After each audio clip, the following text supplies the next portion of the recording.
I worked so hard today. W.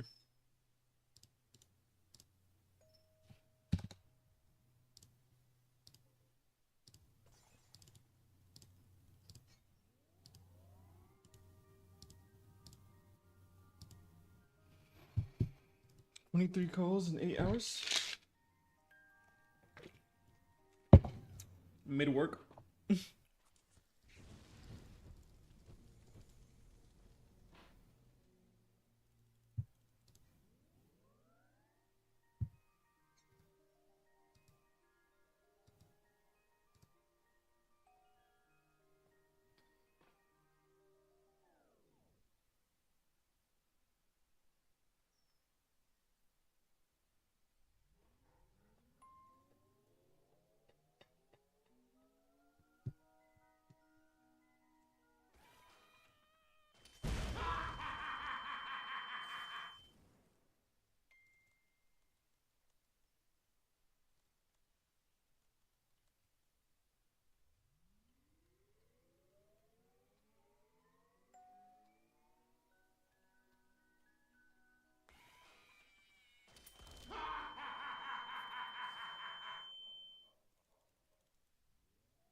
They better trade their cards in.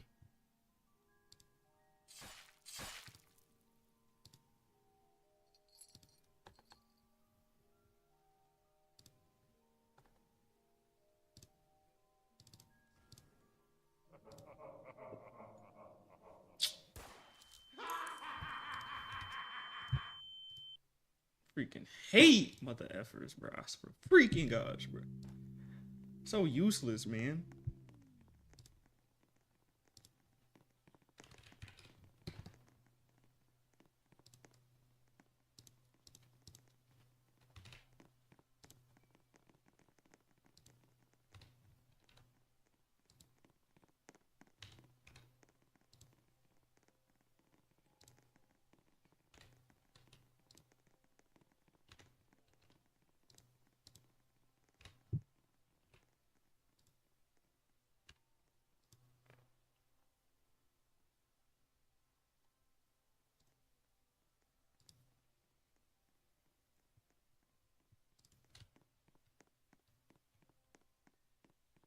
WKB, man. WKB. I remember your streams used to blow up. What happened? I stopped posting I'm live videos and I focused on Kick. And I focused on YouTube. YouTube and Kick is better.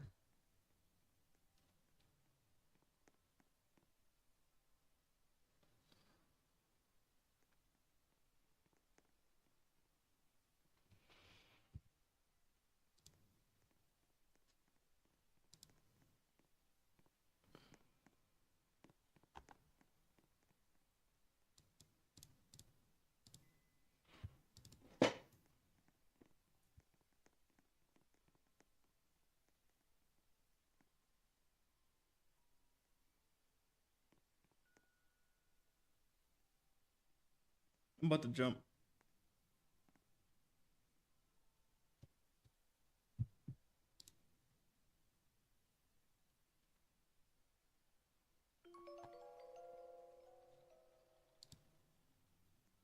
W? Okay.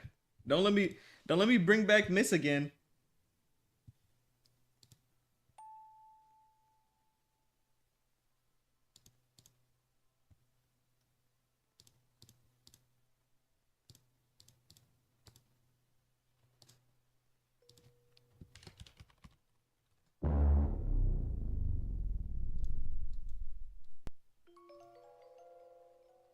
Mid bot. No, the bot sucks. No, KB, the bot sucks. But I should never told Janaya, that's why. I told Janaya how the bot works, and she started freaking glazing the bot, bro. So now the bot thinks she's intelligent and nice. Like, literally the bot said that she was intelligent, bro. Like, let's be so serious, gang. Like, I'll read exactly what it says. Hold on. Janaya is very positive. Janaya is very intelligent. And Janaya is a VIP. But when I glazed it, it told me to fix my English. Let me see if they have you. Yeah, it doesn't even have you still, KB. Only people it has is Grave Dog, Nova, Kevin, Killa, Kondo, Janaya. Bro.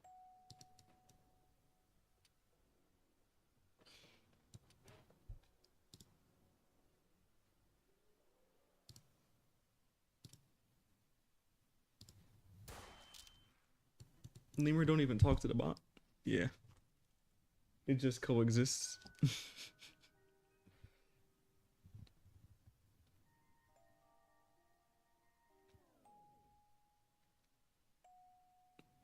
Melike.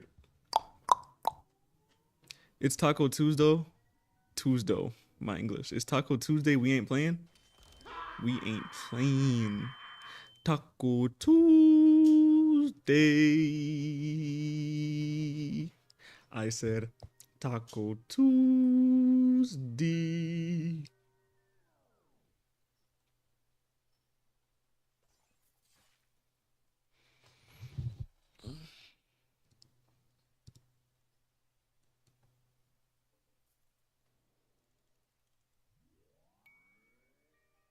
I'm eating noodles for dinner.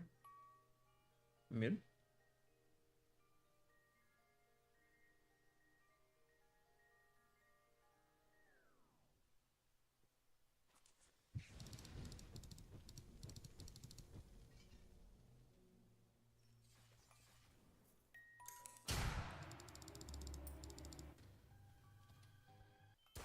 I just got a break from Dallas. I just got a break from Dallas. Ooh. I just need a break from Dallas.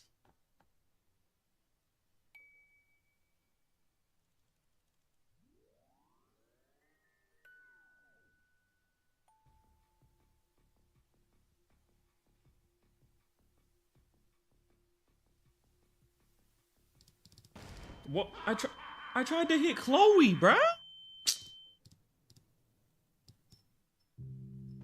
But hold on, I'm about to fix the bot.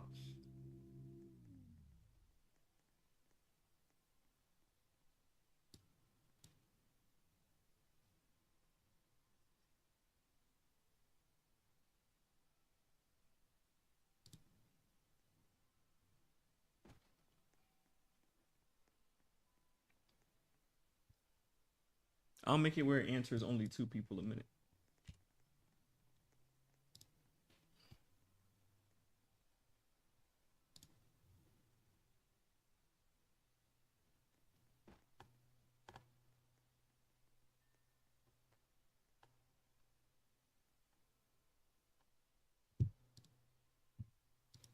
It answers to everybody but me.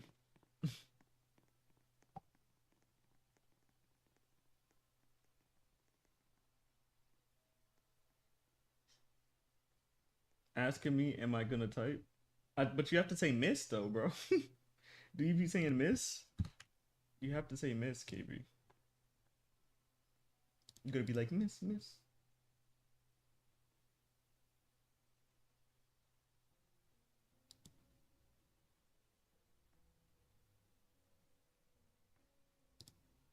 Also, I'm gonna turn off fast mode. There you go. So it doesn't respond as fast.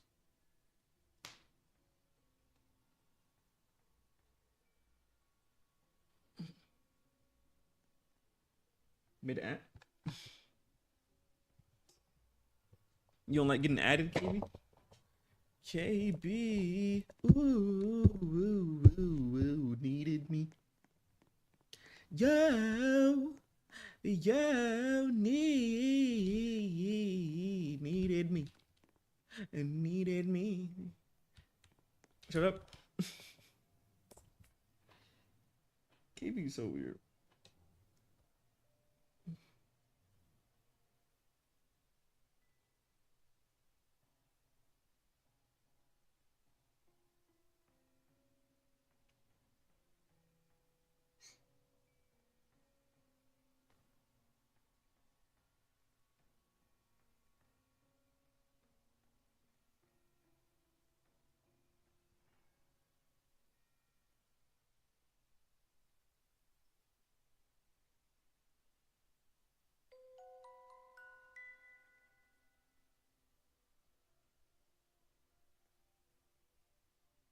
I also never understand how you can go live twice. You can go live vertical and you can go live horizontal at the same time on YouTube. No other app does that. But like I said, technically YouTube Shorts is different from YouTube, I guess. Technically, is what they say.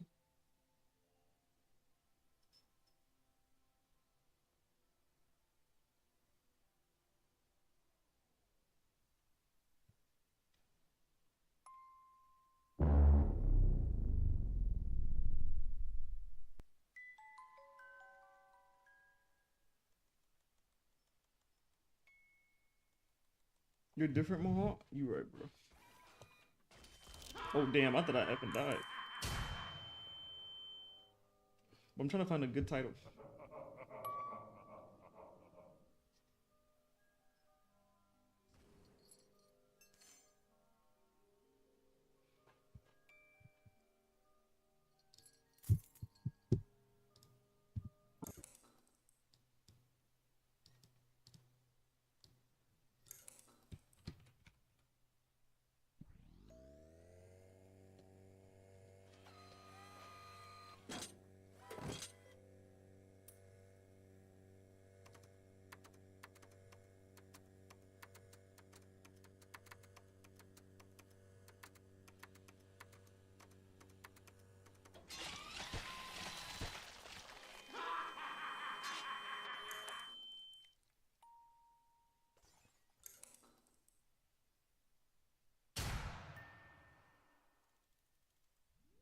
Oh no, I need to get monetized immediately.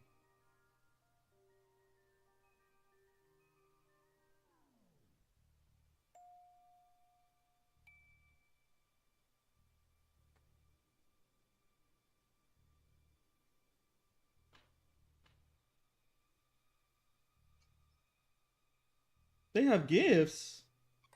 I never knew that they had regular gifts.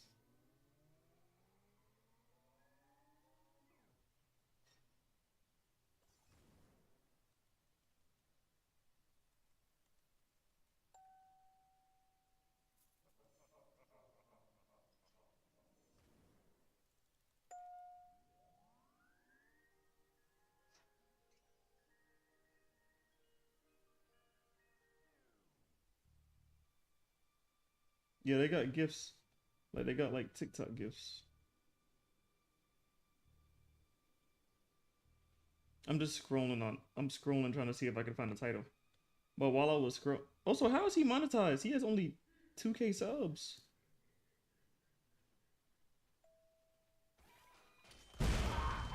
Chat, he only had 2K subs and was monetized. He got aura. Like, actually, no, I gotta go look at that video, bro. Hold on, bro. No effing way, bro.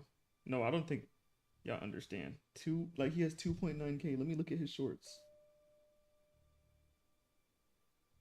It's just no way. He doesn't even have. Let me look up most popular. Popular. Yeah, no, there's no way. No, chat. On God, I'm not even trolling. There's no way. You can even sub to him. Like, you can even, like, pay him for it. Huh? No, bro, y'all gotta see this, bro.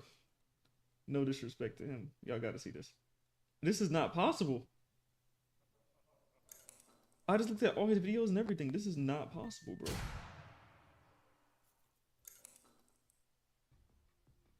How is that possible? I'm not getting him paid? Bro, you have to look at this, bro. I'm about to get so mad, bro. Bro. But that's pretty cool, though. So, basically, shout out Kick, bro. Because everybody has that little type of gift thing.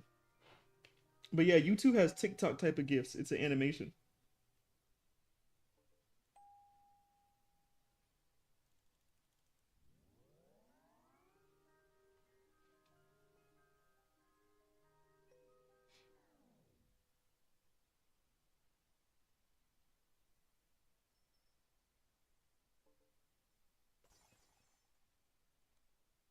But yeah, I just never seen that before, game. Also, the gifts are pretty cool on YouTube. I ain't gonna lie. They got GGs as well. They also have GGs.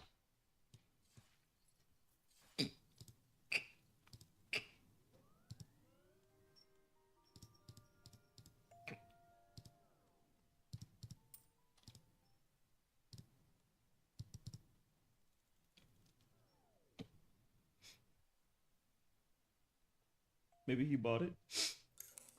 You can't buy monetization though.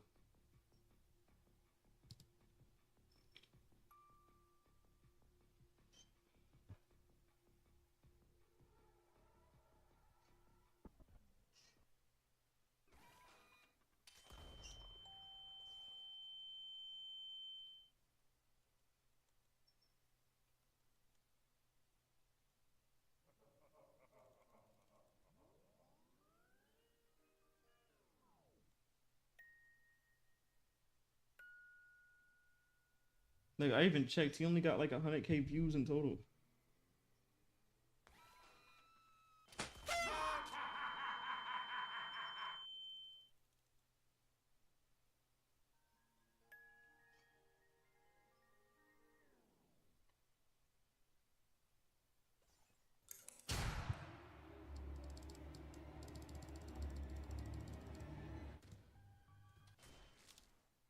As Kim Blood. Thanks.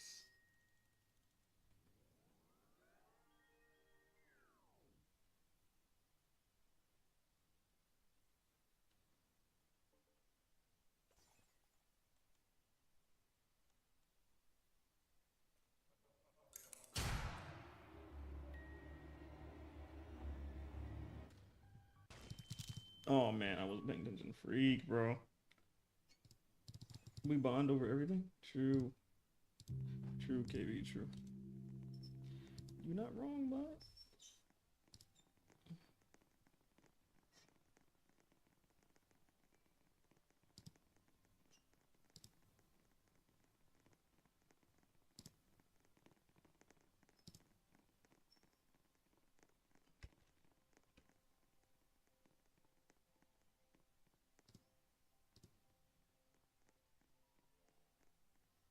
But I think, hold on.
Click 3 dots and scroll down.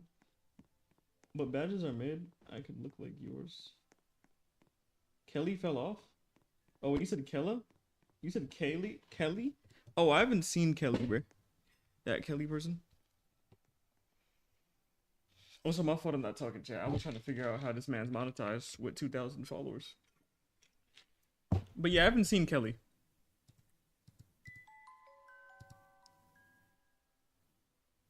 But I already knew that Kelly girl wasn't gonna be active though. And she got a man too. Like I said, I'm surprised Killa being here. Normally people that have men, they normally don't come into my streams. Or people that end up getting men end up stop watching me. Because normally the man gets upset at them. I'll never forget, that junk used to be so funny. I'll never forget someone really broke up with somebody because they were so mad they were watching me. That jump was hilarious, dog.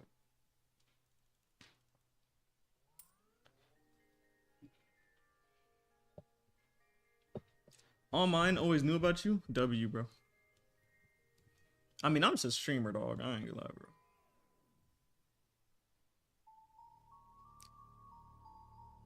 I wonder if he still follow you. You a grown man dressed up like a girl? Why? Oh my god, I died. Wait, is that my fault I died or did I just die? That's the first thing that happens. I die, bro. I go read a relevant TikTok comment. I die. See, this is what happens when you read irrelevant TikTok comments. You got VODs?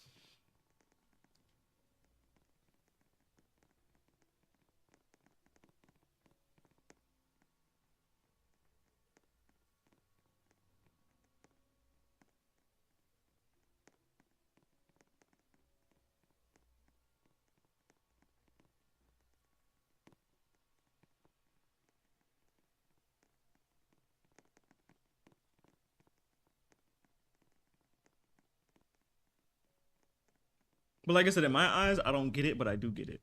I don't think a man should be mad that someone watches a streamer. But at the same time, I get it, I guess. But I don't get it.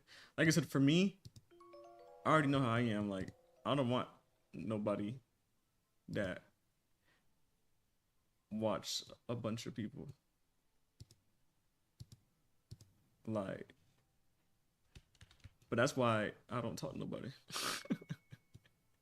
I feel like too. I don't want nobody on social media regardless, bro. Like if I ever find a man, bro, no, like they need to be like on a whole different side. I'm talking about they actually have a job. They actually go touch grass. You know, they do things for themselves. You feel me? Someone sitting there watching the stream, I'm like, oh my effing god, bro.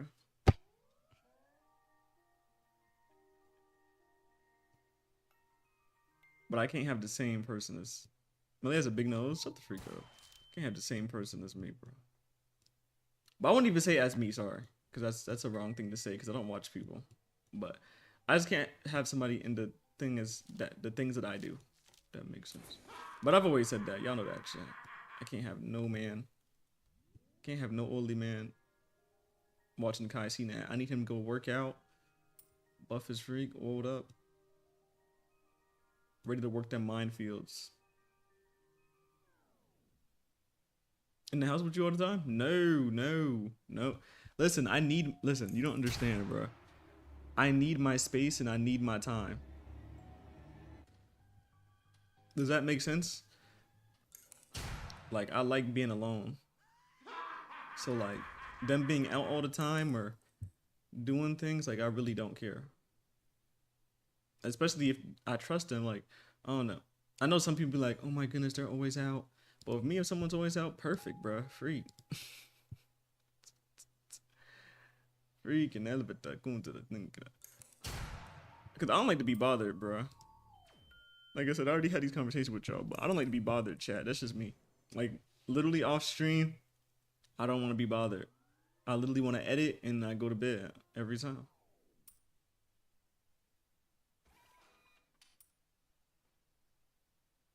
I used to never stay home. W. Same here, though. I bother you, buddy? Okay.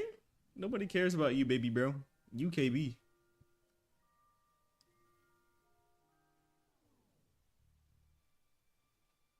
Imagine my man talking about some. Oh my goodness, is that KB again? Like, dog.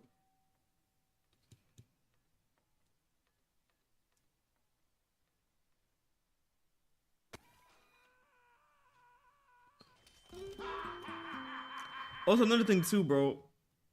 With my streams as well, bro. I want them to be as far away as possible from the streams, gang.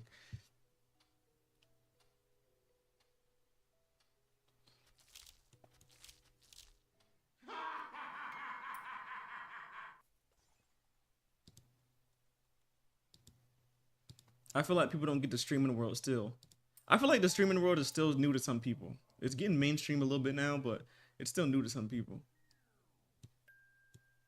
And if I get somebody from the real world that like really don't be on social media, bro, like they gonna want to rip their head off. They're gonna look at the comments and they're gonna be like, "Oh my goodness, you let them talk to you like that?" Yo, oh my, like I keep getting shot at, bro. I cannot survive. Wait, my man was in here and I got in trouble for something? What happened? What did you do, KB? What did you do, KB, bro? KB did some dumb junk. It's a chair? Sure. Oh, you were streaming.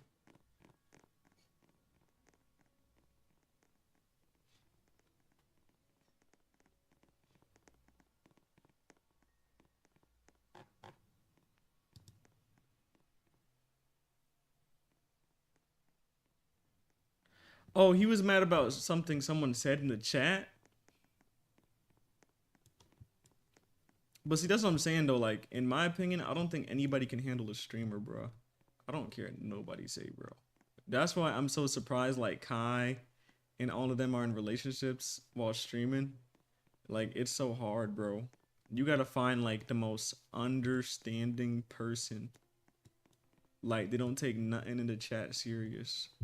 And I feel like that's never gonna be a thing.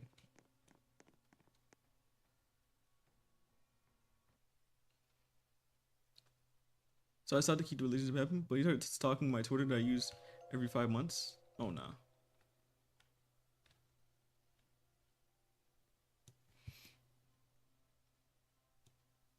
At the end of the day, I think you should be able to please your man.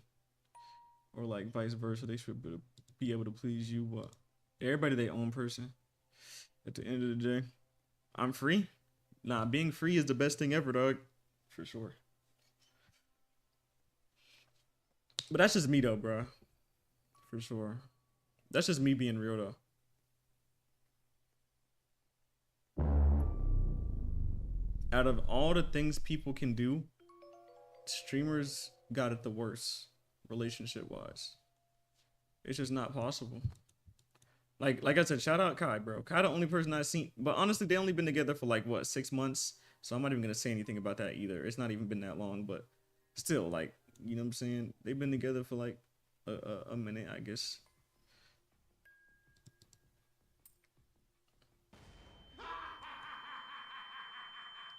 But I feel like that junk's so difficult, gang. Especially if you're a big streamer, bro. Because think about it like this, bro. I always feel, like I said, this is not true for everybody, but I feel like this is for a lot of humans. It's just human nature. But they can all see, oh my goodness, your girl's so gorgeous. Oh my goodness, your girl's so fine. Or your man's so fine. He's so oiled up, big butt, right? And that one comment, oh, he's an N-word.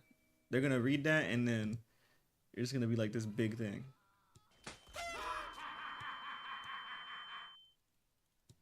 Like, mind you, I've seen people act crazy to me and we weren't even talking. Like, just think about that. And KB, you was there. You seen people get mad at me for somebody else's comments. Like, I can control dude. like I said, it's not as bad as before because it's not like I'm on TikTok and getting thousands of people a day. But like, I'll never forget that junk, bro. Mother effers would really get mad at me for what somebody else said in the chat. I'm like, what they got to do with me? Free? They'd be like, Melly, I can't believe you let your community act like this. Huh? Yeah, I'm gonna just be like, I'm gonna ban all of you if you act like this. Like, bro, do not care, bro. I don't know why people do it. People are weird. But that's what I'm saying. That junk's so weird. I used to hate that junk, bruh.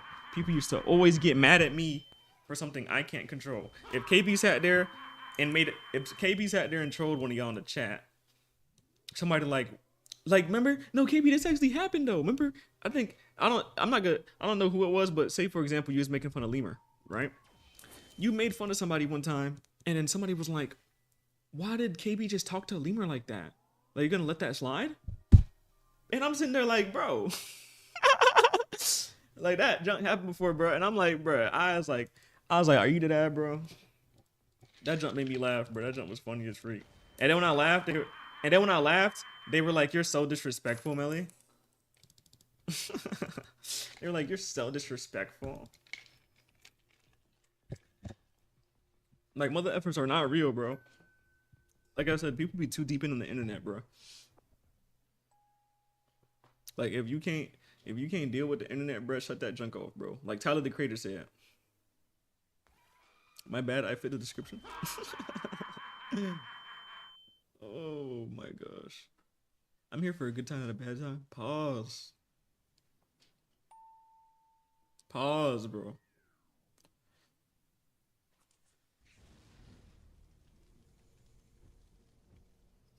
You play? Okay.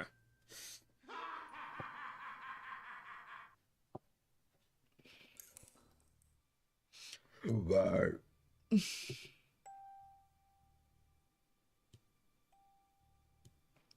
Oh, he left the game? Bro. Bro.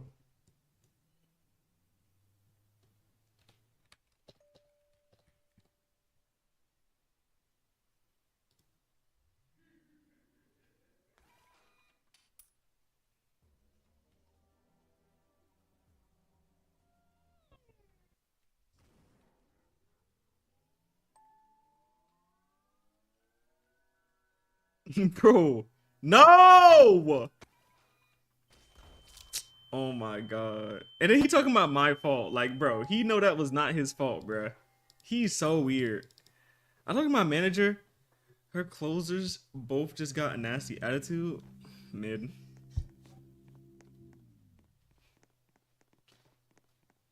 I told her I will not close with the other one because I'm gonna actually fight her.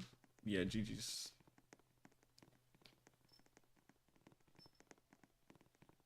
And she was crashing out because she had to work a double. Like, do you have to work a double though? Like, isn't that a choice? Killer, you good? What's wrong, bro? What's wrong with you, gang? You good? Also, Killer, I feel like I haven't seen you all day, bro. It's been one of those days. Also, do you feel better? I forgot to ask if you felt better or not.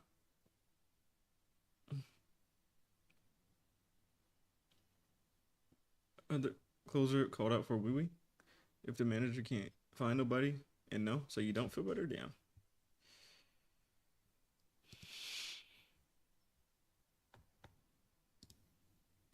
Time to beg for some donuts. But I don't like that girl she be closing with. I feel that. Like I said, I always tell y'all this, man. Shout out my 9-to-5 workers, man. Shout out my actual workers, man. I can't do it. I'm gonna fight somebody, bro. They gonna call me the young Lord Savior and crash out.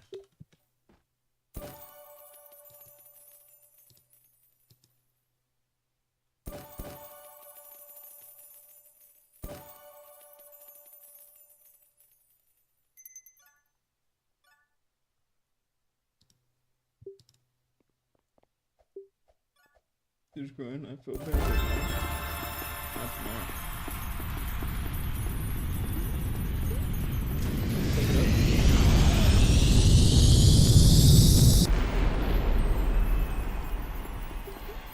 Yeah, pay the bills, Killer, buddy. Get those chatter messages up. My manager's so sensitive, always crying. Hell sensitive.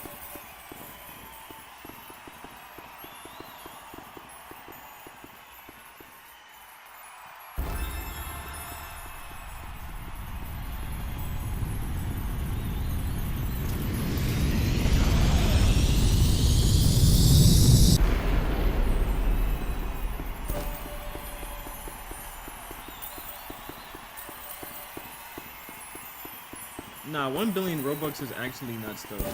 1 billion game? Like that's that boy rich as freak. That boy rich as hell, bro.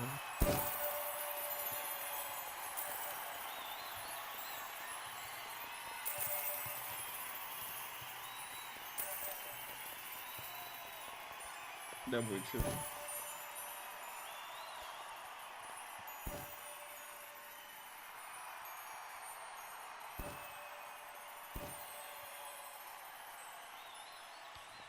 The way to give Robux 100% is through the group.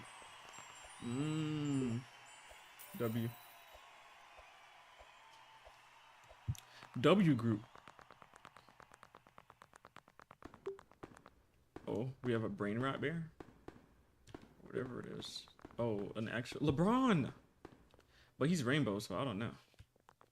Not my LeBron. He don't be rainbows. Oh, why is it a bunch of brain rots in this server? So if you give Lemur 20 to the group, she'll get it all. But yeah, that's why I use the group. Like I said, I still have funds in the group that I don't touch. I just be pocketing. Fruity LeBron? Sure. I need a new server, but this one like dry as freak. The only thing you have to be in the group for a week, I think.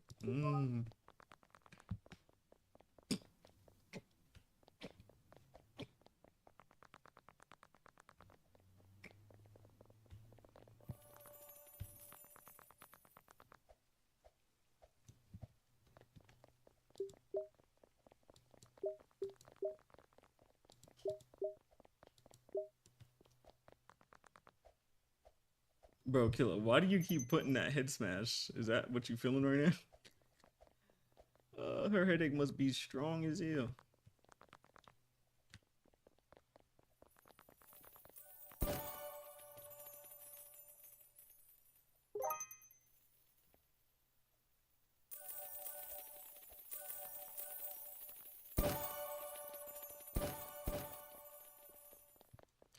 $17? I mean, it's perfect. I'll make it even, buddy. What the F? Like, what server am I in? That's not English.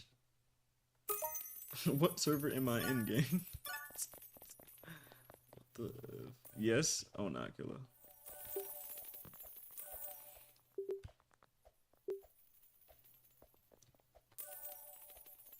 Yeah, bro, I can't understand nothing they saying, dog. I'm just jumping in the air. Like, that junk's not English, bro. KB, you still wearing that hat? Like, who got you on gunpoint wearing that hat, gang?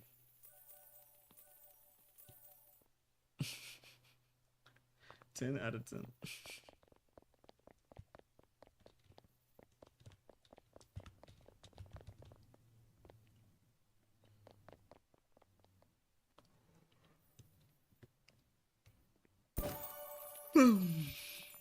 Something wrong with every hat?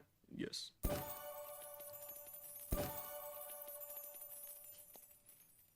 No, because you're specific. Be grateful.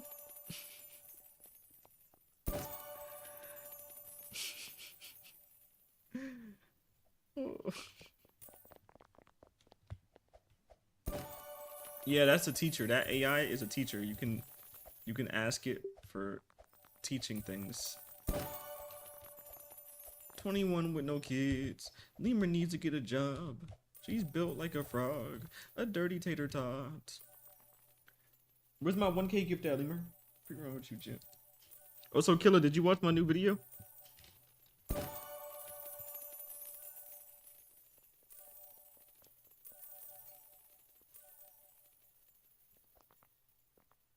Yeah, you know this one.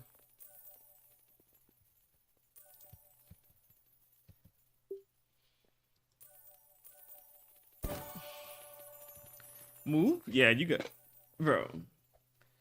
Why is he begging me, bro? Freak, man. I only gave out 3 Robux, bro. Bro acting like I gave out 10 mil, bro.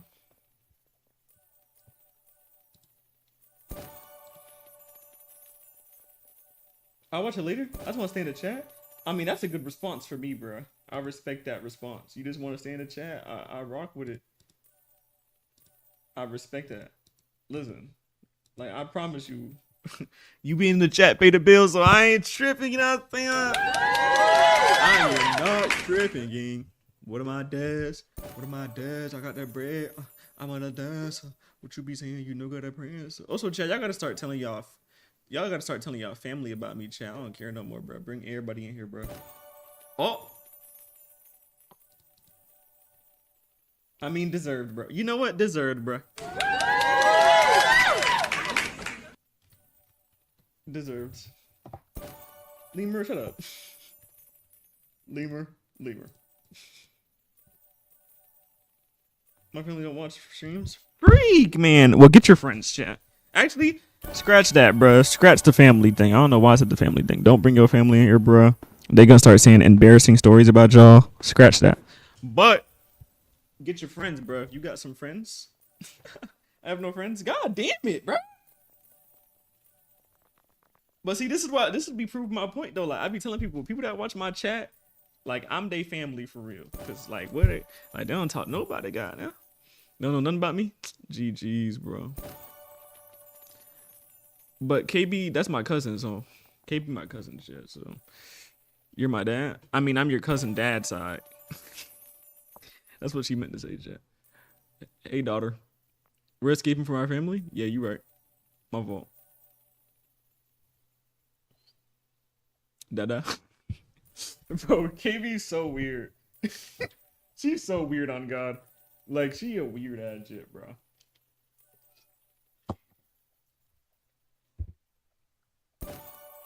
But anyways, congratulations. You got your VIP badge, killer.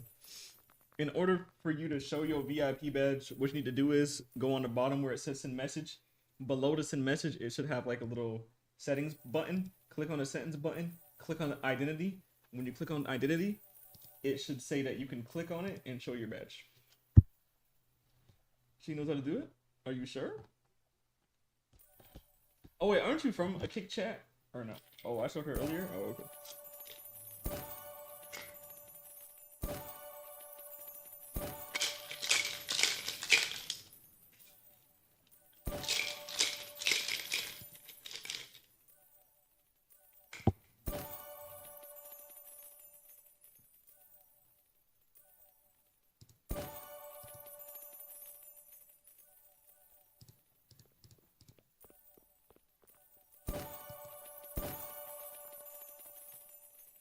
Melly talking mathematical terms? Bro. You're so weird. 21 with no kids. Arch my back and I'm... Hold on! Pause! Pause, chat. Melly? My bad. Chat, I'm curling my feet right now, bro. I love curling my feet.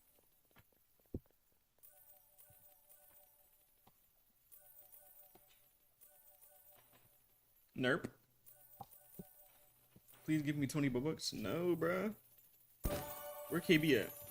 KB, give him 20 Robux. Melly sucks? Bro. You're never getting a donation again, bro. You don't deserve no donation.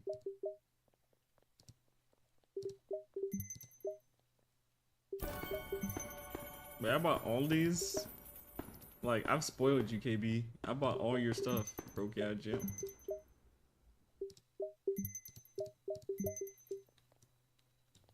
He asked his mom for Robux. There's no way that killer don't know how to click the thing.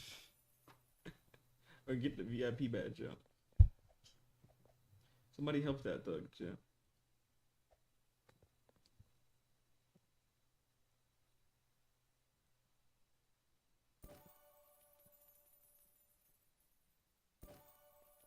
Oh, it's different on phone. I'm a little bit acoustic. Okay, click on the 3 dots. When you click on the the 3 dots, you scroll down. When you scroll down, it says badges. Click on badges. Yo! rapping now. My daddy happy, mama call me up, that money coming, and she love me. I done made it now. I done found like. Yo, young Steezy in the building, chat. My mother freaking gold. What the mother freaking 376? If you were hoes, shout out young Steezy, man. W mods, bro. W mods, bro. W mods, man. W mods, man.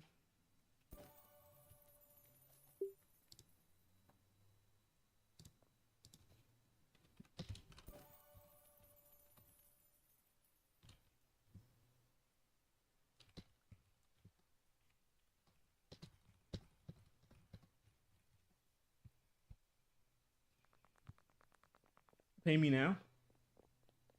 Okay.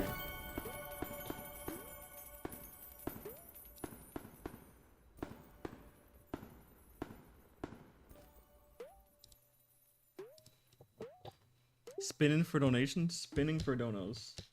Typical.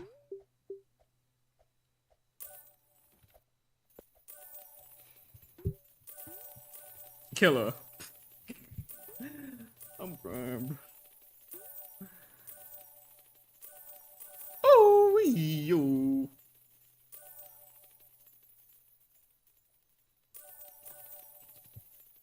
Shut up. My fault, big bro. You right.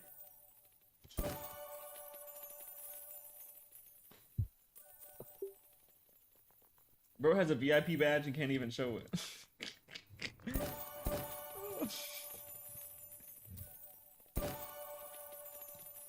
Nah, W Steezy in the building, shit. 21 with no kids. I'm a dirty little. No. He didn't even ask you nothing. He said hi. Mad. Ooh, he just said you mad. What is he wearing? Bro. Nah, this is horror. Bro. Bro. Look at his little tiny ass leg. Little skinny ass leg, jump. It's built like Play-Doh, bro. Leg on my blow on ankles. Bro, leg on my ego. Hold on. Did you just get pushed off? No. You can't push bodies in Roblox. And I said in Roblox. You can't body block in this game. You just go right through people. You feel the breeze? I think that's just your fart, KB. It looked it? Nice English. It looked it. Sound like my mom. It looked it. It looked it.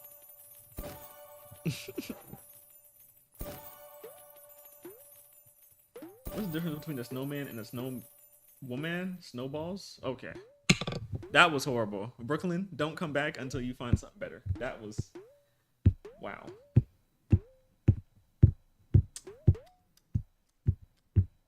That was good? Okay.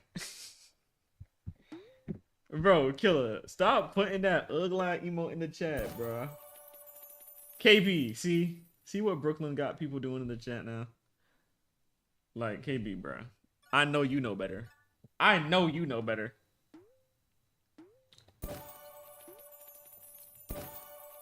Lemur gets off of work in 5 minutes. I expect a donation. Shut your ass. Whoa! You know what? I don't care anymore. I'm about to start cursing. Where's the Lads Killer? Have you noticed that I don't curse? I feel like I always have this segment with the chat. Does she know about the story? Does she know about the segment, chat? Should I teach her the story, chat? Cap? Oh, see? Now we're gonna teach you the story. Okay. This is amazing. This is perfect. So, he knows that you talk a lot? Okay. Let me say my effing story, you effing dirty monkey. Anyways, so I do not curse. I haven't cursed since I was 17 years old, and I am now 23, pushing 50. I have not said a single curse word. I haven't. I just don't see the need to curse. I'm able to hold a conversation without cursing. And yeah, that's why some people in the chat respect it and they don't curse. But no, I'm not family friendly. because you know this by now. You've been here, but I hate the fact that people call me family friendly. You don't have to be family friendly just because you don't curse. You can say some crazy outlandish things without cursing. People need to understand that there's a whole dictionary that you can use, and you can be toxic, or you can still say a lot of crazy things without having to say the N-word or a effing slur. You know what I'm saying? That's why I be saying effing and all that. Like I said, normally people notice, but apparently you talking about cap, so I guess you didn't notice. But hey, I like big booty men though. I like when they clap my butter buttons. I'm gonna be honest.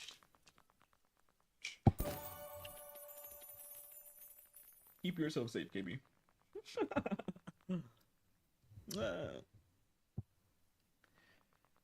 But yeah. Also, everybody on TikTok, make sure you follow me on Kick, man. Kick.com/mellyman, the mother freaking goat. Miss, is Melly cute? Oh, sweetheart. You know I'm a teacher, right? But Melly is very popular. Oh! W Miss, bruh. W Miss, bruh. WFM Miss, bro. You're so beautiful. Hold on. You know quite a show. Melly going bananas. A man love a man. A man love a man. Oh. Lemur's so weird, bro. Why is she laughing? She's so effing weird, bro. I swear to God, bro. Weird ass shit, bro. That's why she's black as freak, bro. Also, you can ask Lemur too. That's my twin. You can ask Lemur right now. She'll never lie. You can ask her right now if I curse. You hear her? Do you forget that she work in the kitchen? She if she laugh hard enough. But I think you forget that, like, she be in, like, not in the kitchen because there's a whole different area outside of the kitchen, but that's where that's where she worked from home. I can hear if she's loud enough. Oh, you're in the living room? Oh, okay. She said, ha ha ha. Yeah, she's a little bit slow. But I can always hear her. I can hear everything. Listen, chat, I have ears. Also, you gotta understand, chat, it's quiet, bro. Real talk. The whole crib is quiet. So it's literally just me talking. So if I have a moment where I'm just listening, I can hear things.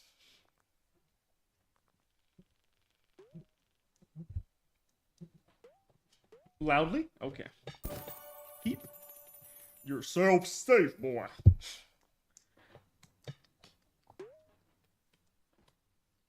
So chat, anybody want to be a cameraman? I'm looking for a cameraman, chat. I have a little box for you in the garage.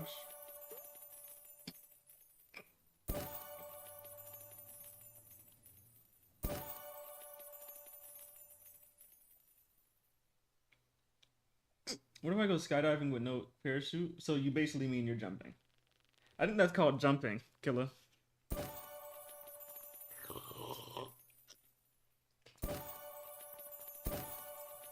I think you should. KB! Whoa! W Lemur, bro.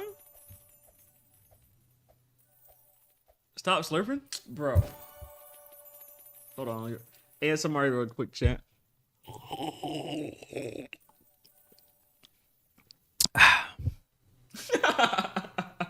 Pre-KB crash out.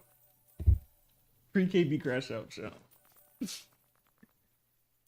Chat, y'all want to see me disappear? Hold on. But chat, I do have a trick of disappearing on my soul, bruh. So the chat already seen this trick before, but I'll show y'all again. Y'all ready?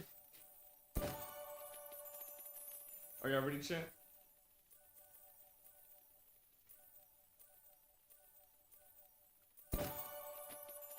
Oh my goodness, bruh. Melly's gone.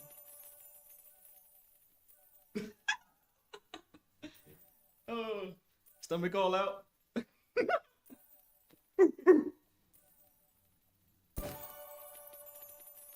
We gone.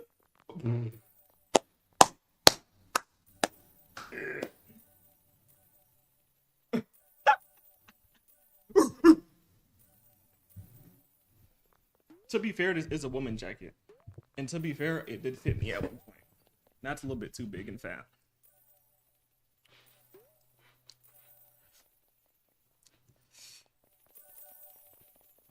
We know. I want to fight KB, bro. Do that, bro.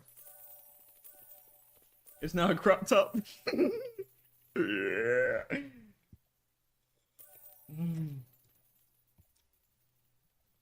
It's not a crop top, KB. Be nice.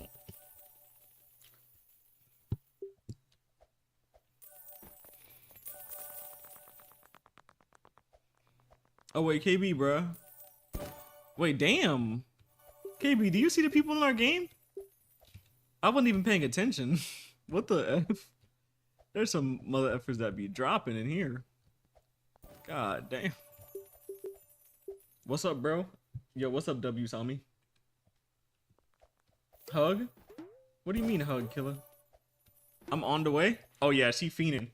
She's fiending, bro. She's fiending, bro. She said, I'm on the way. Oh wait, nah, join the server, killer. No, actually join the server, killer. What the F? Nah, killer, actually join. What the F? Killer, you actually have a chance. I'm not even trolling. She's about to get... There's a dude that dropped 10 million here. You need anything? I have no idea. Honestly. I think I'm good.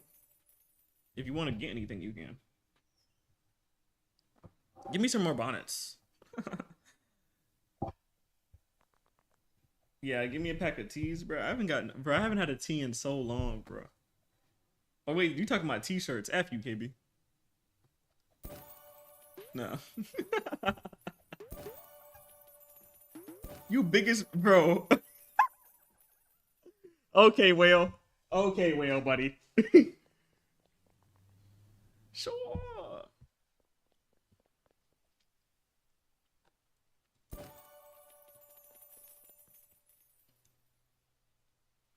No, this not sliding.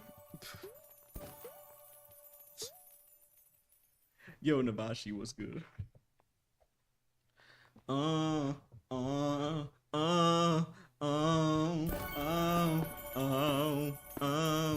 Can we watch your clips and your reaction? What clips?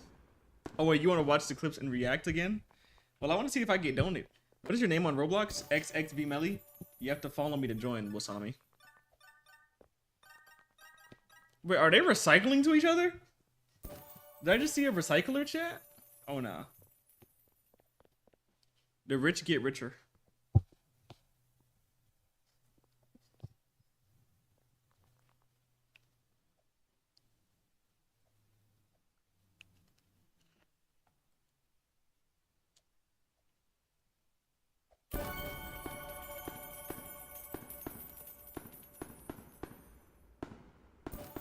The neighbors have a Yorkie? I need to go meet that Yorkie.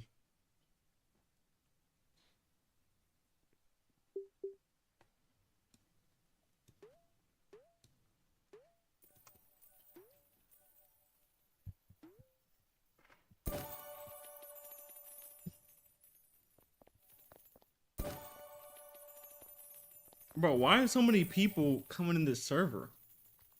What is going on?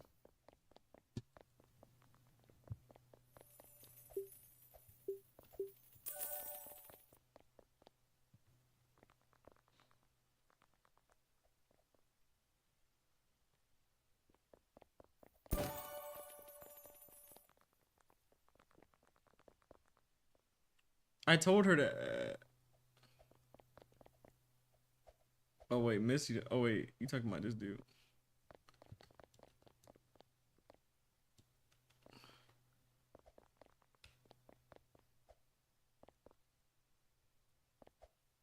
I didn't find you. My name is... Okay, type exclamation point Roblox in the chat.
My bad, you passed. Huh?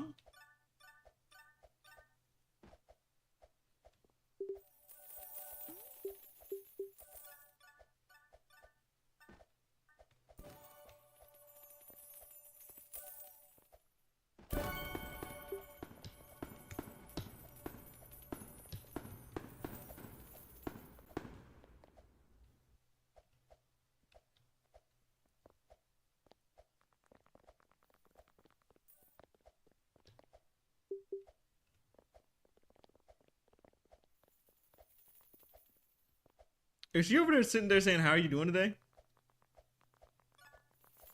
Write your name to me in chat? Bro, chat, can someone type exclamation point Roblox? Because he won't do it, so.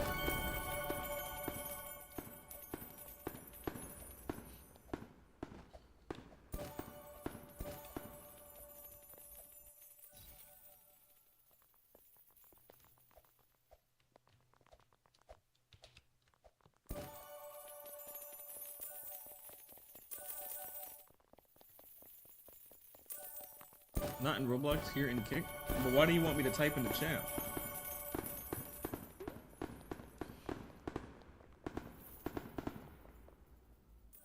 How do they begin the invisible thing? You just got donated. Say thank you.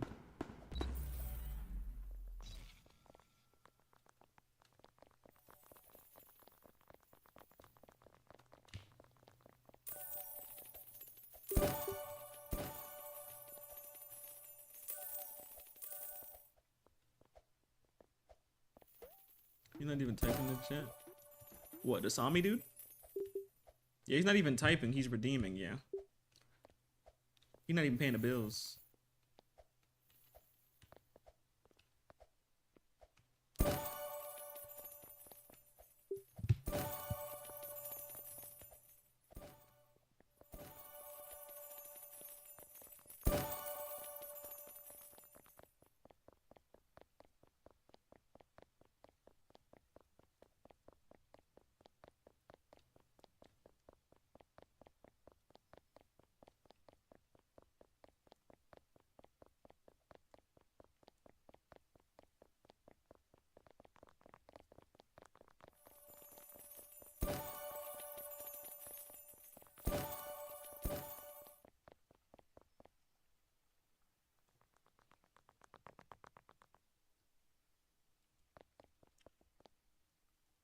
I'm broke. Typical I'm broke trick.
Saving up to donate 1.4 million. Currently saved. Bro, is this customized? I've never seen this before. That's insane. Top supporter this month, just Rainy 24K. Nah, this is wild. I've never seen this before.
Killer got baited? Wait, how did she get baited? What happened?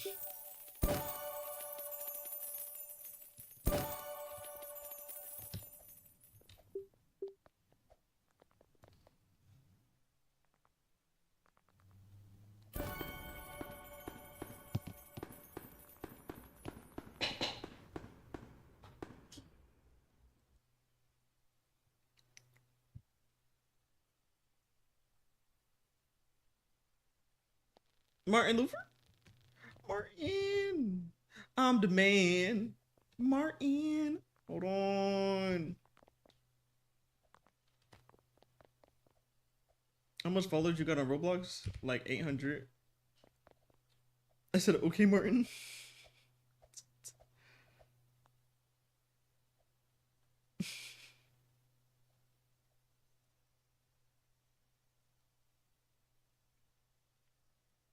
She said she had a dream. I'm back. Guys, why are the rich people donating to the rich? They should be donating to the poor. Nah, that one got it, bro. Like, he think we're in poverty, bro. What's up, Cash? Bro, he think we're in poverty or something, dog. No way he just said that, bro.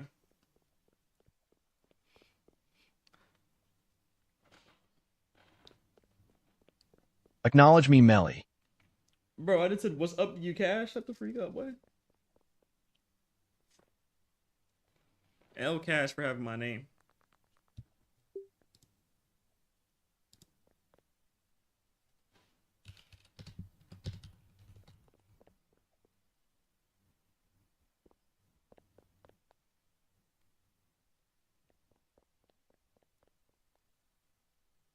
L Melly for copyright.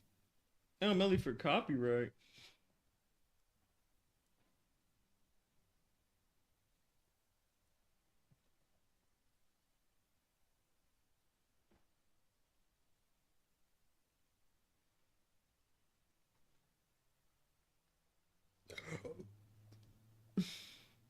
I have 1,000. Bro, stop redeeming and typing. If you don't type and pay my bills, buddy.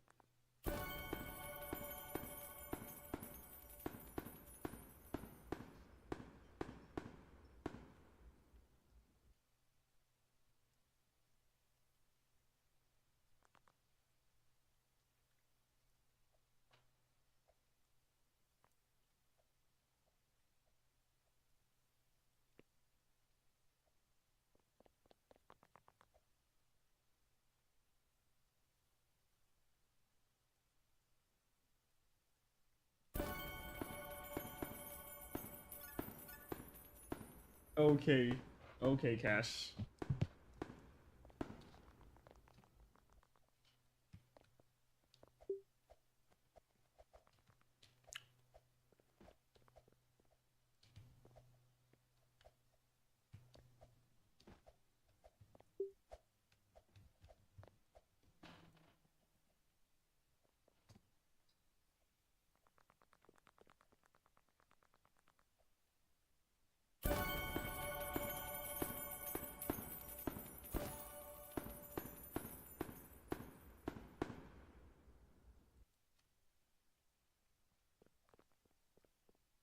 Rada rada. Da da da da da da da. Rada da da. Rada da da da da da. Rada da da. Hey, rada da da. Rada da da da da da. Rada da da da. Rada da da da. Rada da da da da da da. They said rada da da da da da da. Hold on. KB but the question. What's wrong, KB?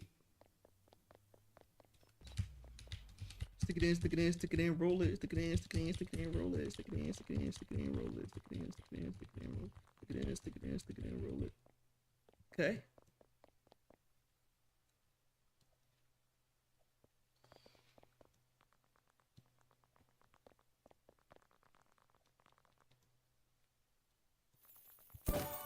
My mom told me to go hang out with dirty ducks. Front, back. New.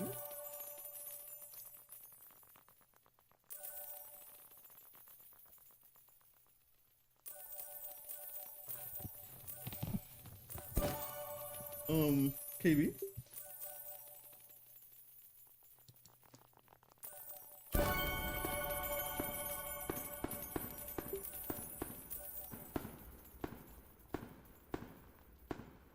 You good, Mod?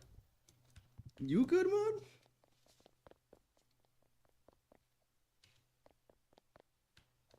What you is big, KB? You the size of 2 big back whales. Look along.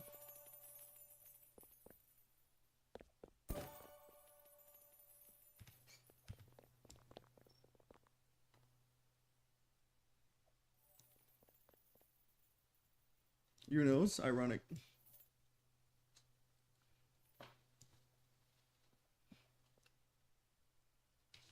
Where's your Nah, nose at? you. Good. Mod. Cat, shut up.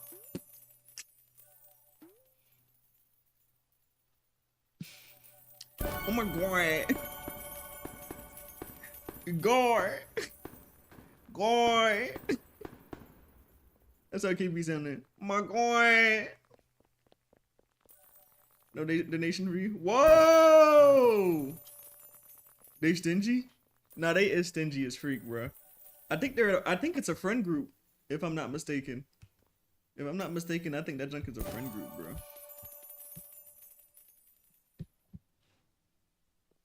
I'm gonna go back. Nah, you. Be. Yeah, that's Quiet. That's not. YW. Melly.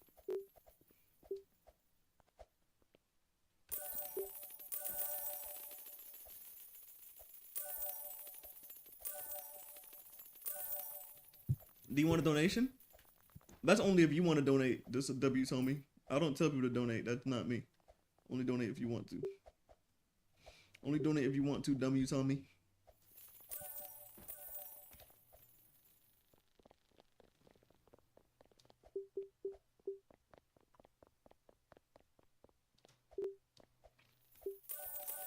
Cash, shut up, dad. Oh yeah, bro. Bro, what is Melly 6-7 bookie. Bro, really? 6?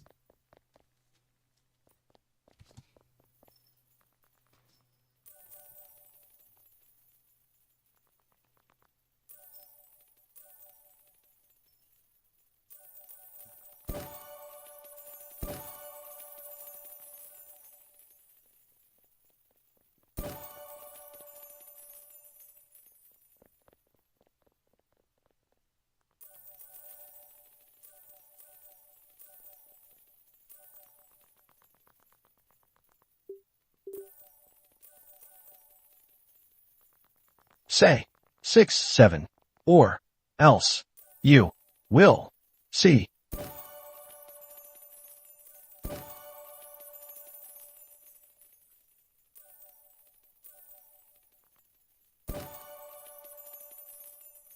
This girl done took my spot. Damn. You better go over there to them.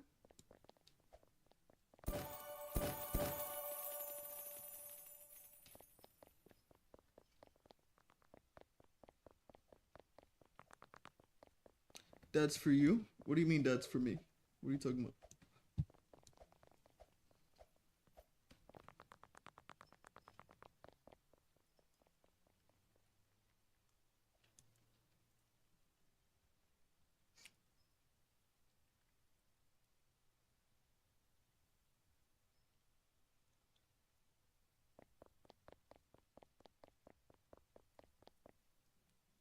Nah, this is actually bad. This dude has $1 million Robux raised, by the way.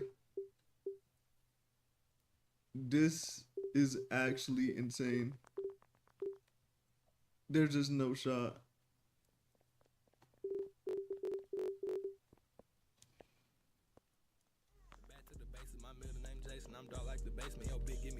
Knox, thank you for the follow. I appreciate it.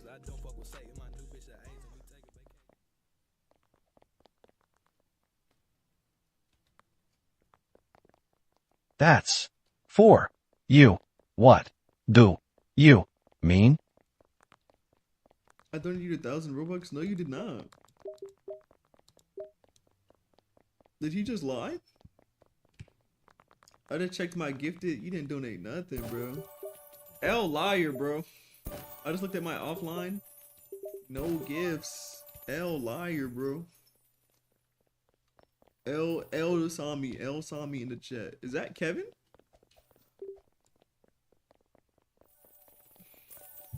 Yo, Daniela, what's good? Make sure you sub to me on YouTube, Daniela. Shout out to Melly. Yo, bro, follow me on Kick.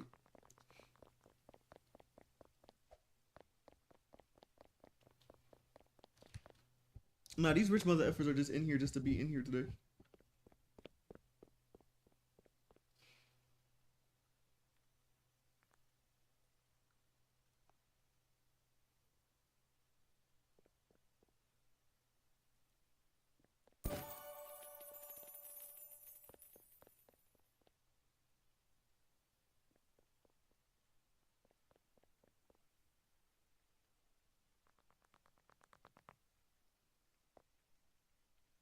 Rod.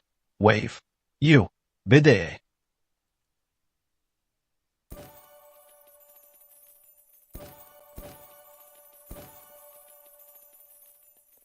Back to the basics, my middle name Jason. I'm dark like the basement. Yo, big give me face on an everyday basis. I never had braces. I don't fuck with Satan. My new bitch, I hate you.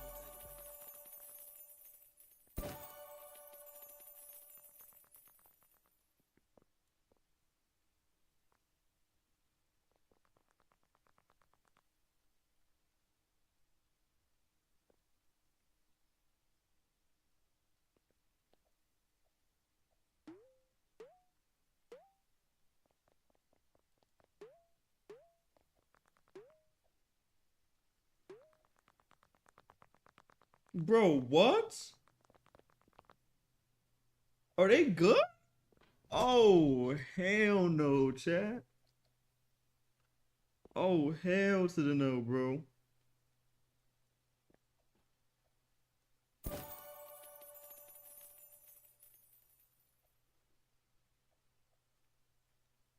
Oh, hell no, chat. Hold on, bro.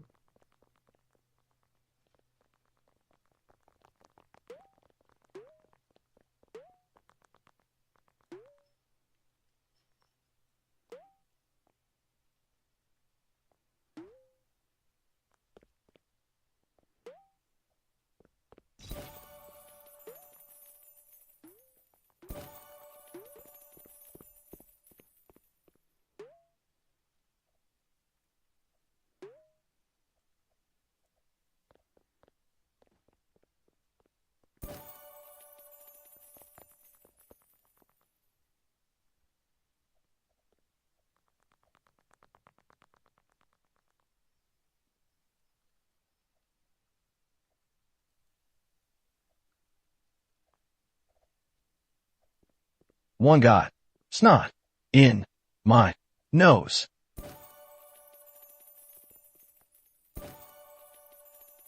Like, bro, what do these mother effers got running?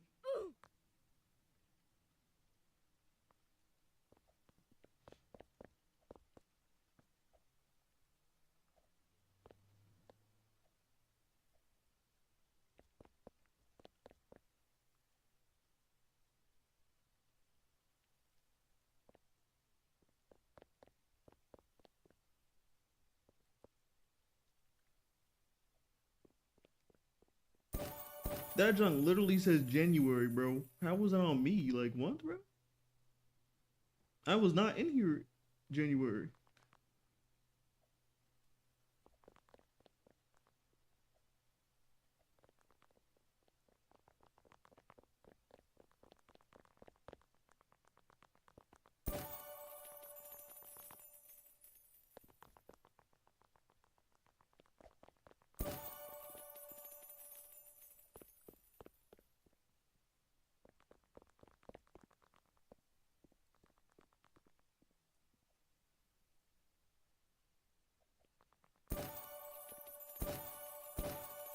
Cut the camera, did I? Yeah, they about to make me crash out. They got me effed up, bro. I don't know who the hell just texted me on the, like, bro. This crib always got something that makes me mad, bro. I swear to God, dog. I ain't know they didn't discharge me that much. Hold on.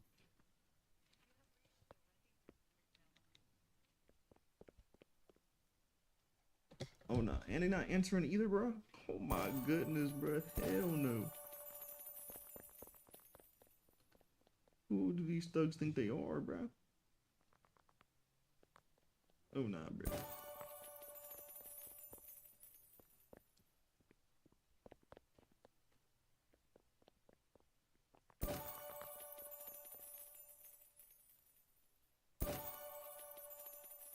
Oh no. Nah, they gotta go. Nah, KB, you don't understand. They gotta go, bro. They tripping on. I swear to God. On my soul, they tripping. I'm about to crash out, bro. Mute. Man, F these, bro. Hold on. I'll be right back.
In ink.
Editing Botosaurus.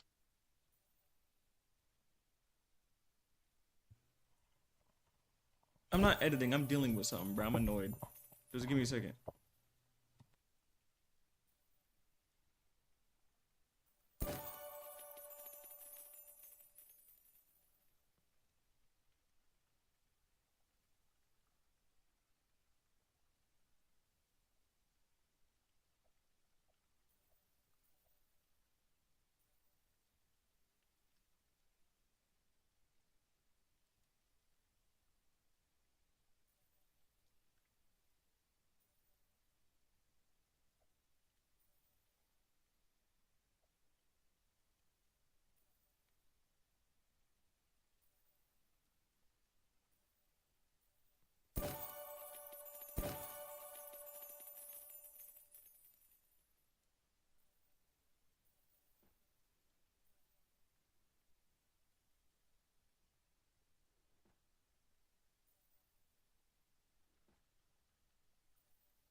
Melly going bananas.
But anyways, chat, I'm back, bro. I couldn't get a call. I just had to make a bunch of emails, but they got me effed up. I literally had to make sure I'm not tripping, bro. They want me to pay $500 for something that's not even on me. And I literally just sat there. And read my lease. I just sat there and read my lease, bro. They're not about to play at me again. Like, they keep playing at me. I can't deal with these mother effers, bro. I cannot deal with these mother effers, bro. They still haven't paid me what they owed me. They claim they paid me what they owed me in credits. I haven't even got that. I haven't even got my reimbursement back. And they're basically just taking it back, trying to scam me. But yeah, I just did it. Like, listen, I'm not Lemur, sorry, KB. I literally just read the lease, everything.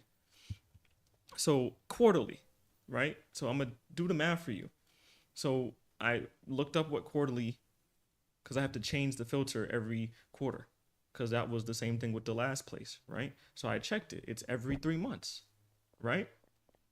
This mother effer, like, and what makes me even more mad is that in the email, they literally stated that the person that they were talking to literally said it hasn't been changed since early this year, which was January. And when I seen the picture, KB, it literally says January 16, 2025. So literally, they were supposed to replace it before we even came here. But guess what? They didn't do that. They didn't even replace it before we came in. The same way they said they would clean everything and do everything, and we had to do everything ourselves when we moved in. They got me effed up, bro. They got me all the way effed up, bro.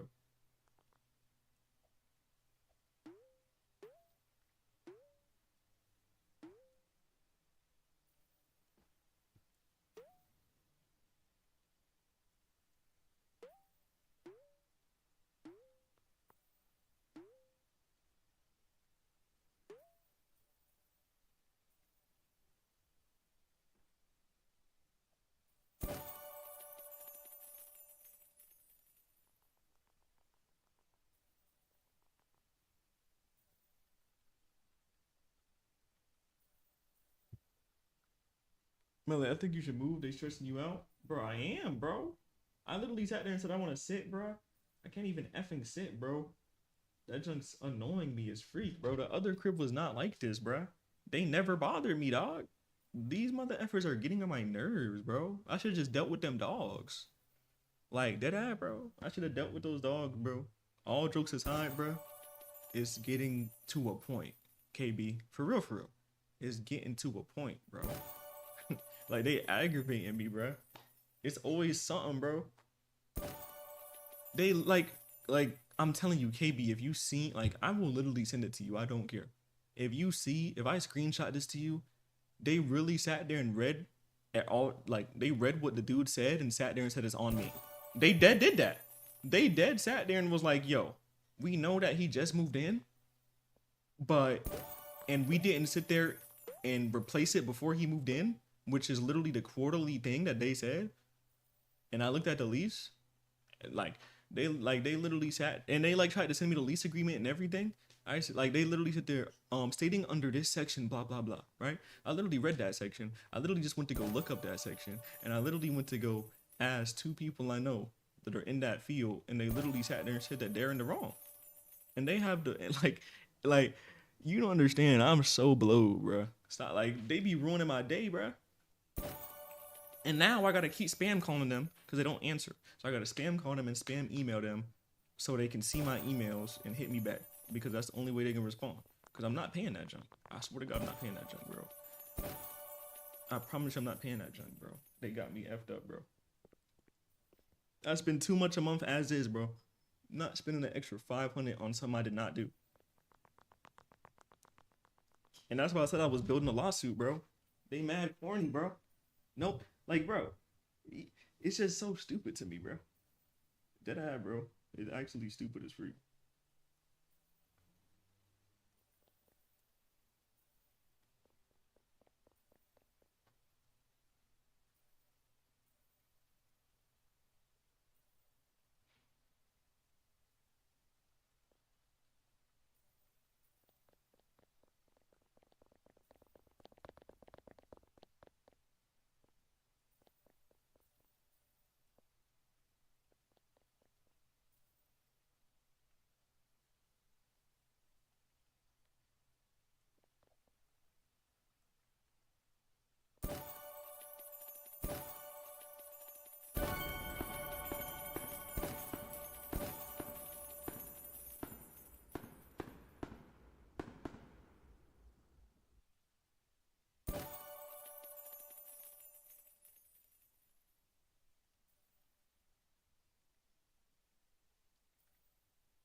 I just want to stream, man.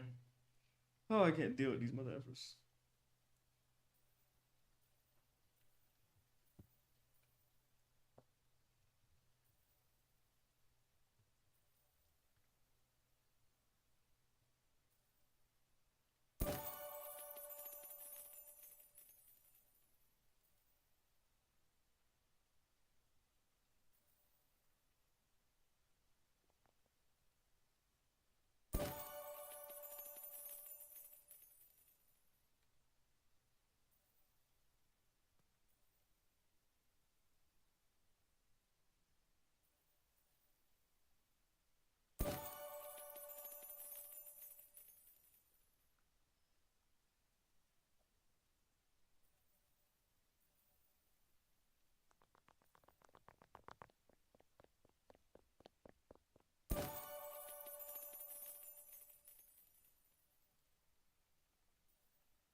to the basics. My middle name Jason. I'm dark like the basement. Yo, bitch, give me face on an everyday basis. I never had braces. I don't fuck with Satan. My new bitch at age and we take a vacation.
I'm gonna take a pee.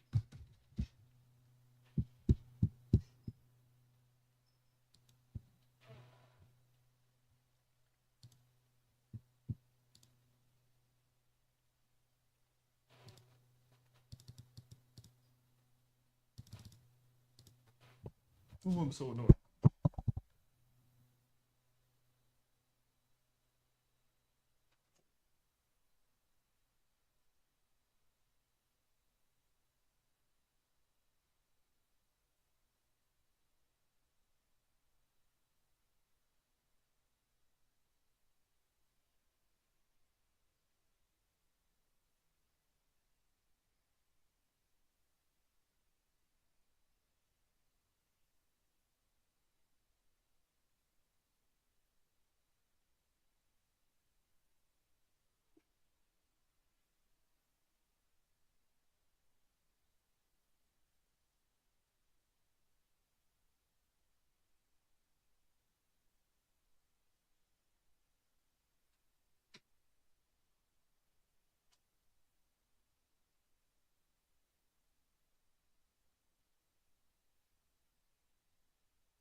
What's up, Joris? W stream. Thank you, bro. W man.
General complaint.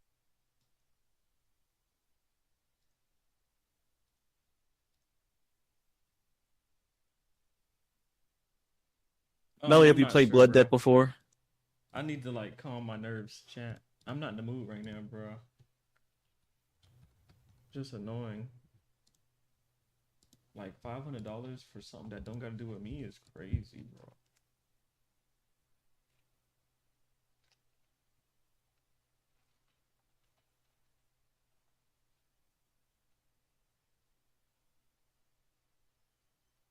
What? $500, bro?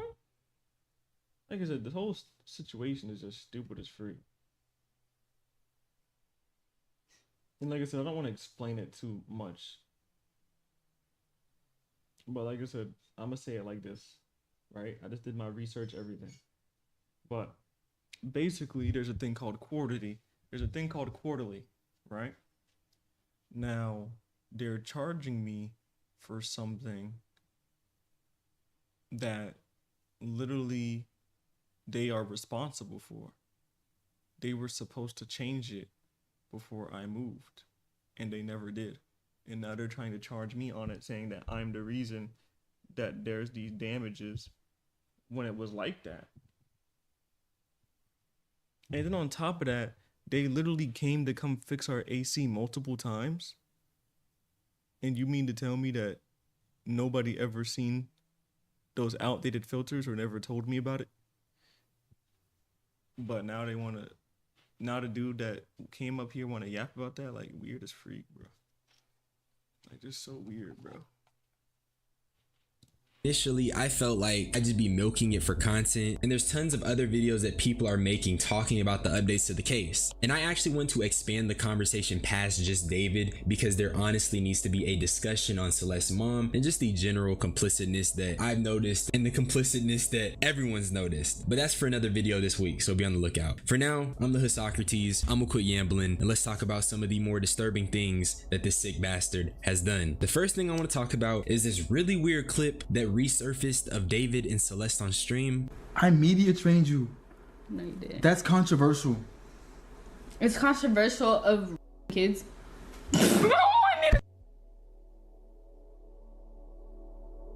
Really good. Okay, It's bye. been a good one. Bye. Bye, guys. Mwah, mwah, mwah, mwah, mwah. Oh my. Delete everything. Delete everything. Everything goes.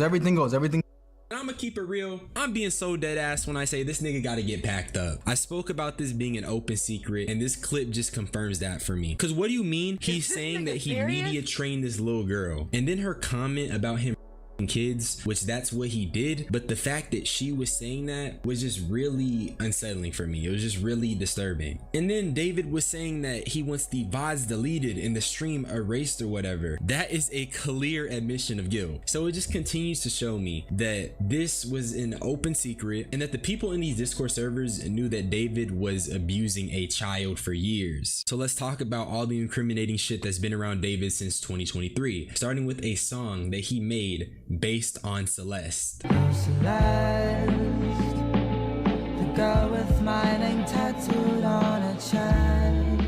Mind you, he made this song when that little girl was 13, and the lyrics are talking about how he and her were just getting high. David has 2 years on me. I'm 18. So in 2023, he'd be around 17 to 18. And that's what he was saying about the relationship at the time. That is crazy. That is disgusting. And then he posted this song earlier this year in March. Nobody ever caught me without smoking too soon.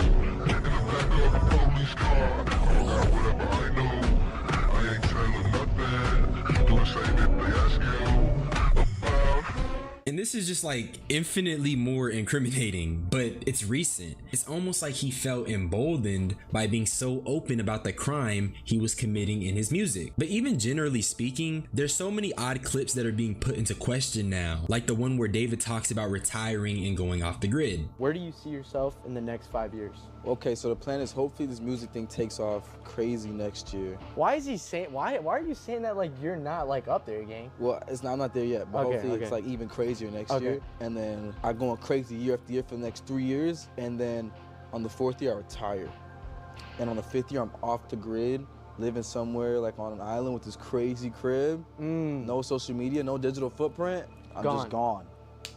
He says no digital footprint here, but the irony is that that's all he left behind. He left a neat trail for everybody to follow and learn that he was the person behind this depravity. I don't care about the law when I'm with you, 'cause I be breaking it all the time. And I don't really mean to cause no issue. I think what makes clips like these so eerie to me is that David keeps referencing law enforcement. He knows what he's doing is wrong. He knows that he'd be locked up if the truth were to ever be revealed, but this clip is from 2023. So at this point, it feels like a motif that's referencing something even more sinister, the passing of Celeste and her abuse. It was cool if she hated it. I played it for her in the car, and she was like, David, this song is too violent. You're talking about killing people in your music? No, not my son. I was like, wait, I might be onto something, bro. So I dropped it right after that. And it went crazy. TikTok, viral, 1 million views overnight. I was like, oh yeah, we cooking, boy. Obviously, this is another clip where you can just say, oh my goodness, this is crazy. His mom was worried about him dropping a song where he talks about murder. But it's not just the fact that his mom had something to say, but the eerie messages that were found on Discord. And I know we're going back to Discord, but it's not my fault. Starting with this screenshot of David calling someone a fed because they posted a photo of him and Celeste. I don't know what to say. This nigga's Black Epstein, bro. There were also these 2 leaks. The first one being Discord messages of David saying how much he likes gore. And let's keep it real. If someone is just just sitting down and watching gore. They have problems. I understand we're desensitized these days, but genuinely liking gore, sitting down and watching it is just crazy. It's definitely a sign of a larger problem in the background. There's also this screenshot which I'm leaning towards it being fake because it's genuinely just an admission of guilt and like the purest form of what that means. I really hope nobody is faking stuff like this because oh my goodness. There was also an account named Moji saying some crazy stuff, like this screenshot where he just talks about butchering women. And I know it seems crazy and people thought this was David, especially given what happened to Celeste's body. However, Moji came out and said he's not David, which I think that's probably likely because when shit like this happens, weirdos pop up out the woodworks and do stuff for attention. And it really sucks for us because now it's being utilized in the misinformation that's being spread. Also sucks to say, but one of the people I mentioned for my first David video was also seen in 2024 trying to talk about David and how he's a and saying how he likes kids. And when confronted about having proof, this person sent Celeste being posted missing on Instagram. So it wasn't anything that was not in the open. Now, before I move on to the next information I have for you guys, I think I accidentally stumbled onto a weird propaganda campaign that's going on in the shadows. His Twitter account is alleging that people in Aiden Ross's community are being paid crypto to push a pro-fascist campaign and to push a positive PR campaign for David. I'm not sure how to feel about any of this, but am I gonna count it out? Hell no. Get woke, get informed. We are in some crazy times and we already know what side of the fence Aiden lies on. So is it out of the realm of possibility? Definitely not. Now, Celeste's brother and sister both spoke on the situation, with the brother confirming that David was waiting for her to turn 18 so they could get married. And he even sent photos of Celeste that nobody had to prove he was her real brother. I don't really want to share them, so I won't. The sister posted basically saying that this account is not a scam and that it's meant to support and help Celeste, and that the police are investigating, and that they got told they shouldn't post any archives because it's evidence now. The sister also posted a photo of Celeste, but same thing, I don't want to share it. And another thing I found was a TikTok comment from 2024 that was also trying to expose David, so it just further proves niggas knew and nobody put forth the proper effort in making this widely available information. Then a screenshot of a message was posted talking about how David and Celeste met, and apparently they met on Fortnite in 2021 when Celeste was 11. This message also backs up the gore stuff and even says Celeste would use a joke as a follow-up after claiming David would her, which reminds me of the first clip where she seemingly joked about how David was kids, and it really messes me up trying to process this because that's a child, but she's saying exactly what was happening. It makes me think that she had clashing feelings. It's clear David groomed her, but maybe as she was getting older, the reality of the situation clicked. And for all that to happen to such a young girl, like, we gotta do better. And then this bastard was spotted on Fortnite, bruh, so he just don't give a damn. But that's all the David information I have. This is probably my last video on it unless some crazy stuff happens. But next video is gonna be different. Gonna expand this conversation. We're gonna talk about the people who failed Celeste because we gotta address the root. I also want to mention David was censoring information that's critical of him on his subreddit. At least that's what's being claimed. I'm not sure how true it is.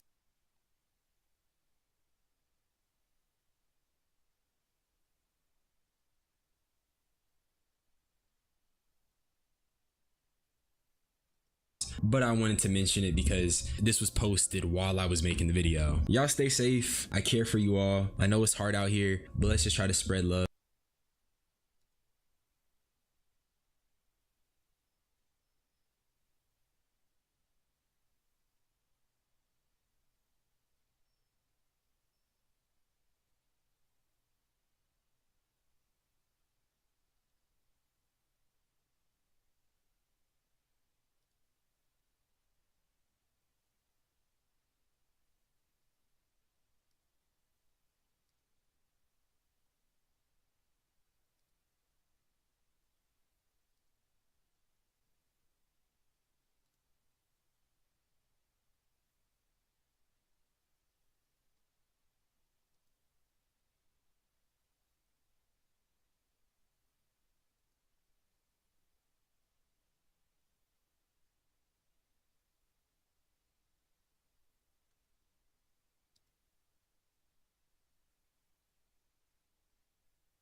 Occasionally there's moments where an entire community bands together to accomplish a single goal, collaboratively working towards something truly wholesome, positive, and special. And this just happened in the most unlikely space, crypto. Yesterday a story blew up about a man who has cancer who was streaming to raise money so he could pay for his treatment to fight against it. And while streaming to raise money for his cancer treatment, someone convinced him to download a game called Block Blaster. And when he did, he lost all of the money in his wallet. It made like my nuts and drained it. It, like that, took away all the money he had raised for cancer treatment, approximately $32,000 or so. It turns out the game was malware that was disguised as a game. It had a ton of fake reviews. It had like hundreds of fake positive reviews, so it looked legitimate. Plus, no one expects a Steam game to have this kind of vulnerability in there where it could have some kind of malicious things go on in the background, but unfortunately that's exactly what happened here. It is 100% confirmed. I made a video going deeper in this topic here if you want to see like the entirety of what happened, and that brings us to the latest chapter in this story here. Overnight, the community tirelessly worked to find those responsible and also prove that it was the game, because this is pretty unheard of for the most part. It was like fucking Batman trying to squeeze out the Riddler here. And they did. They confirmed beyond a shadow of a doubt the game was responsible. They even identified apparently 907 victims. And not only did they prove that the game was causing all of these people to lose all of their crypto, they even unmasked some of the people responsible for it.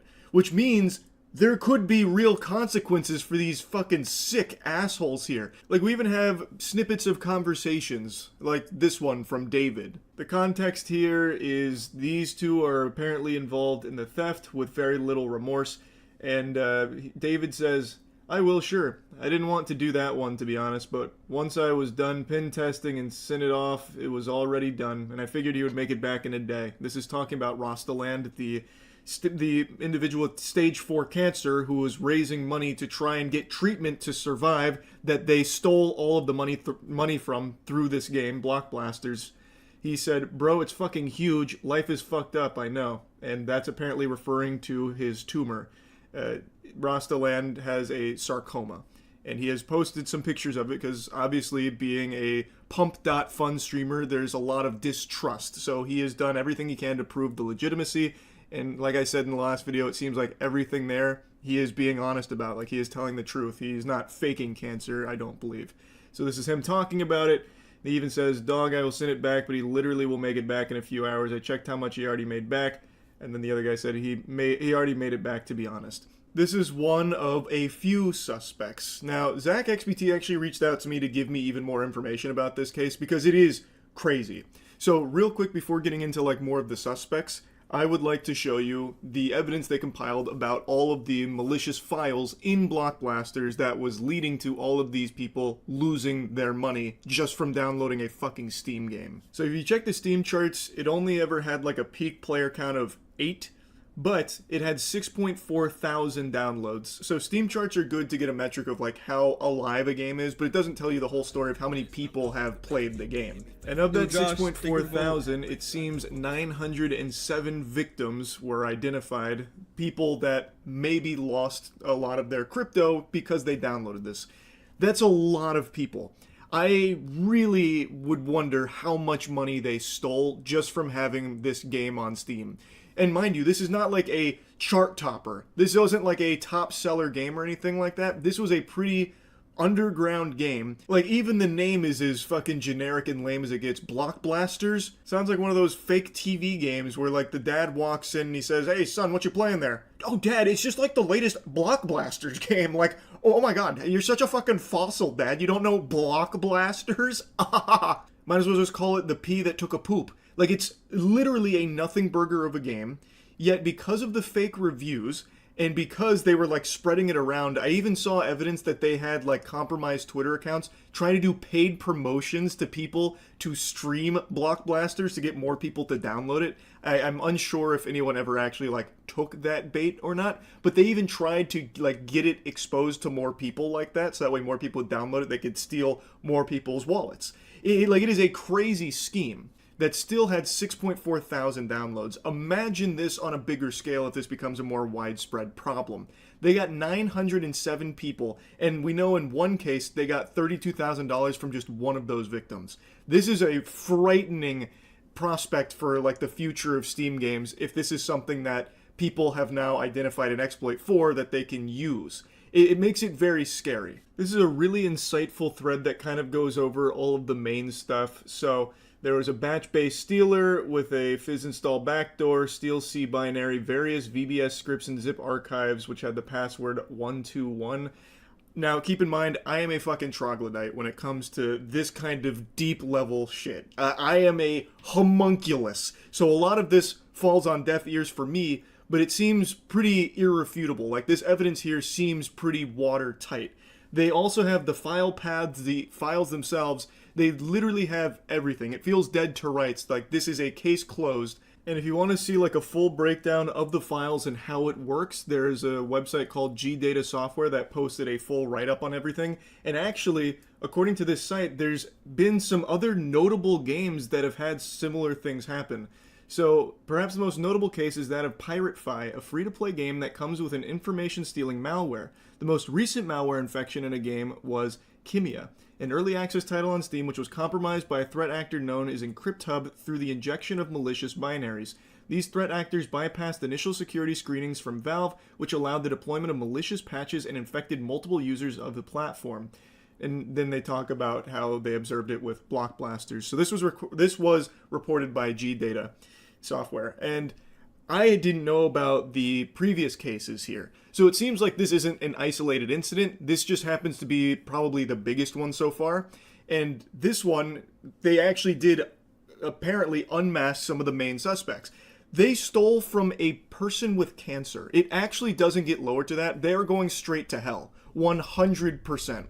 And people were so outraged that they all worked together so they could try and bring justice and try and help him get his money back, which, as I reported in the last video, Rostaland did get reimbursed the money that was stolen from him, which I think is amazing. Someone named Alex Becker reached out and sent him the $32,000 back, which is great. It's really nice to see something positive happen in a community that's become synonymous with like dog shit and terrible things happening. But job's not finished here. We still haven't gotten the good ending here, the happily ever after. The people behind it aren't behind bars. They aren't sucking farts out of assholes or anything yet.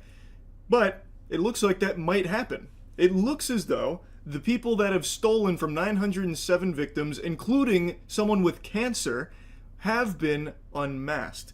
Apparently, in their Telegram, which Telegram might even be worse than Pump.fun when it comes to like nefarious activities.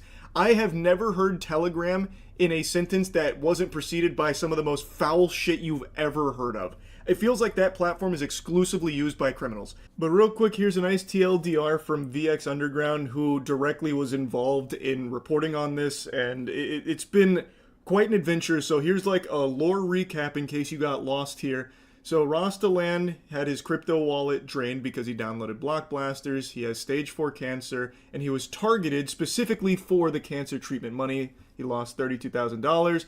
Alex Becker donated $30,000 to him. People came together, they found the drainer infrastructure, pulled all the victim data from it. They will be notifying the victims. The malware has been flagged.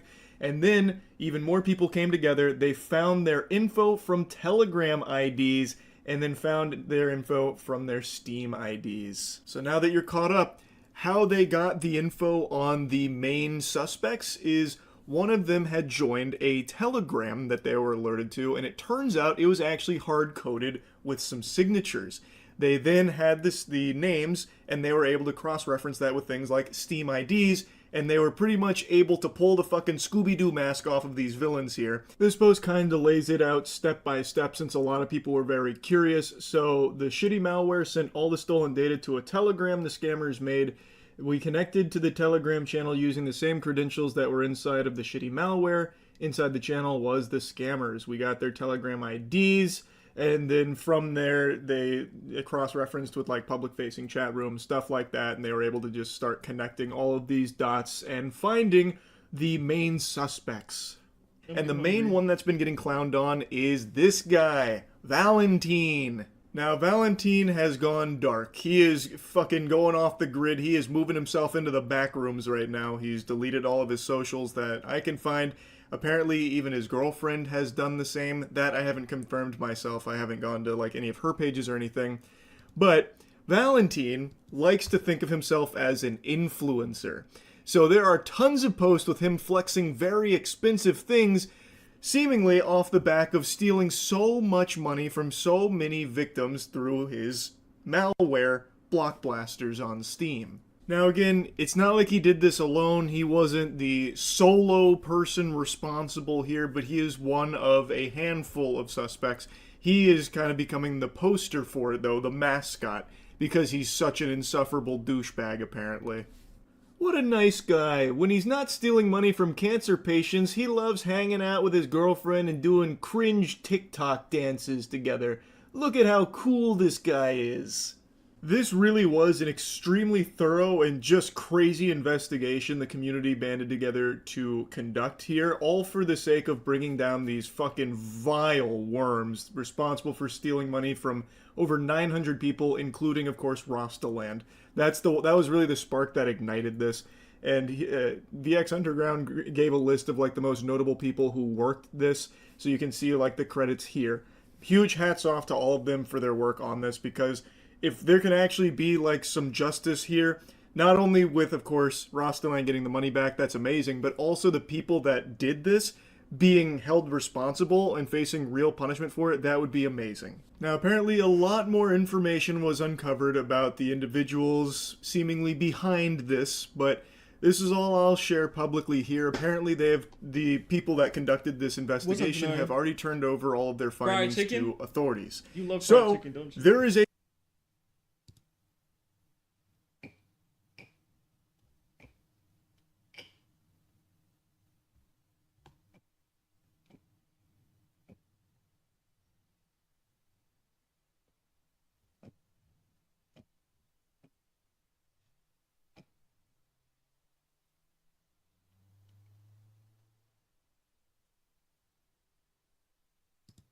Being a celebrity requires you to change your body to Hollywood norms at any moment it's popular. Whether it be through plastic surgery to look like a wax figure on video 24/7, whether it be to suck up all the fat through your body and put it in your butt, Hollywood is notorious for making people go through egregious things just to fit the role of what people expect. And for the past 10 years or so, that standard was the one and only BBL. The BBL stood king for the longest because something men like more than money is spending that money on a girl with a fat.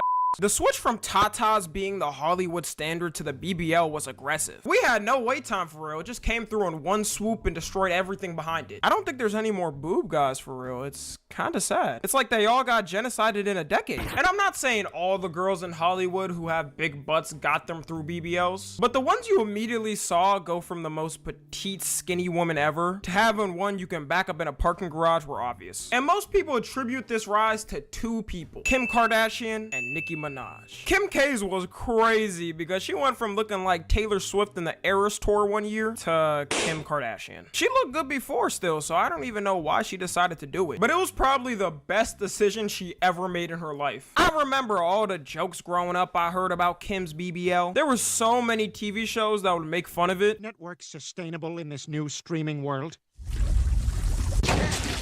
No! No! Kim, what's wrong? A black ball went to waste. And it officially became the Hollywood norm. Same with Nicki Minaj too, who as soon as the Anaconda music video dropped back in 2014, it was solidified. I know so many that had their sexual awakening as soon as this video came out. At that moment, it was basically you either had to get a BBL or work out to get a fat ass, or you were gonna fall off as a female celebrity. It started off as just a celebrity requirement, but now it's become more and more of a requirement for some women, to the point where they'll take out loans just to get a BBL surgery. Paying off a BBL like you pay off a car note is insane work. Unless you got a sugar daddy set up right after, you better have the money ready for it. I think most of y'all also know this, but BBLs are also a very dangerous surgery. One of the most dangerous, actually, which makes it even scarier that it's become a norm. When the doctors inject that fat from one part of your body to another, if it gets injected too deeply into the butt, it can cause something called a fat embolism, which blocks blood flow to your vital organs like your heart or lungs and leads to death. So some girls out there take the risk of having a fat or potentially having all their organs get suffocated and dying a painful death. That might be worth it if you're a famous celebrity and it's gonna make you more popular, but what are you doing as a standard civilian working a 9 to 5 thinking it's gonna do for you? And of course, this can be prevented a lot more if you have a more qualified and certified plastic surgeon, but a lot of times they'll fly out to a country that has a less certified plastic surgeon just so they can get the surgery cheaper and fly back. I don't think you should put your life at risk just to save a couple of thousands of dollars. Unless that's how much you really think your life's worth, then go ahead, I guess. After the process, you can't even sit down properly for the first couple of weeks because the actual incision needs to heal. So you'll see videos people post of planes full of women who take the same flight to get a BBL in a cheaper country, and they're all in awkward sitting positions so they don't damage the actual surgery. So I got on my flight today, and everyone seated around me just had surgery. They didn't know each other. Remember, ladies, if you're getting a BBL, don't forget about the flight home.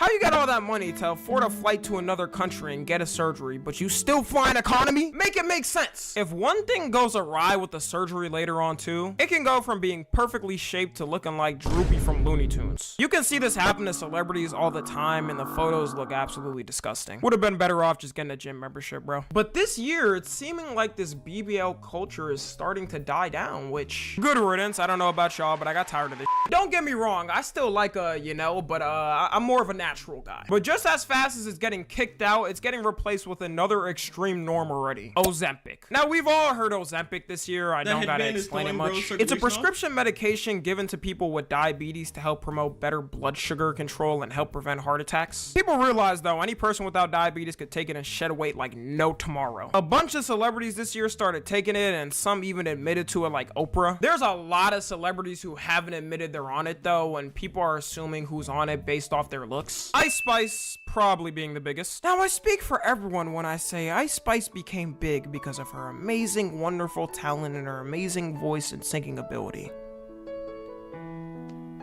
Yo, who the f is this? Yeah, Ice Spice for the past 6 months has been getting accused of using Ozempic, because going from this a year ago to this is a little drastic, right guys? No one knows why she's deciding to completely shed off her image and change. I think the only reason why people are so shocked and are accusing her of using Ozempic is if you go through a natural diet and start hitting the gym, as long as you do it right, for guys, you can lose weight and keep good muscle on. And for girls, you can lose fat and still keep your butt intact. If you use Ozempic though, it sheds everything, including your fat and muscle, which is kind of what it's been looking like for her. Like, her ass fat got disintegrated and swallowed whole by the rest of her body. She's denied using it already and said it's because she's been working out more and hitting the gym, which could be true. We truly don't know unless if it gets leaked that she's on it or she admits herself that she's been on it. But that brings up more of the question: is Hollywood completely changing its beauty standards again? Because a lot of the girls known for their big butts that, let's be real, had part of their fame attributed to it, are starting to shed down like Ice Spice is. Megan Thee Stallion also started to shed off her weight this year. The queen of BBLs, Kim K, started to shed off her weight. It's drastic how much things have changed in the past year. I will say now, even though a lot of these celebrities are most likely on some type of weight loss enhancing drug or Ozempic, people be accusing any celeb that loses weight for being on it. Lizzo this year has been sharing her weight loss transformation, and she's been sharing videos on TikTok of her in the gym. From my own experience losing weight off naturally, you can tell hers is more natural because it's been a gradual weight loss and she's still going through it. Sucks we can't make Lizzo fat jokes anymore. That was my go-to.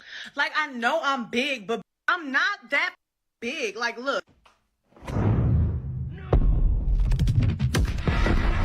fatality. If we were to bet whose weight loss is more natural between Lizzo and Ice Spice, I would personally put my money on Lizzo. This video isn't even to hate on these celebs using Ozempic though. The public just wants them to be honest about it, because if you lie and say you're doing everything all natural, then it sets a bad society standard and makes people think they can shed off all that weight fast. I still would want them to recommend people not to do it unless their doctor says so, because the long-term effects aren't the best, especially if you're someone not suffering from diabetes already doing it. And the drug is meant for people on diabetes, so you don't want to take away from someone that would actually need it. It's always better to naturally do it. You'll probably never be as perfect looking as the celebs on Ozempic, but long-term for your life, you will reach damn near close to that if you stay on the right path. And you'll actually be able to live longer. It's no different when these female celebs go on Ozempic and lie about it on interviews than the bodybuilder celebs like The Rock who try to say they don't use steroids. Not a single person in the world believes The Rock is natty. I believe Osama bin Laden ran a peace organization before that. Another one people are talking about is Ariana Grande and her weight transfer. Wait, they just said that The Rock is doing roids? Is he good? He must have not seen what The Rock was built like when back in the day. He tripping. That boy was big as free. Ariana Grande has always been pretty skinny and no one considered her a contender of someone that would start to lose weight. In the past couple of months though, people have noticed she started to become skinnier and skinnier to the point of concern. Like when someone who's skinny becomes skinnier, then it's a sign there might be a body dysmorphia problem. Some say it's because her movie role in the movie Wicked, where she had to prepare to look best for the role. But you're telling me the directors as a requirement told her she needs to lose weight? That wouldn't even make any sense. Now I don't think it's Ozempic per se. If she went on Ozempic, I think she straight up would have dropped dead after a month. When someone a decent sized weight goes on Ozempic, they already look like they starved themselves for a month straight right after. Even her co-star in the movie's been getting accused of using Ozempic. For Ariana Grande, if it was to be something, it would probably be more of an eating disorder than Ozempic, which would be sadder. She's talked about how she struggled with her body image a lot in the past too. So people gotta be careful the way they're talking about her body and stuff, you know, because you never know what she's going through. It might be something that's actually really personal. You know, I hope she's good and all. If she does need help, I hope she gets it. The whole build-up release to the movie Wicked was very strange though. Both her and her co-star would be acting strange is the only way to put it in interviews. This week, people are taking the lyrics of Defying Gravity and really holding space with that and feeling power in that.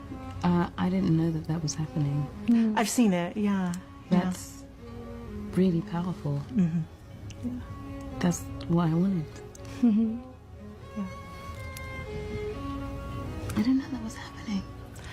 I've seen it on a couple posts. I heard people who watched the movie really enjoyed it, at least there's that. If they was doing all these weird antics, only for the film to be a hot steaming pile of both of them would never hear the end of it for their entire careers. So to wrap it all up, this could just be a point of time where Ozempic came out and everyone's rushing to do it because it's the cool new thing. Or it could be a complete... Did she just say she went down 100 pounds off Ozempic? So she said 246. To do it because it's the cool... 165? She lost 80 pounds? Bro, holy. Holy, bruh. Chad, do not take Ozempic, bruh. Chad, I would dead die if I took Ozempic, bruh. Like, I wonder how long it took her to lose 80 pounds. She probably lost that junk in like a month, bro. Cool new thing. Or it could be a complete culture shift, just like how the BBL came in and changed the game. It used to be like this before though. I don't know how many people remember. All you saw on billboards in the 2000s and before was just the skinniest models of all time. All I can say is the gym is the way and natural is always best. I started 4 years ago and I've never looked back. But let me know what y'all think of this whole... Damn, that boy was fat as hell. God damn.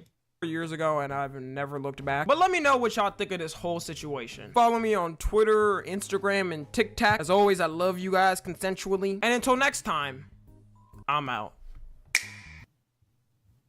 I can tell bro never missed a meal.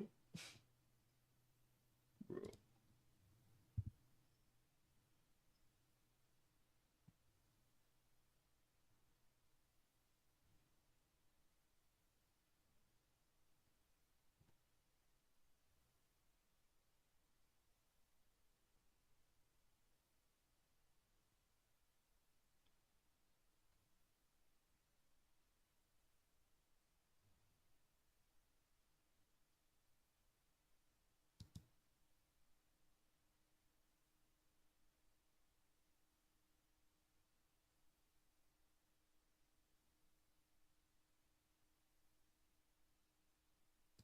I'm 34. 34? This video's for you, Janaya. Okay, what do you do? I am a risk taker. I'm a road runner. Unemployment. It's no longer just about not having a job. It's a way of living. Maximizing on productivity and really just enjoying life. We live in a generation where unemployment is really the final goal. Okay, nobody wants to work a 9 to 5 no more. Which, you know, will probably have some repercussions in the future. Because what happens if you need to go get your car fixed and the best you're gonna get is a sports bettor or a damn Twitch streamer? Me personally, I'm escaping the matrix. Day trading, crypto, fucking NFTs, all of that. But with the amount of gambling videos I've seen, I've got genuine worry for this generation, bro. The sheer amount of debt that's gonna be built up just because of this image. I'll see y'all at the annual Squid Games, bro. Okay, now I mentioned being unemployed is going beyond the job status, because I think it's more about how you spend those jobless hours. Because you could be unemployed and, you know, still be locked in, day trading, crypto, all of that. Or you could be playing around with Saratoga bottles and damn bananas because you saw a funny internet meme. Now, before you think I'm judging you, which I am, You corny, my boy. You lame. I gotta admit that we all be demonstrating unemployed behavior. I mean, you might be a little too tapped in with the John Pork and Tim Cheese law, or really any other niche internet meme. Tung tung tung tung tung tung tung tung tung sahur. And we call this kind of behavior being unemployed because they just have way too much free time. And all this time they spend gallivanting around, you have to think they surely have some time to make some money. Yeah, okay. But who am I to judge you? Go enjoy your life. There's always time to escape the matrix later. But you should know better than anyone if you're just out here devouring your minutes. For example, if you're finding time in your day to prepare and eat coleslaw. We need a couple of y'all to start taking one for the team. We can't all be Twitch streamers and barbers, okay? Someone has to work them oil rigs. And what's 3 barbers on each street gonna do for me, okay? I need a house to be built, not a look. But maybe we'd have more employed people if the process of getting a job wasn't such a damn grueling process. I'm gonna show you some shit that might be a jump scare for some of y'all. You ready? Why would I like coleslaw? Ooh, job application. The whole process of getting a job, you gotta make some fuck-ass resume. And if you don't have any experience, that shit's just gonna look like this. And can someone tell me why entry-level jobs be asking for experience? Dude, you are the experience. The damn job paradox. How am I meant to get experience if I need experience to get experience? And after making your resume, you have to go on like Indeed or something and just look for a job that doesn't look like modern day slavery. I'm unemployed right now, but I'm about to work at this job, this factory down the street, $6 an hour, full time. And after shooting like 400 applications, you settle for one interview, you got a McDonald's. And now the interview has to be the worst part, because you gotta pull up in a suit and tie to an O-block McDonald's.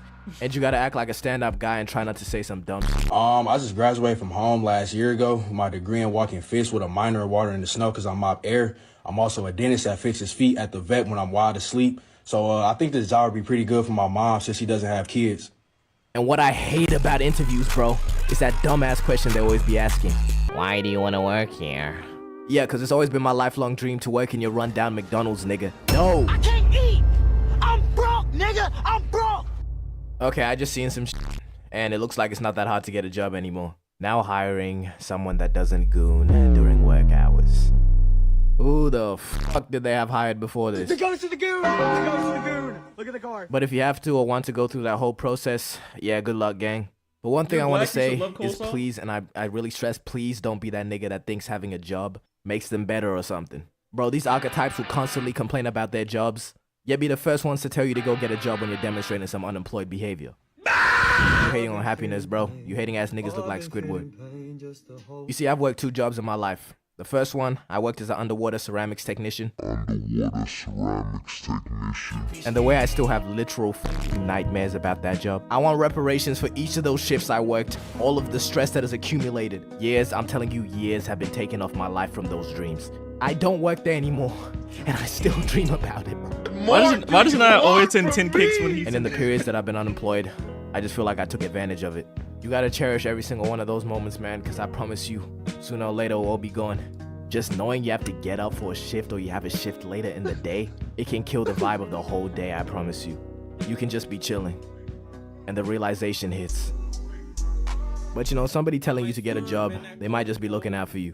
Okay, don't start sending images like this. Bro, you just lazy. And to all the unemployed out there, is the Minecraft movie really that funny? Yeah, he said chicken jockey in a funny way, but does it ever warrant this reaction?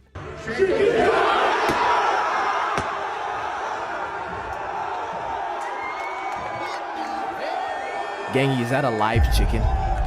Man, we were supposed to have flying cars by now. The unemployed have just had a field day with this damn movie, bro. And not to be the fun police or nothing, but imagine working at one of these cinemas and having to clean this shit up. Melly going And we gotta bananas. look out for all of the people that are stuck in the infinite job cycle. I promise you they don't wish for that life. So don't be the guy that chucks 3 buckets of popcorn and mysterious liquids all over the floor. Just for, you know, a little giggle. We gotta look out for each other, man. The employed gotta look after the unemployed gotta look after the employed. If we fail to do this, society will collapse as we know it. So what are you gonna do? You're gonna sit there as you watch society fall? No, you're gonna get up. You're gonna stand up and you're gonna fight for what you believe in. But do you really get what I'm trying to say though? We need the employed, but I don't want to be employed, so I'm gonna make it easier for them. The minority you just paid to deliver pizza to your address during a hurricane. Tip them a little bit. Instead of telling the person that's making your food to just put the fries in the bag, how about you give him some nice words? The employed and the unemployed, united. But it's time to admit it, being unemployed is not all sunshine and rainbows. Yes, I don't have the responsibility of a job, but I am so lonely. Me aside, don't trick yourself into believing you're not a fucking loser, okay? Because Googling top 5 side hustles to get rich quick is not being locked in. You know what, let me stop being a hater.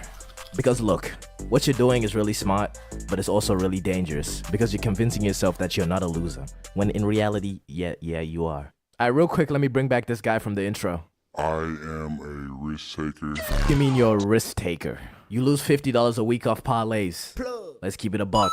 Bro, there is really 2 types of unemployed people. The ones that gaslight themselves into believing they're onto something. I'm an entrepreneur. Okay. Do you have any businesses we could be on the lookout for? No, just not right now.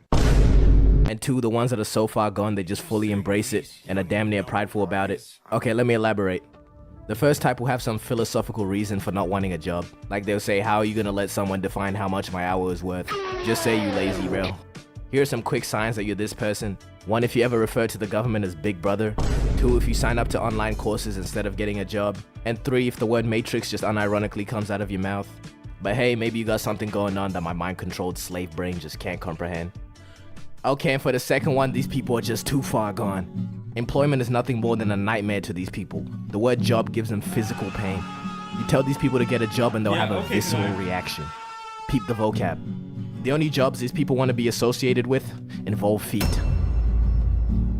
I gotta apologize to these people though for not censoring the word work and job. I know this is considered a slur for you guys, so my deepest apologies.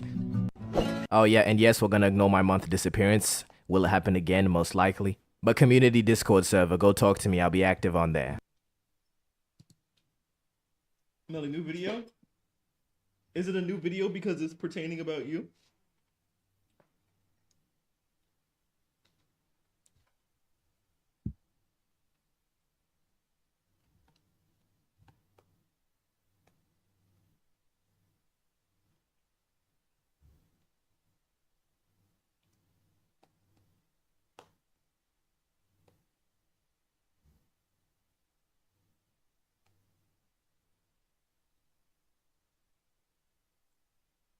It was a good video? Yeah, it was a really good video, Janai.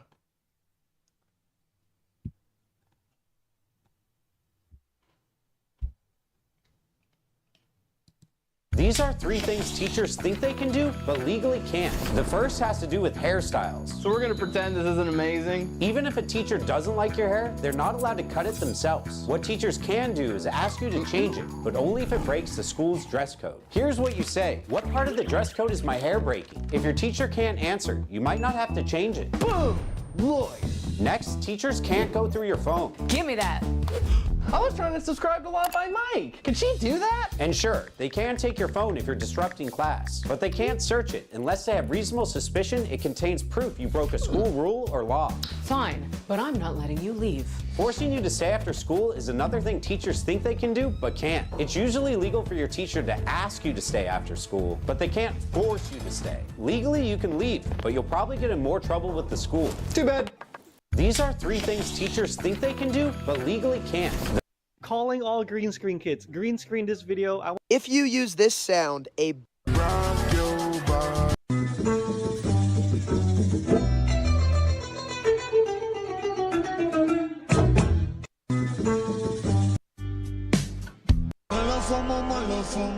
Do you want a chance to win one of these? Well, I'll be honest. No era amor.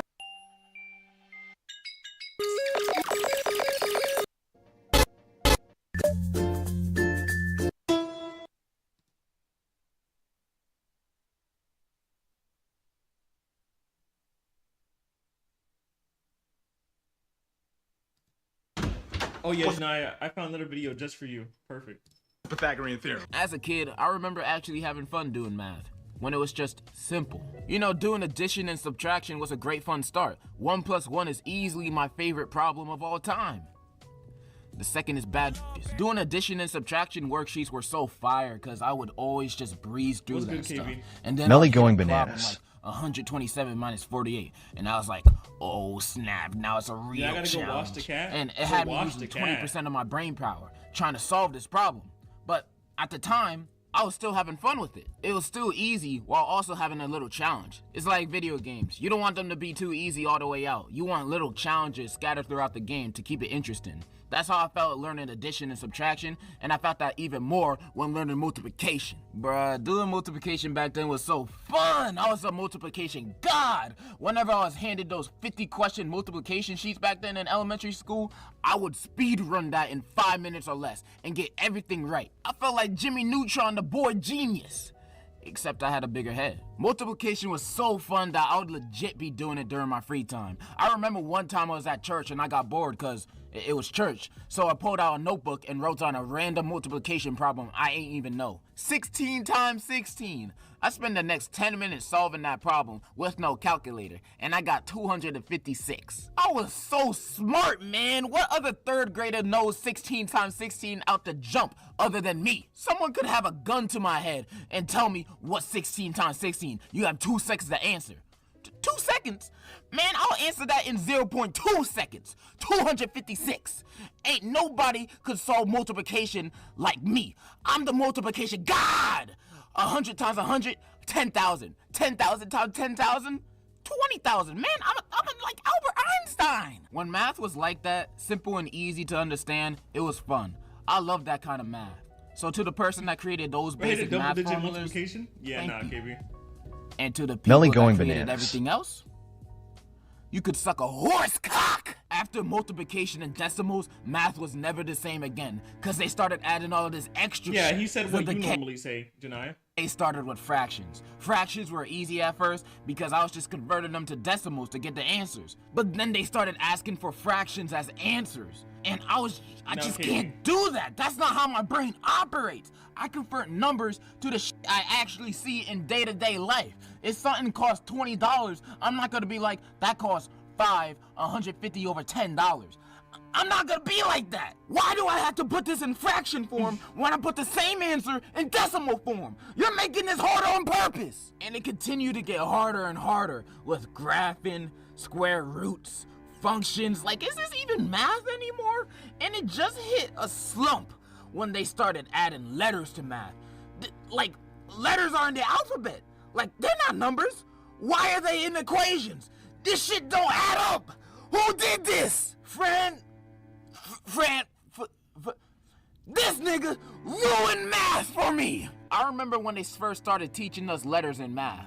I thought letters represented the number in the alphabet the letter is at, like A equals 1, B equals 2, C equals 3, and so on. So when the teacher presented a problem like this, what does B equal? I was always like, B equals 2, obviously. But then the answer would be like, B equals 100. And I'm all like, no it doesn't. How does it equal 100? There's at most 30 to 40 letters in the alphabet, not 100 letters. How does B equal 100? And I never recovered since. I still don't understand how B equals 100. Like, y'all just making stuff up at this point. It's the second letter in the alphabet. That means it's 2. But you know what I hate the most in math? The subject that really messed me up? Algebra. Algebra was an all-in-one nut to your face. It had all the bullshit in it. Graphing, shapes, letters, roots, and all this other garbage. And the worst ones yet, sine, cosine, and tan, or what quirky teachers like to call it, Sacagawea. Whenever I see any of these in my math, I know I'm gonna get it wrong. So why even bother doing it or trying? But you know, we always gotta show work when solving a problem that I don't even know in the first place. So what work am I gonna show? And even if I did know the answer, why do I have to show work? If it's a problem I could just type in a calculator, then ain't no reason for me to show work. The calculator is my work. Man, to the dude that created algebra, Muhammad. I ain't even gonna try to say the rest of it. That's gonna cast a spell on me or something. But in the afterlife, I know every high school student is jumping your ass right now. And I'ma join them when my day comes too. I'ma give that nigga purple nurples and wet willies. Thank God I wasn't smart enough to take calculus, cause I know if I did, I would have been crying at my desk every test. But I feel like y'all got the gist of it. I'm pretty sure y'all hate math too. Science is a close second. I ain't even gonna try to take too much of your time, so in conclusion, Neil deGrasse Tyson can go eat my ass. Nah. Calculus was easy? Yeah.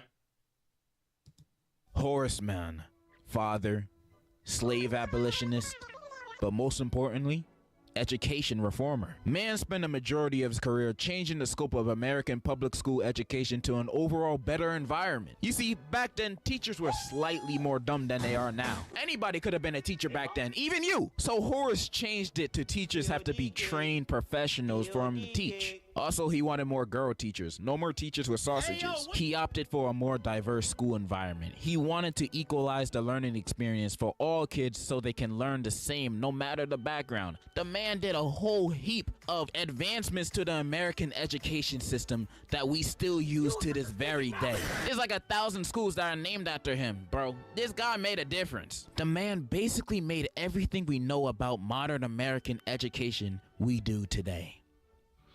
No, anybody a teacher right now? Anybody is crazy. The worst mother thing to ever exist. Homework! This man did everything right for the education system. But with this one thing, he made everything wrong.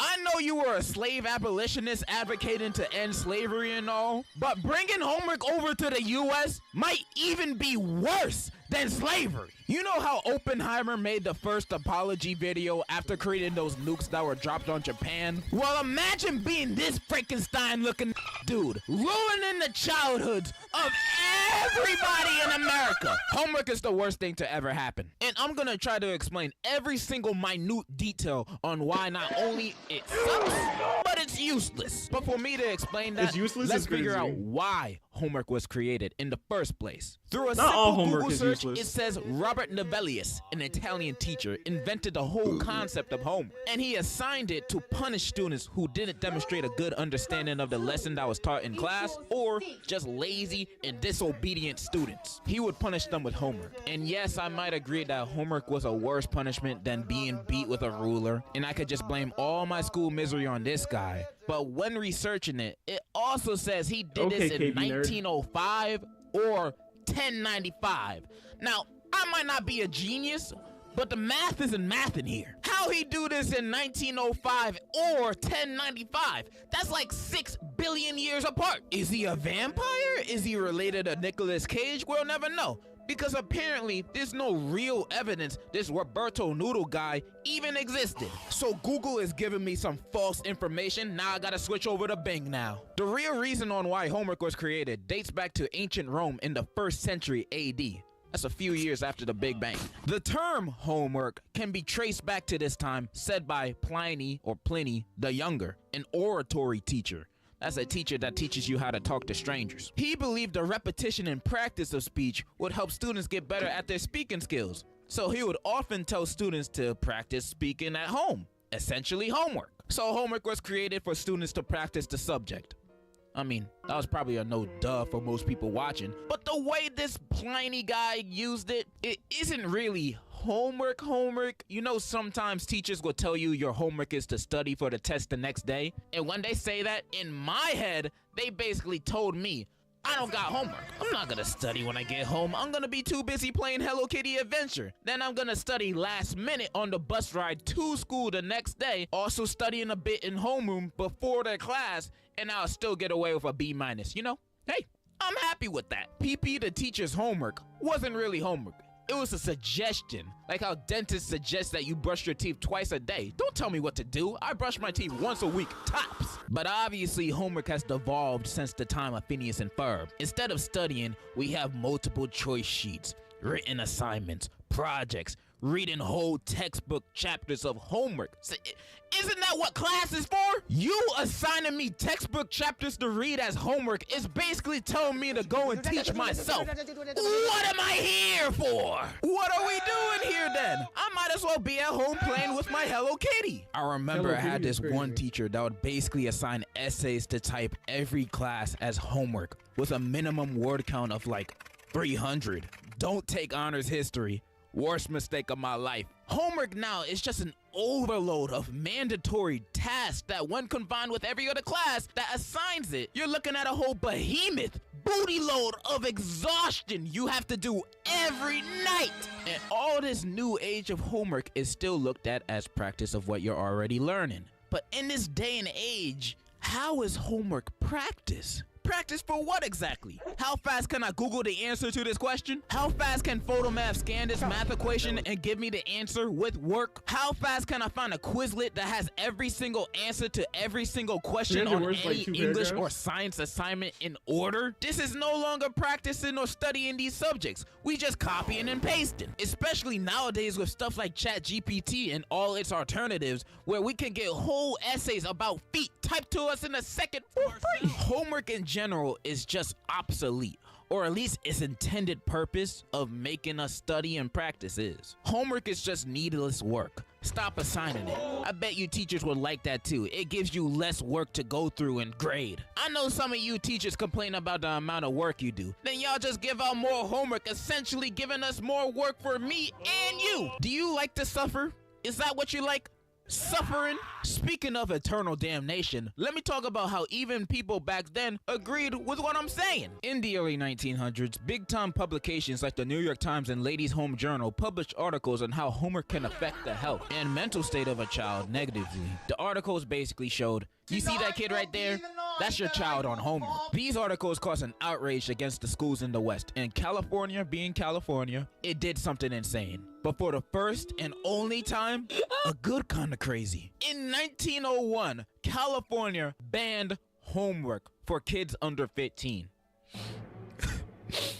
You thought it could never be done, but faith has been restored. Skip some years, and in 1923, the American Child Health Association formed, and they also thought homework was bad for the brain. And in the 1930s, they even went as far as to deem homework as child labor. You see, during this time, America just had the Industrial Revolution, and the children yearned for the mind. So kids as young as 5 were playing Minecraft in real life. And by the 1930s, a bunch of laws had sadly been signed against child labor, but recently for it. And since these laws were being passed, the ACHA thought it was a great opportunity to finally get rid of homework once and for all.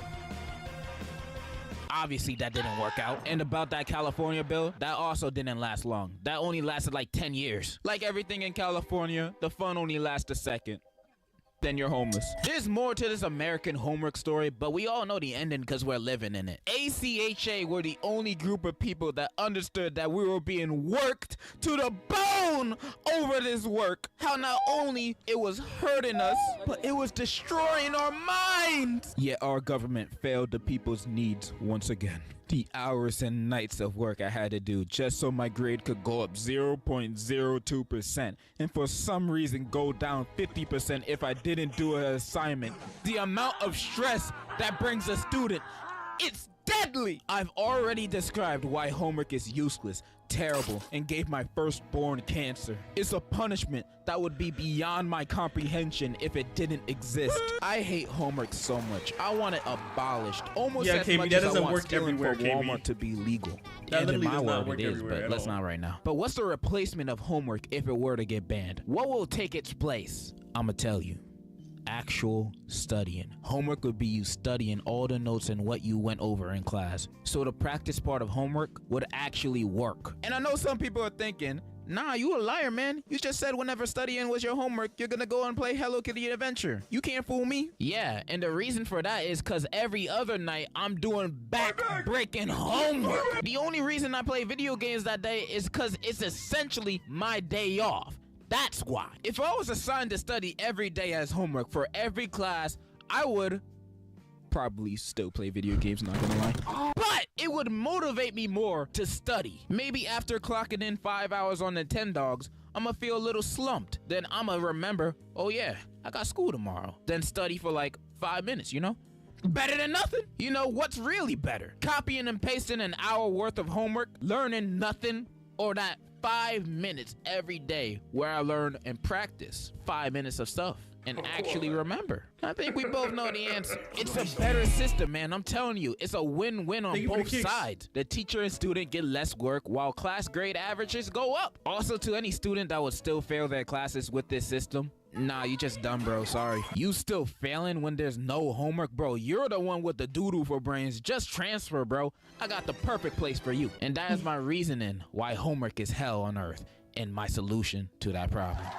Thank you, thank you. And to any kids watching this right now, show this video to your teacher and tell them to watch it, cause I just gave them the most convincing reason on why homework is terrible. I'm about to change their brains. I made sure not to cuss or say anything dirty in this video so you won't get in trouble. And if they watch this and still give you homework, jump them! Jump them! I'm just kidding. Just put a grenade in their desk when they're not looking. Yeah, homework is dookie, and that's all I wanted to say. And in conclusion,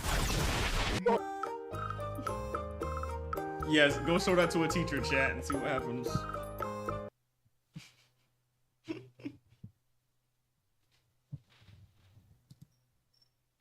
Oh, lady, whatever you're selling, I ain't buying, yo. Well, my name is Skylar White, yo. My husband is Walter White, yo. Uh-huh. What do the IRS, fake charities, and resellers have in common? They're all going to hell. They're all gonna burn. But they also take advantage of you for your money. They are leeches. They are parasites. They are mosquitoes. They try their best to take as much money from you as they possibly can. In other words, I don't pay taxes. But what if these pocket watchers took the form of an individual? A person with the same intent of stealing as much cash from you as if they're gonna give you a good time. But they're not gonna give you a good time. They stole your chain. I'm talking scammers. I know they ain't the same thing, but I just hate the IRS and resellers so much. So, scamming, one of the least respectable occupations out there, right next to the TSA employees. No one likes them. They're a lot like snakes in the grass, searching for prey, and once they find an easy target, they snatch and grab a hold of your wallet and disappear into the night. Scams could take many forms. They could come as fake street games, fake emails, fake clothes that you bought that you thought was legit. And also, there's those fake bot comments on Instagram that just say, DM me now, you won. And I'm just like, what did I win? But I ain't win nothing. They just won my bank account. It's tragic, man. And scamming be happening all the time. Over $5.8 billion was lost last year due to scams alone. And I think this is happening because these scammers are finding new, never before seen ways to scam other people. Like they can't call people no more. All of our phones have that scam likely feature that pop up when they call. So we're not gonna answer the phone. So they gotta think of something new. So what else is there to do? That's right, fake email receipts. I almost fell for this the first time I saw it, because I knew I didn't buy shit. So I checked the money in my bank and it was all there. So I knew this was a lie. That's how convincing some of these scams are nowadays. They can trick anybody. Hell, apps are promoting scams, like those YouTube bumper ads that say, get $750 free from Cash App. And then when you do it, you have $750 missing from your Cash App. Kids, if an ad says they're gonna give you free money, it's a scam. Don't trust it. I learned this the hard way. I remember one time I was walking down the street in an alley, and then a man approached me saying he's gonna give me free Arby's, and I was like, hell yeah.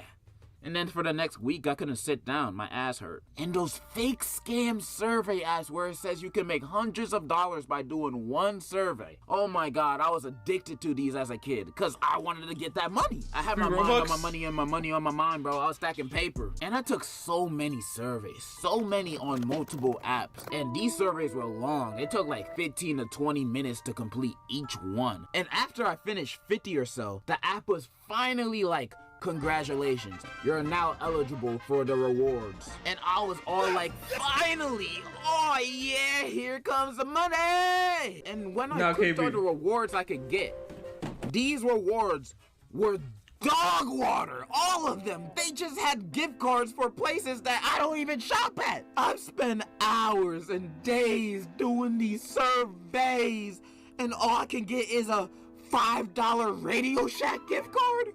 Where the hell do I find a Radio Shack?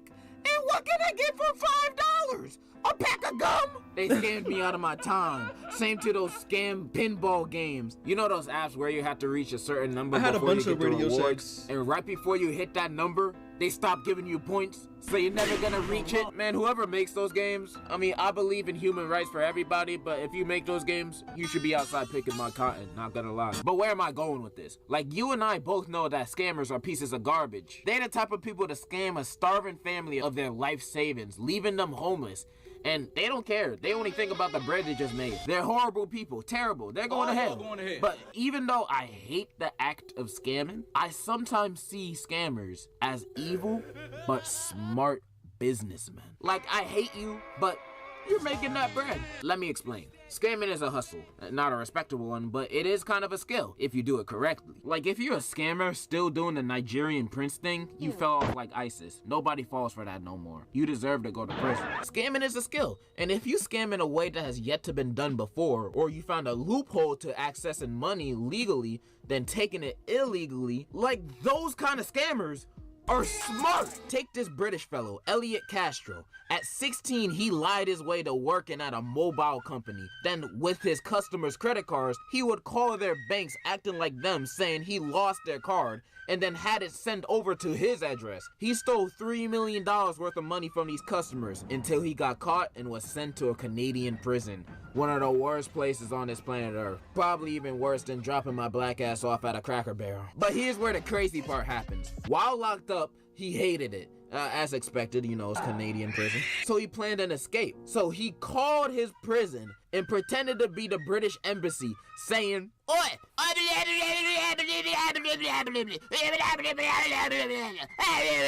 And then the Canadian prison actually believed it. They just said, "Oh, okay." They brought Elliot a plane ticket and escorted him to the airport, but not to his flight to Britain, because they assumed guards would be waiting for him anyway. They let him go take his flight, and now he's back at England, no guards waiting for him. He's a free man now. What? What? Bro. Nah, this guy got aura, bro. I cannot lie. He took 3 M's, went to prison. Bro, like, America would never, bro. They gonna laugh at your ass if you try something that dumb. There's no way they were that stupid. This man just escaped prison like that. Call scammers what you want. That man is a genius. Scammers like him, I can't help but feel impressed. Like, scammers this smart, I don't know. Maybe they deserve the money. I read stories about some of these scammers and the lengths they go and the level of their cons and tricks and becoming rich in the process. That's impressive. I mean, I feel bad for the people that got scammed, but hey, it is what it is. You gotta make a buck somehow nowadays. And I'm not encouraging people to scam others.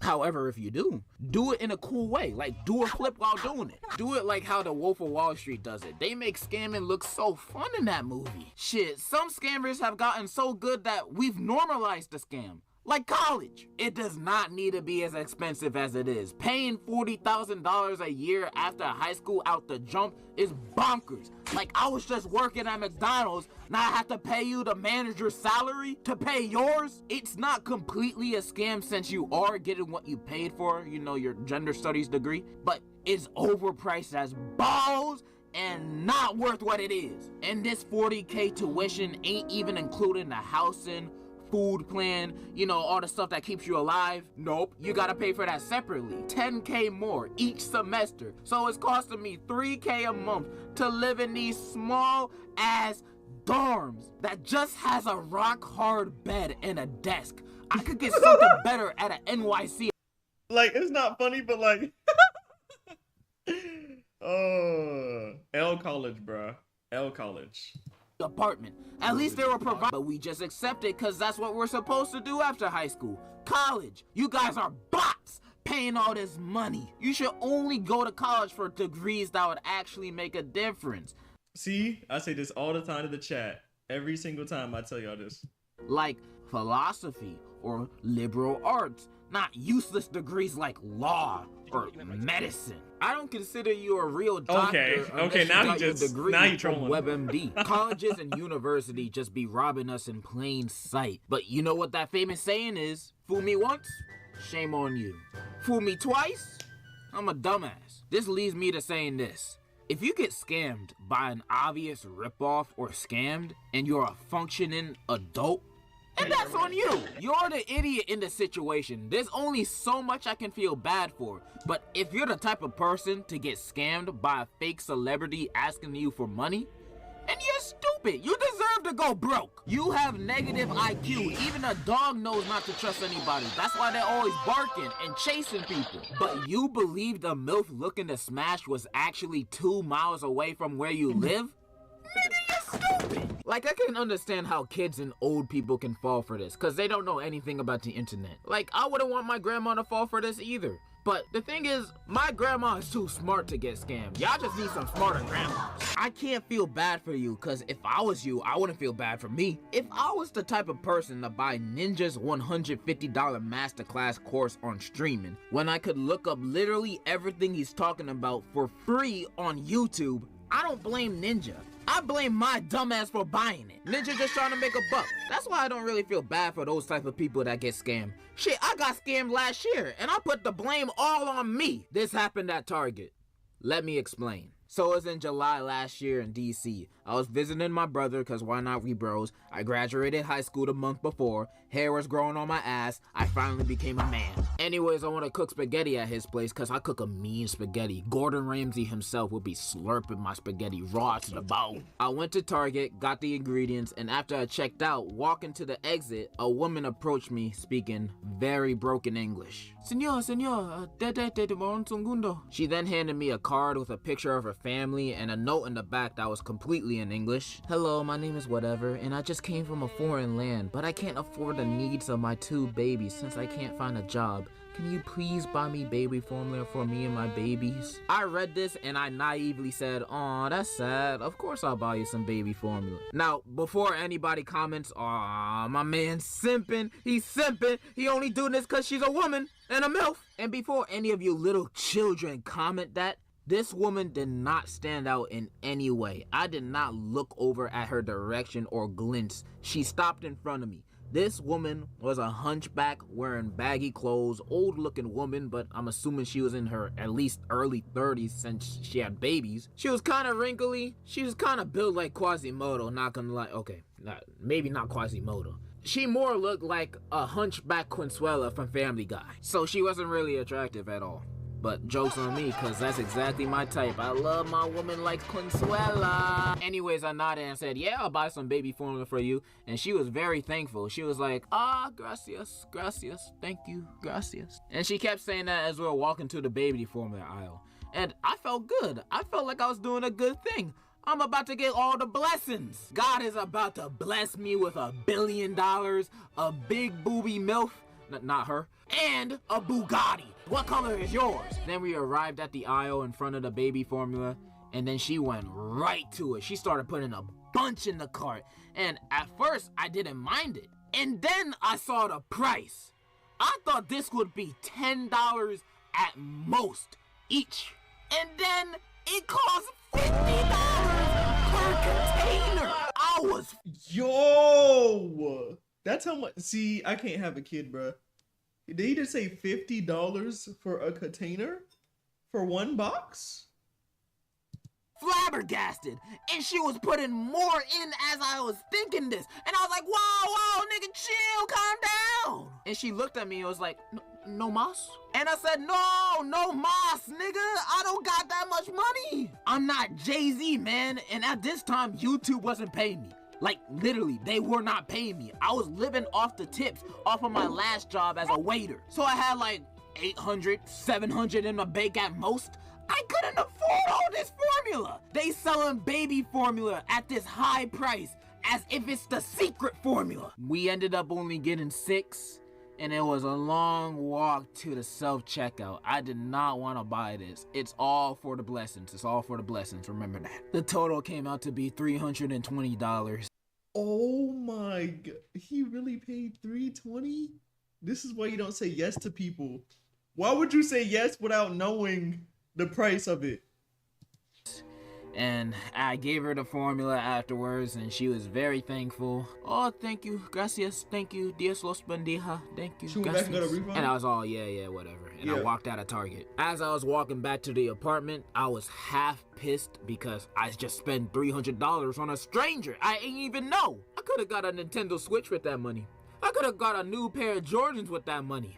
I was upset, but at the same time, the other half of me was kind of happy because I just did a nice act of kindness to a woman in need. I also was thinking, God is gonna give me all the blessings. I just know it. I'm about to be the Pope by the end of the year. Now you're probably asking, well, how did you get scammed? Well, when I went back to the apartment, I told my brother what happened at Target, and he was all, wait, huh? You got robbed? And I said, no, I did the ultimate act of kindness. I'm a saint. Then he gave me one of those skeptical looks you give someone when you know they fucked up, but they don't think they fucked up. He was like, I don't know. What, you think she lied and scammed me? I don't know. I thought to myself again, did I get scammed? But why would they ask for baby formula if I was gonna get scammed? Why not money or something valuable? And I got the receipt, so she can't return nothing. So how did I get scammed? The only way to find out was through Google. And I forgot the exact words I searched up. I think it was homeless person baby formula scam or something. And the first thing that popped up was an article about how it was common for people to trade baby formula in exchange for drugs. Did I just...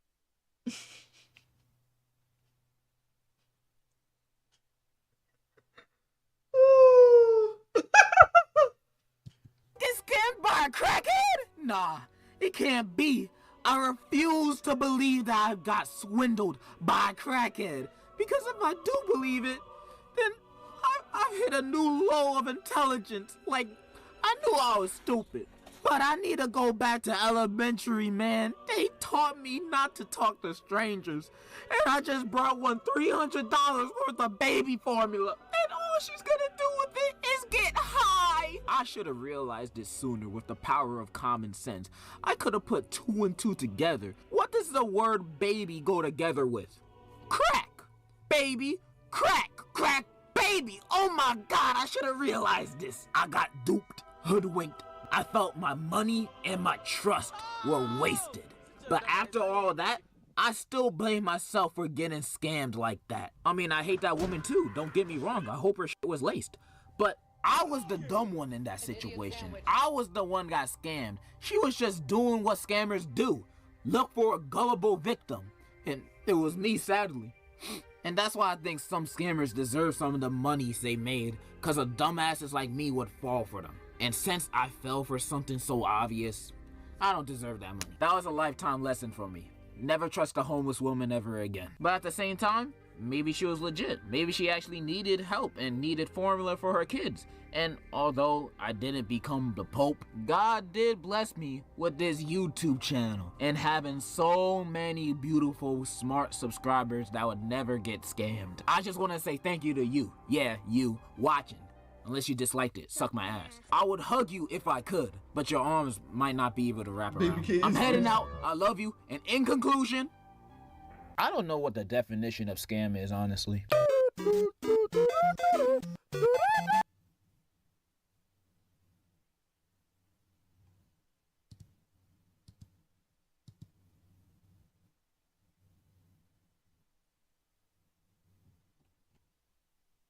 Melly not subscribed?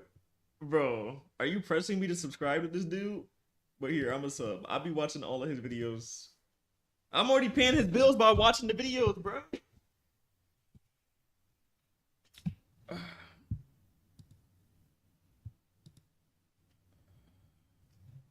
Ooh, my back.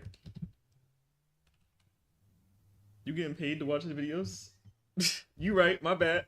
Nah, you right. You right. While I yap in your chat. Pets are the worst. Whoa. Alright, this is my last one. I'm gonna go play Roblox. But I had to calm my nerves. That's why I'm not playing the game. I had to calm my nerves after that. But he's made me feel better. Pause.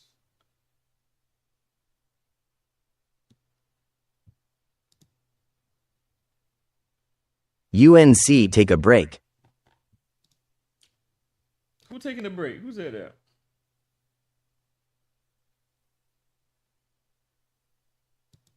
Animals are. Watch that video. Never mind lawsuit. You've been live all day. Okay. I'm gonna always go live. But yeah, I'm not doing that video, bro. I'm not getting sued. Just take a break, UNC. Why would I take a break though, bro? I got bills to pay, gang. I got a family to feed, twin. You don't even pay my bills, Dre. You don't even pay my bills. You go on TikTok. You don't even go on Kick and pay the bills. Animals are a very crucial part to our world and ecosystem. Who There's don't? the bees that give us honey, the ants that help us provide healthy soil, the wasps who have no reason to exist. You don't even feed yourself? Other than to make our life. I send you heart me's every day. Bro, do you realize I get nothing from that heart me? Like, I'm not even like trying to like BS you, bro. I literally make nothing from that heart me. That is literally 0.2 cents.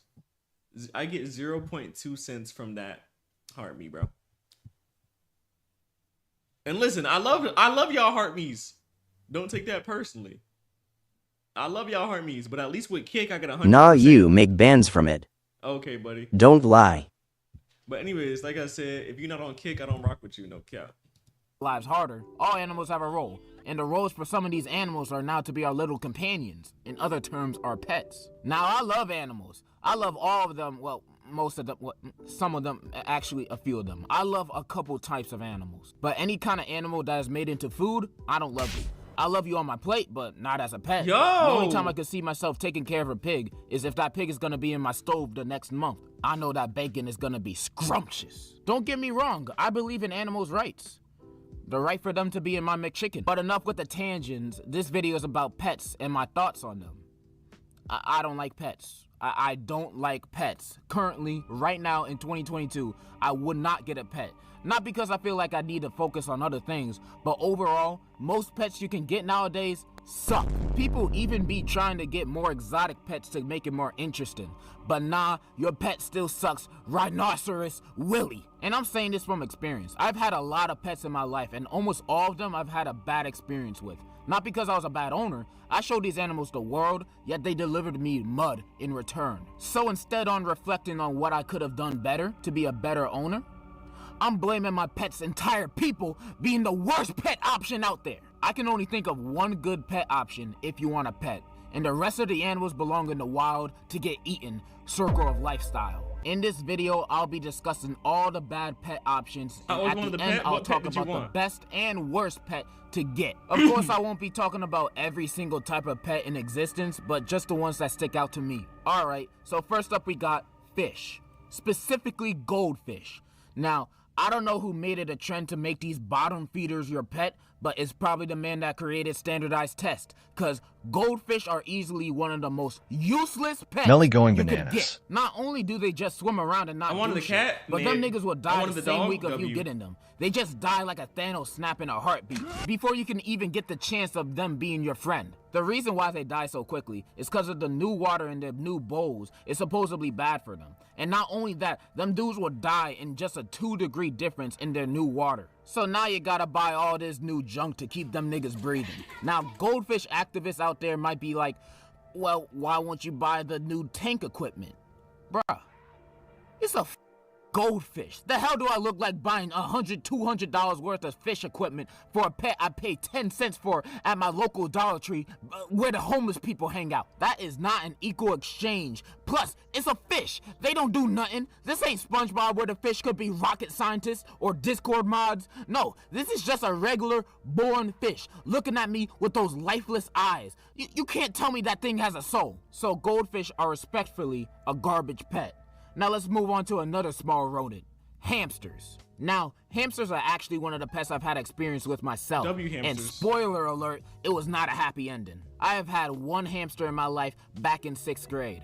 I named him Tony. I was so happy when we got Tony. I was jumping around all excited. You'd think I just ate coochie for the first time. But nah, I just got a $10 hamster at PetSmart. And I treated this hamster like the world. Hamster is wild, I fed him every day and gave him water, and I would watch him eat because I just loved him that much. I would play with him in his little hamster ball every day, you know, running around, telling each other little dark, dirty secrets. And we got him this 2-story tall cage with a fancy wheel in it he could run around in. So he was living and sleeping comfortably too. This hamster was living Giving in your hamster luxury. a heart attack is If he wild. could, he would have been bragging about his new life to his hamster homies back at PetSmart. This man was living the best life possible. And then the next day, the motherfucker was dead. That's right. 4 days after I got in Tony, that nigga died, bro, out of nowhere. He was just dead. It was only 4 days, bro. I just got him on a Tuesday, and he died the same week on a Saturday. I don't even know how he died. Did he choke on something? I really don't know. I remember going downstairs, carrying his lifeless corpse in my hands, boo-hoo crying to my mom, telling her, Mom, Tony's dead, Mom. Tony died. We gave Tony a proper burial, the trash bag. bro. But It was funny that's as why hamsters crazy. as pets suck. I can't trust an animal that will put me in that much grief in such a short amount of time. Pets that can die that easily off of nothing shouldn't be pets. It's like the same thing with rabbits. They get scared once and then they die. Like if you take a No, step... that's hilarious, bro. I love how he's talking about what happened to the hamster that your cousin killed. off of nothing shouldn't be pets. It's like the same thing with rabbits. They get scared once and then they die. Like if you take a step forward a little too loudly, they just have a heart attack. That's why rabbits and hamsters are bad pets. R.I.P. Tony though. The other kind of animals I would never have as pets are exotic animals. Animals like snakes, spiders, and whatever this is. Monkeys are cool though. I feel like if you have or want any of these as your pet, you're asking for a shorter lifespan. Especially if you get a lion or a tiger. Like I've seen people on social media have like actual lions and tigers. Bro, like what's wrong with you? I don't trust no animal that could just snap one day and be like, you know what? I want to eat you now. And I can't do nothing about it. Like what am I gonna do? Square up with a lion? Hell no, I'm not. And also, if you own a tarantula, you're most likely a serial killer. I didn't make the rules, but your parents should check your backpack every day before you go to school. Also, some people's pets are just animals from the woods. I've seen people have pet squirrels, pet raccoons, pet foxes, pets has rabies. It's like they just leave the door open and whatever walks in, they just gonna call it their new pet. Those are wild animals, not house pets. If I go to your house and see a raccoon in that bitch, I'm calling animal control. I'm snitching tonight. I'm snitching tonight! And speaking of unwanted and horrible house pets, let me talk about the second worst pet someone could get before I talk about the best and worst.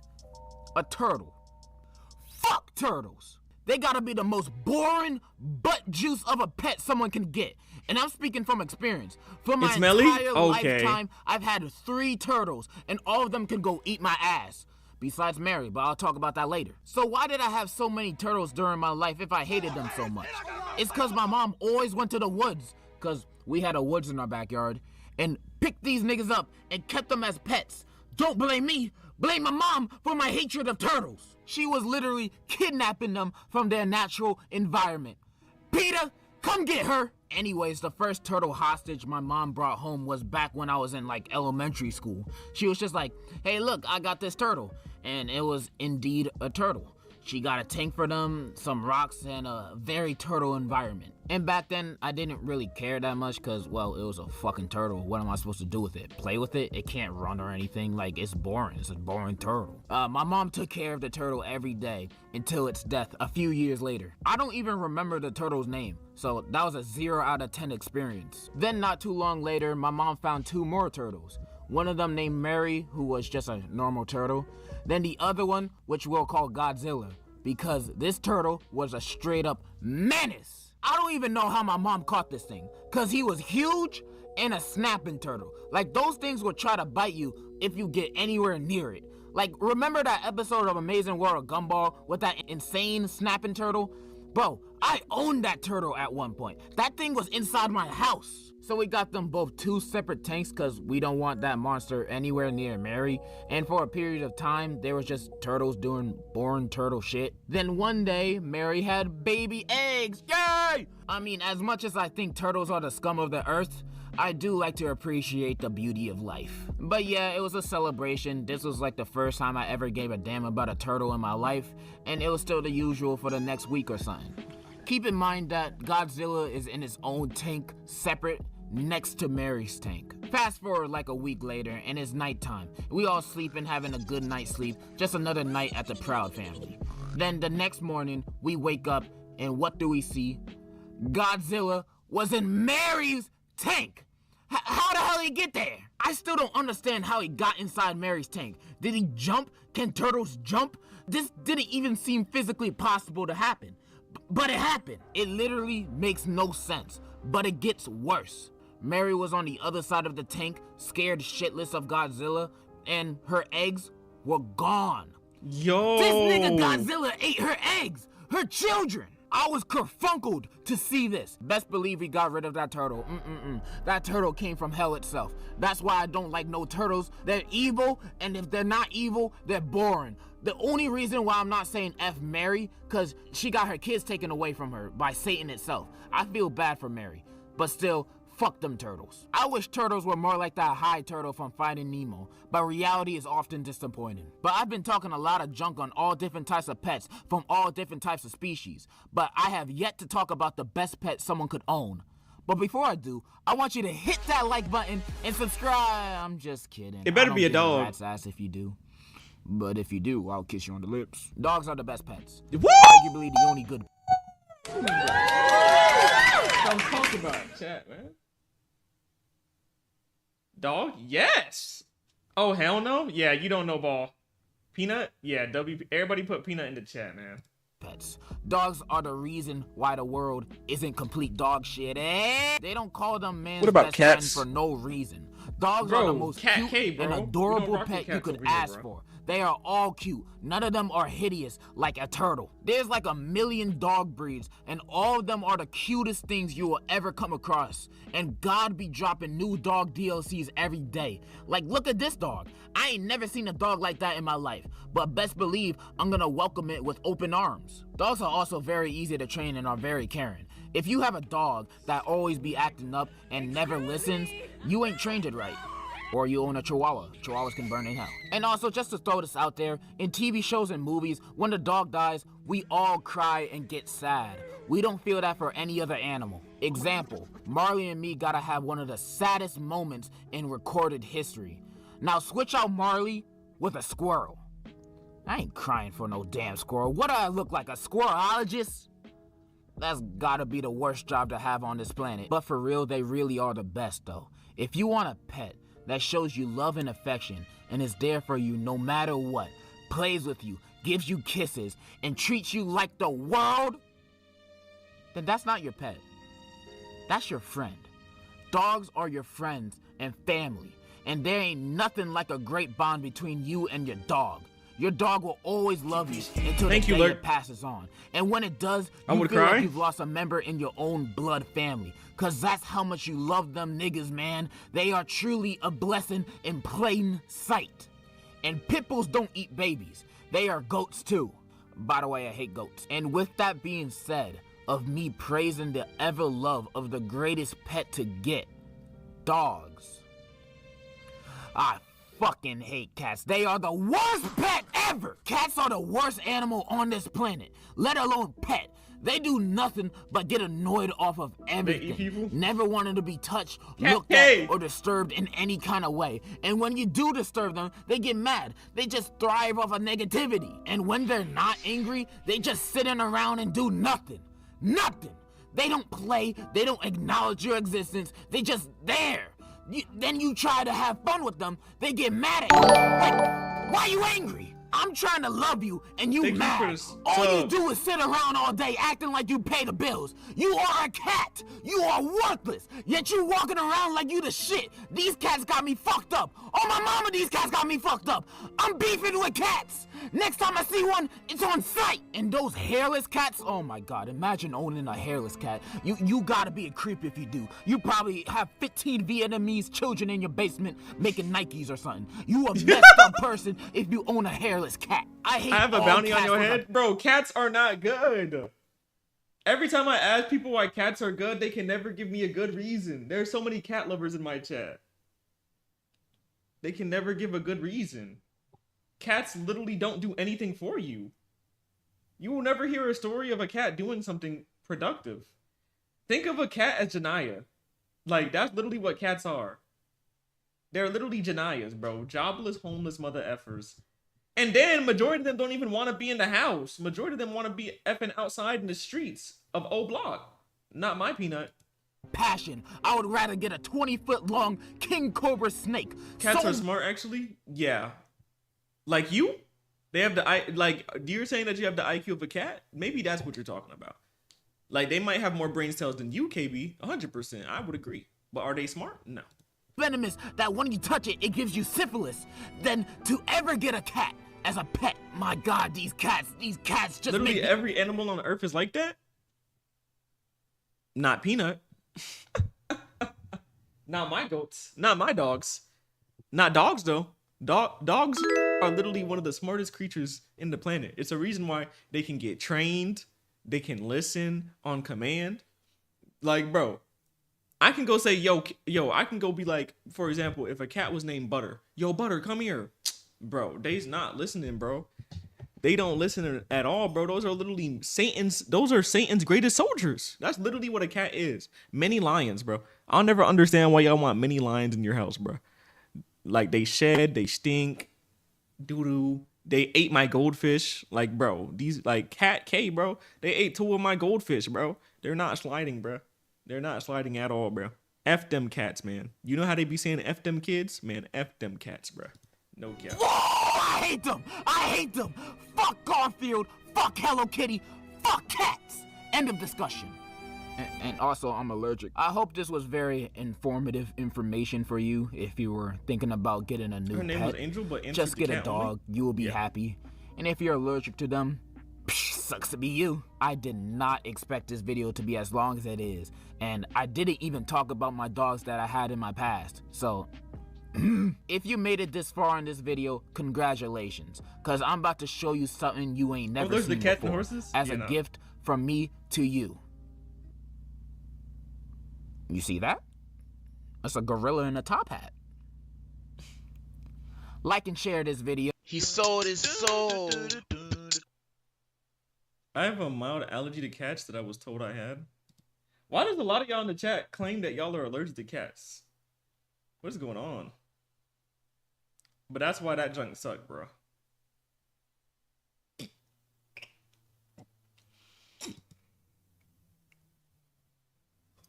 They scratch me in my arm puff up. That's another reason why you shouldn't be around cats.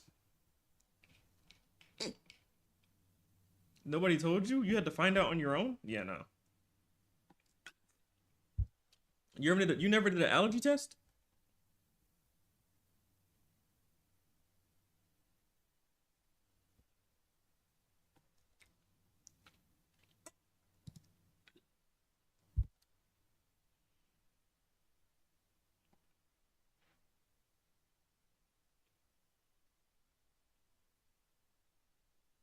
But like I said, chat, another thing too. It shouldn't matter how any of us feel about any animals. You get what you want to get, champ. If you want to get goddamn a cat, bro, you get a cat. Just know that cats are meant.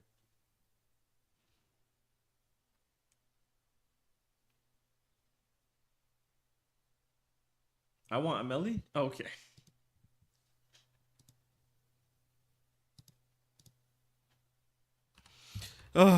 Monkeys are great? Yeah, okay. You don't even have a monkey. One day, I shall visit the catacombs in Paris and get lost.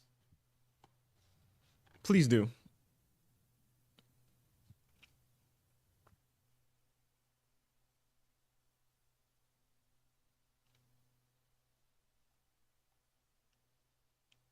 Spider monkey?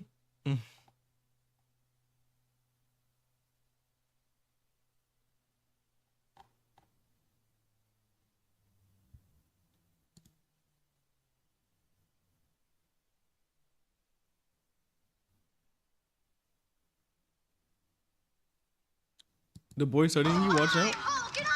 Oh wait, the bot? Oh yeah, the bot studies you, yeah. Wait, Killa, was you in here? I don't even know if I told Killa, but yeah, the bot studies y'all, champ. Well, let me see if y'all got some new stuff.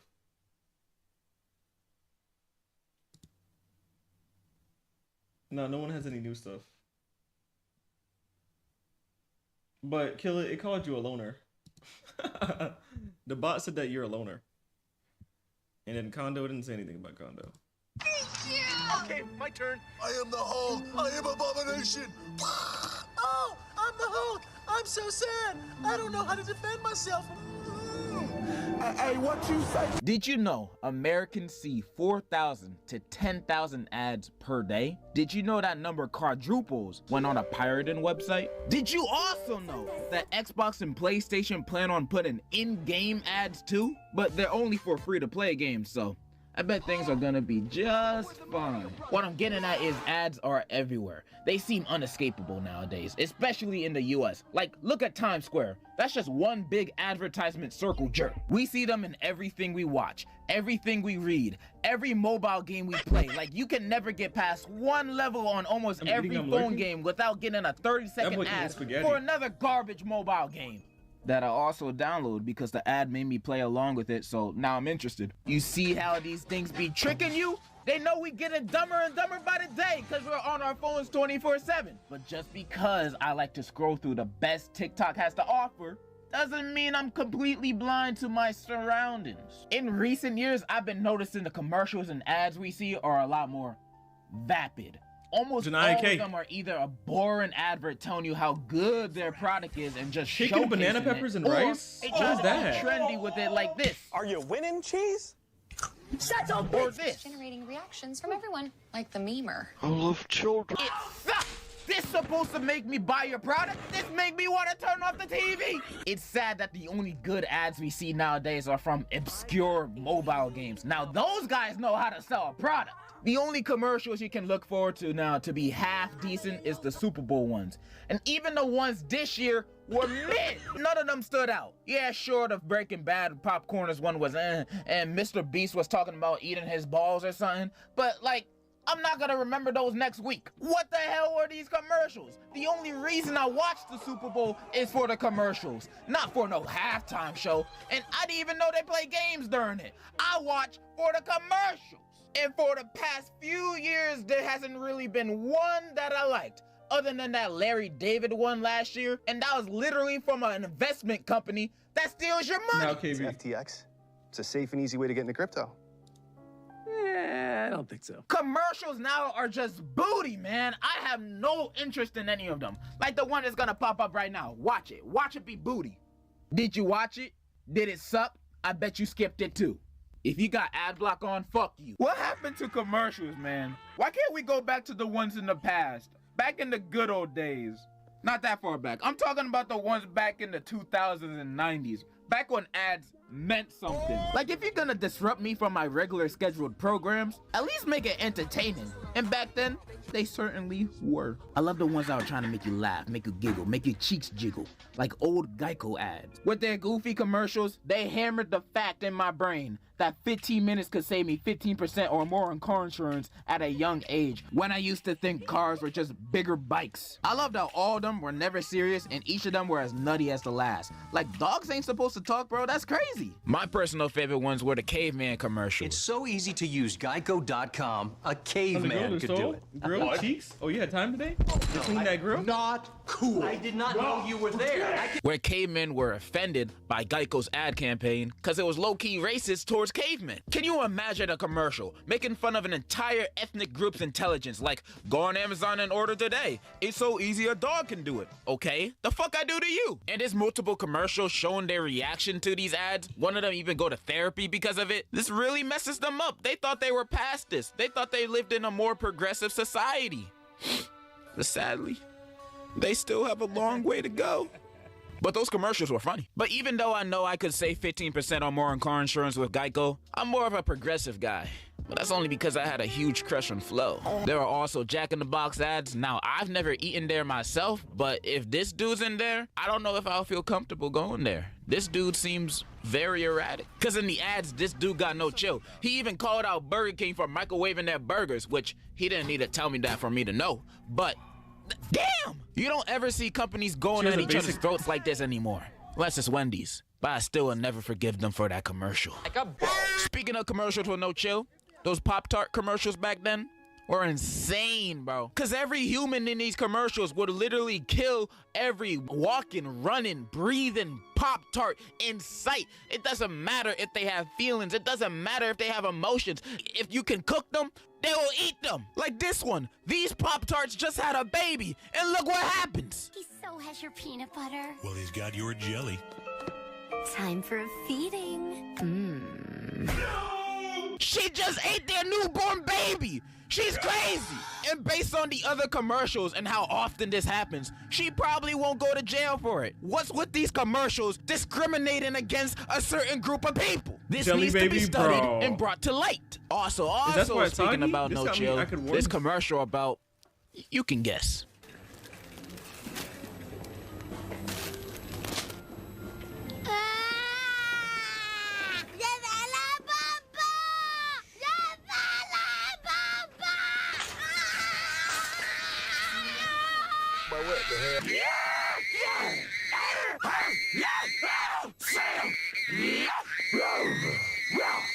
Razoo condoms. A condom commercial.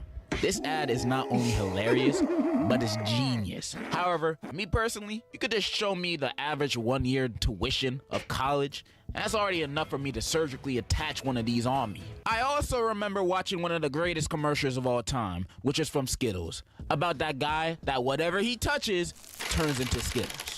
That's awesome. Is it awesome? Well, you can't hold your newborn baby boy in your arms. Did you feed and dress yourself this morning? I didn't. I met a man on the bus today. I shook his hand. You'll never see his family again. I guess that's pretty awesome. I love how he straight up says he killed a random dude that day. Also, how he still regularly, impulsively tries to pick up a ringing phone and shakes the man's hand, meaning that he most likely got this power recently, but we never know how. This shit got lore! Makes you think how he got these powers. Who gave it to him? Was it a disease? Was it Mr. Skittle himself? But I believe it was the Rothschilds family. Had to have been. They're behind everything. And when talking about lore, commercials with story arcs are amazing. I'm talking about when a company has multiple commercials that tie in together as one story. So if you missed the last commercial, you probably wouldn't completely understand what's happening. Stuff like the goldfish commercials. I love these. These were like a whole TV series that I kept up with, never missing an episode. As a kid, these commercials played all the time on kids channels like Nick and CN. And the story of the goldfish commercials span off 6 seasons. Yeah, there's seasons to this shit. Buckle up. Taking place mostly under the bed of a boy's bedroom where there's a whole goldfish society, which I'm surprised this boy's bedroom isn't bug infested with how many goldfish food he has down there. Which stars our main stars: Finn, the boring one; Gilbert, the shy one; Brooke, the girl; and Extreme, the extreme one. And the series follows their day-to-day lives.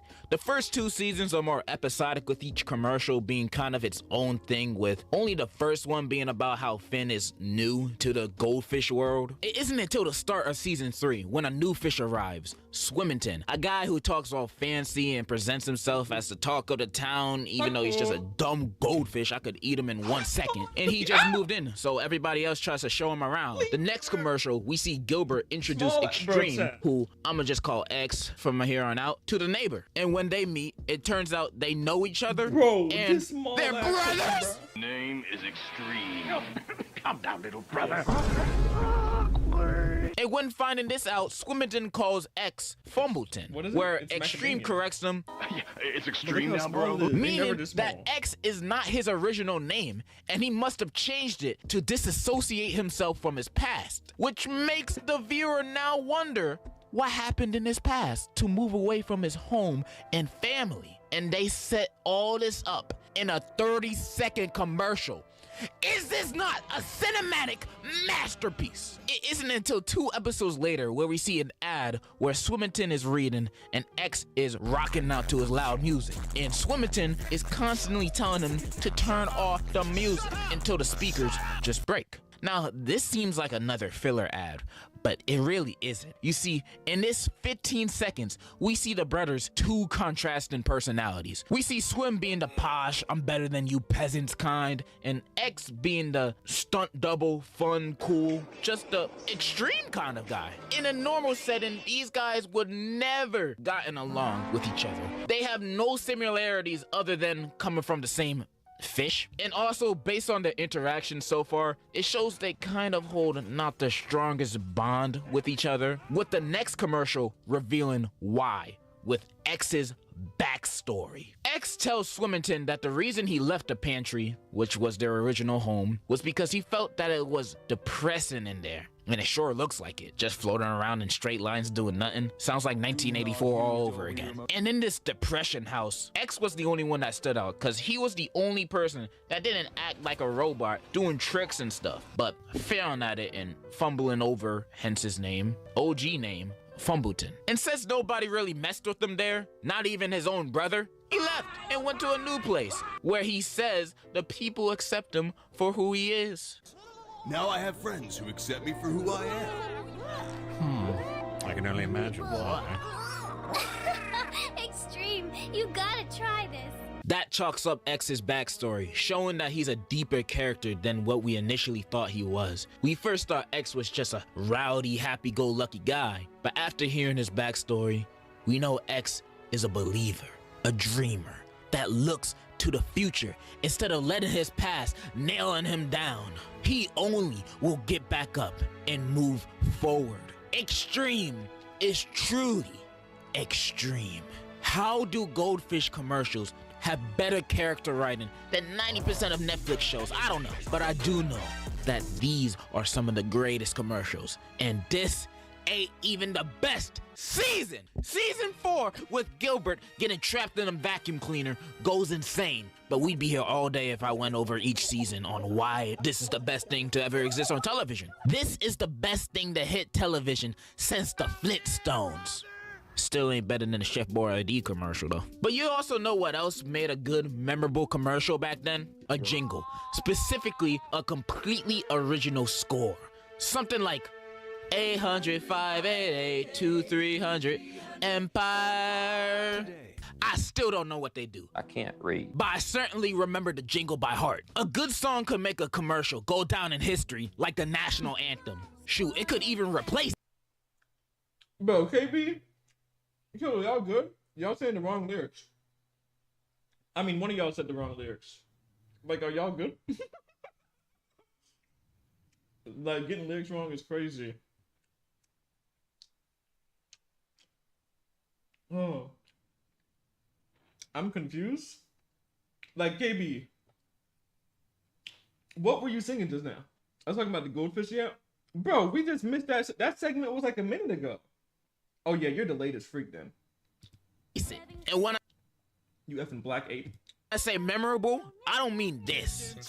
This is memorable in a bad way. I mean memorable like the Reese's Puffs ad.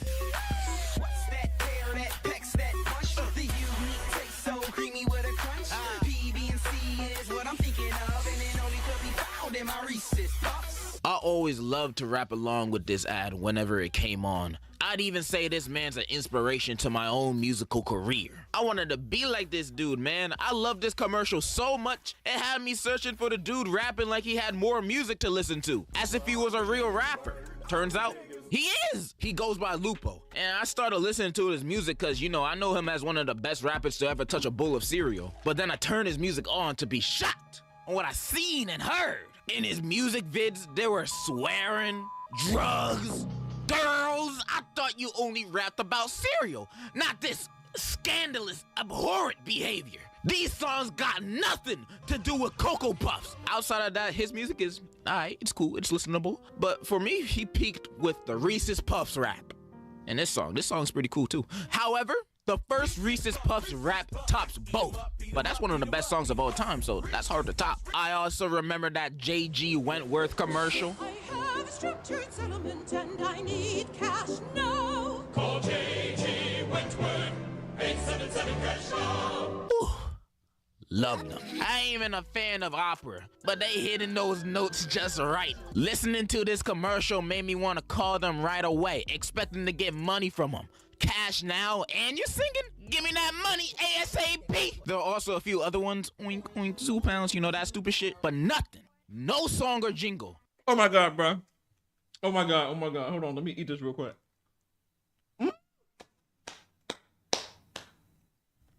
It's my song right here, chat.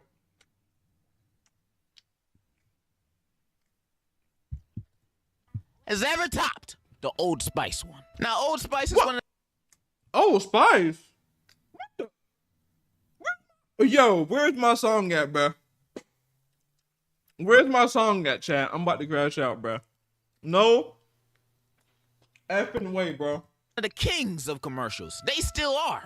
But the magnum opus for me will forever be the mom song. Oh, I didn't see it coming, but it came in a can.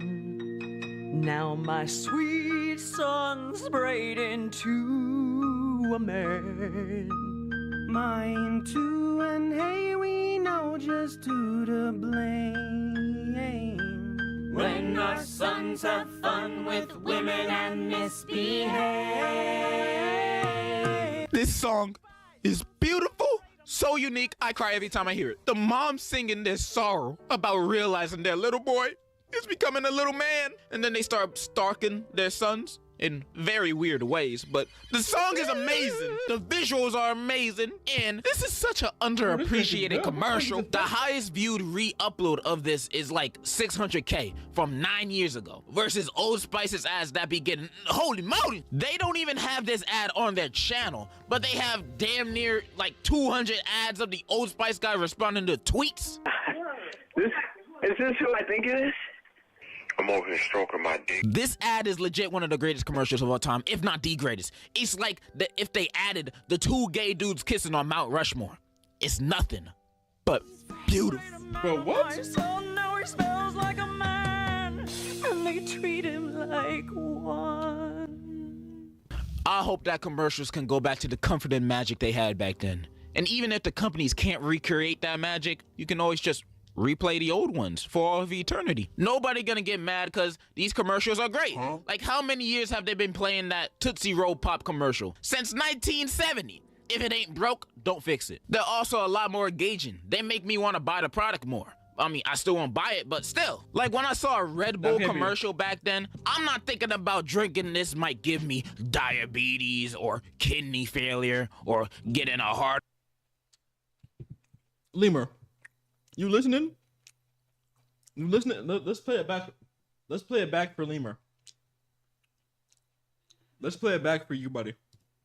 Still won't buy it, but still. Like, when I saw a Red Bull commercial back then, I'm not thinking about drinking this might give me diabetes. Let's look at this real quick for 5 seconds. Okay. Or kidney failure. And what failure? Okay. Or getting a heart attack. Wow. Okay.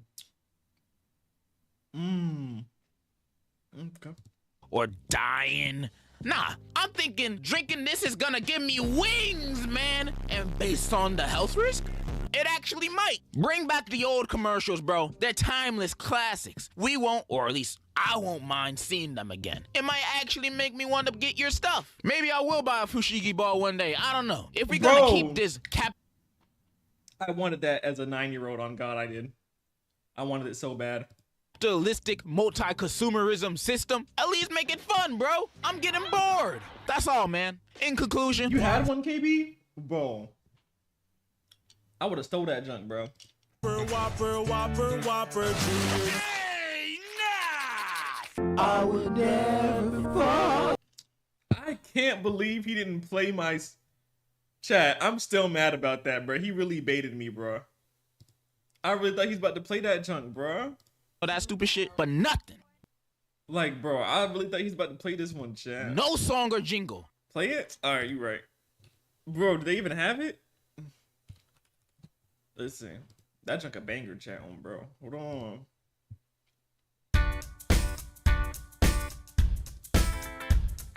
I'm working for an hourly wage. I went to high school, didn't do great. Still, I gotta make more cash. More education is what I'm looking for. I get a degree, I will make a bigger salary. So now I've got to see which college is right for me. I went on the internet and found education connection. I took some free tests to find out my direction. Hold I'm taking on. my classes online, getting my degree on my own time. Education connection matched me with the right college for free. Get connected. Also, bro, Condo, you trying to make that face? If you went to college, you wouldn't have a kid, baby, bro.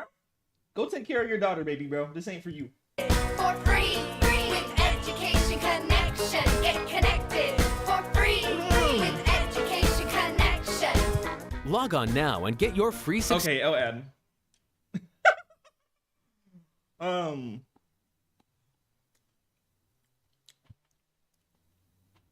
Oh, bro, W.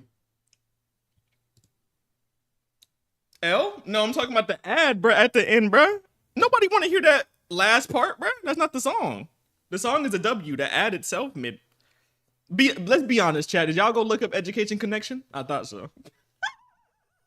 Not one of y'all went on Google and said, let me type in Education Connection, baby, bro. Bro. I did? Cap. Yeah, you was clapping cheeks. What? Bro, what did she just say, bro? You was clapping cheeks. Hey, yo. What are you talking about? I went to call. Oh, okay. Bro, you got to reply, bro. What did you do? Why you didn't reply to him, bro? You can't just randomly say that. Who randomly said? But I went to college, just never went to class. Bro went to college for 2 months, bro. Got somebody pregnant and had to disappear and go get a real job.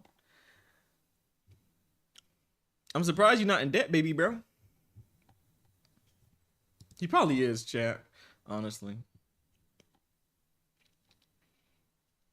Bro, this video has 52 million views. I still can't believe she blew up, bro. Like, why? Like, bro, why, bro? 8 classes as a...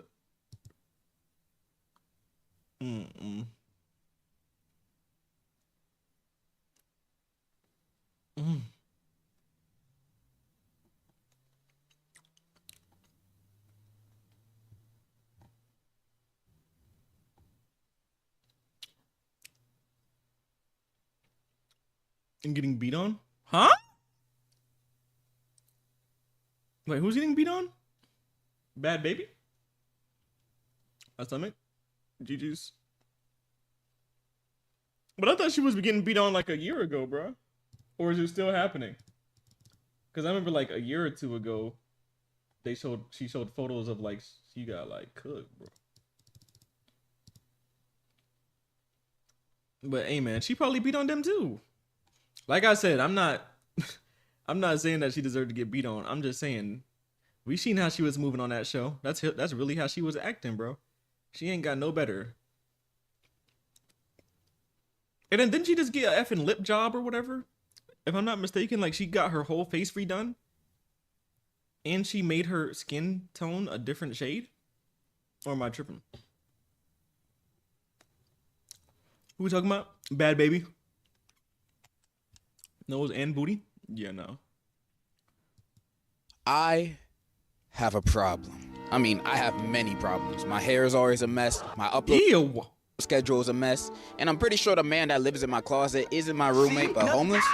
But this problem is more important. Plus, he gives me free Twinkies, so he chill. My problem is that everything is expensive. Like everything. Food, houses, clothes, you know, all the things a human needs to live.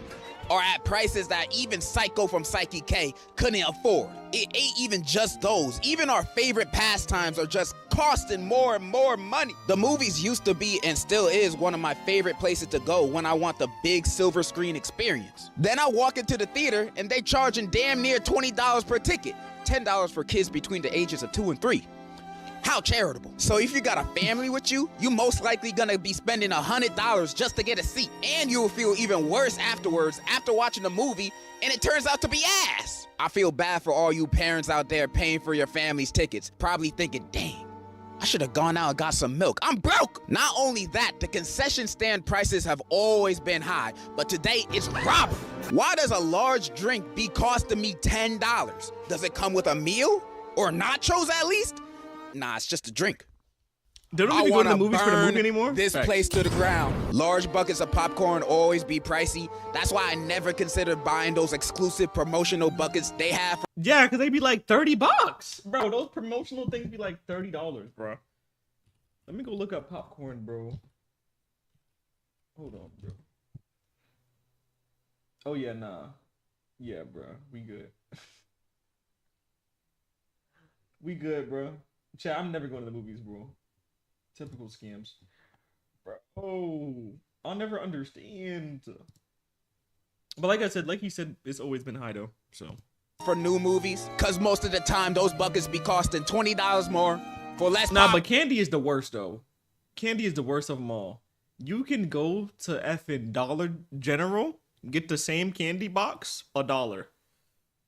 You go to the movies, that same effing box is like $10, bro. $15, and it's small, like small, bro. Small, it's free.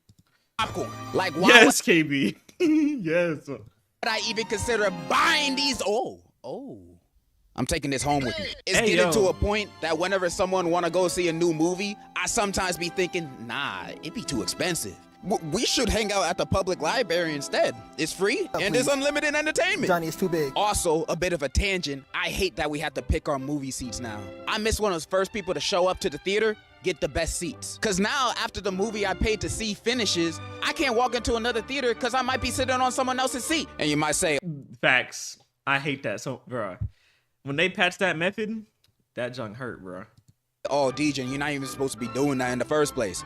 I paid $30 to be here. I have the right to steal movies. Speaking of entertainment, these streaming prices are getting too much for real. I've complained about this before, but since that video, it's only gotten worse. Netflix be hiring their prices every like 2 months, and everything you actually want to watch is on different services.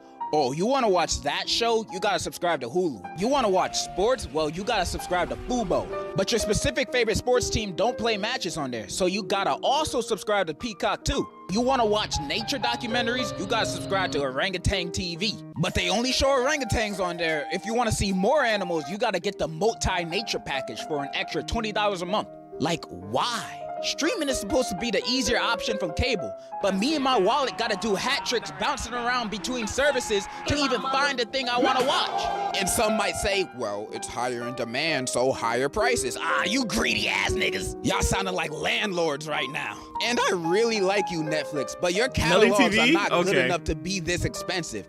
I won't lie, the only reasons I pay for it now is because WWE Raw is on there, and I can't miss that. And because I be sharing my account with my family, and my mom be using it all the time. If it wasn't for those reasons, I'd be sailing the 7 seas. You hear that, Mom? It's your fault! I'm just kidding. I love you, Mommy. Speaking of home entertainment, homes. The housing market is a scam. The prices today for a house are insane. With the prices they're charging, you would at least think they are selling a spacious, accommodating home. But nah, in the city, it's like, yeah, we got this space at the Bronx. It's 10 square feet, the kitchen's in the bathroom, and the toilet's in the sink. We're asking for $2,000 a month for a 2-year lease. It's in high demand. It'll be gone by tomorrow. So you gonna get it or not? Hell no, I don't want this. You selling me a glorified closet for courtside ticket prices just cause it's in the city? I'd rather sleep in the back of my car. It's just as big and the heater actually works. I knew I should have got a house during the 2008 financial crisis, but nah, I was too busy being in kindergarten, playing with toys and going to Chuck E. Cheese. I was such a bum. But the number one thing I'm most agitated about being expensive nowadays is food and groceries. I swear, the average grocery trip here today is gonna cost you $100+, and half of that is going to the eggs alone. And sometimes these food companies be keeping the same prices for their products, but making their sizes smaller. I'm looking at you, Tropicana. These new bottles ain't it. They shrunk their bottles 6 ounces, and they ain't even lower the price. So you paying more money for less OJ. I am now vitamin C deficient because of this. You might say I'm tweaking over a 6-ounce difference, but I know I'm not. Let me tell you an analogy real quick. You go to your plug. So, am I wrong for saying that groceries ain't that bad? All the time they give you a 3.5 for the same price. You're satisfied. One day you hit them up, they pull up, but this time they give you 3 G's instead. Not only that, they higher the price for the same thing you've always been buying. How you feel then? You feel betrayed. You feel scammed. And if you ever find yourself in that situation, to that I say, bro, call the police. But KB, like, you can't say that though, KB. I used to feed a whole family. Have we not had this conversation before? I used to pay the mortgage, pay all that, and I would literally sit there and pay the bills, and I literally got the groceries that were like $500-600 a month. Like, probably even more. When I came out here, oh my God. Like, bro, it's like effing $300, bro, for like so much stuff. You can literally do like $250-300 out here, and it's like nothing, bro. I honestly don't think it's that bad. Call the police on them. They 600 cheap? Yeah? For feeding 4 people? Hell yeah. Actually, yeah, for feeding 4 people, bro, yes, bro. Yeah. Hell yeah. Hell yeah, bro. There's other people that junk like $1,000 for 4 people, bro. You don't understand how mother effers get hungry. They obviously don't care anything about customer satisfaction. Like I said, I just feel like y'all don't understand the groceries like I do, man. Trust me, bro. I would know, bro. Trust me, bro. That is so cheap, bro. Trust me, dude. I'm telling you. 600 for a whole month? I'm telling you, like a whole month, by the way. Like that's really good, bro. It's like I'm telling you, I be hearing stories, bro. Mother effers be dropping damn near 2 bands a month on some effing groceries. I don't know how, but not I, said the fly, bro. Not I. I wish I can do the same thing with Tropicana, but the cops don't take distressing calls over orange juice bottles seriously. This is exactly why I'm ACAB, bro. Not only that, fast food, an American staple that's supposed to be cheap, now be doubling prices all the time. Like the McDonald's dollar menu don't even exist no more. It's called the value menu now, selling sandwiches that used to cost $1 that are now almost $3, and they'll still find a way to get your order wrong. You might say, oh, they just adjusted for inflation. Don't give me that. If Arizona tea can still be 99 cents, then what's their excuse? It's McDonald's, they're not struggling. The only people struggling are the workers in there that are making the food, not the people that be at the headquarters. But the fast food prices become even worse when ordering off of delivery apps. Buying a $10 meal turns into a $30 meal. The fees be taking advantage of us. I know this because I see it in my orders all the time. Let me show y'all something. Not long ago, I did an Uber Eats delivery for 2 items. 1 Haagen-Dazs ice cream because I'm a fatty, and 1 Dayquil because I was feeling a little sick. I only got these 2 items. I know I'm ordering them to be delivered, so I know they'll be a little more expensive than usual, but you'd expect this order to be like $20 max. Now, I want you to guess how much you think this order cost me. $30? Nah. $40? No, that's too generous. This order costed me $50.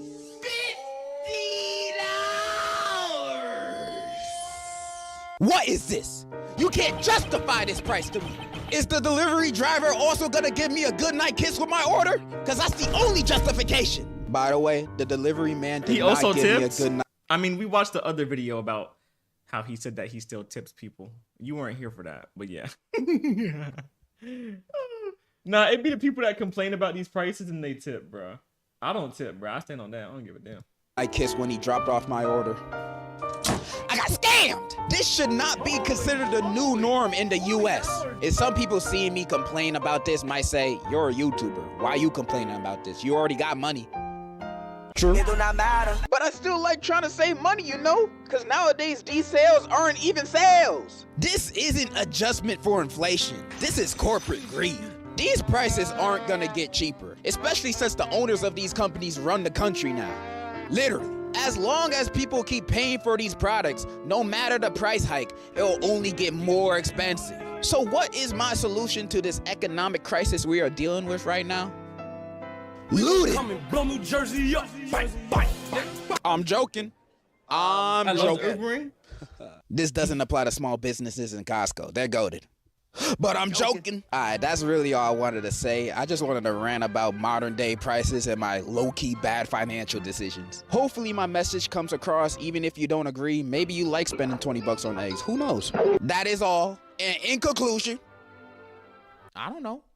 Bye. 30. I'm never paying my tax. What are they soft as fruit?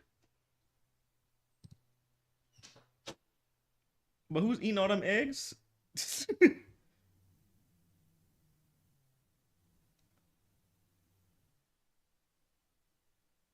Kai Sinat's Marathon turned to a begathon? Bro, why is everybody talking about I hope my children are ugly? Bro, what? When you're young, you don't tend to think about looks too much. When you're just a kid, you would just drink your Pediasure, eat boogers, and have a mental breakdown when you're fighting Cynthia. Oh my god. But when getting older, Eggs you are hit or miss? Facts. start to really care about how you look, because looking good is the gateway to you getting a girlfriend, or a boyfriend, or a sugar daddy. But when you get even older, you realize that looks don't matter. That's right.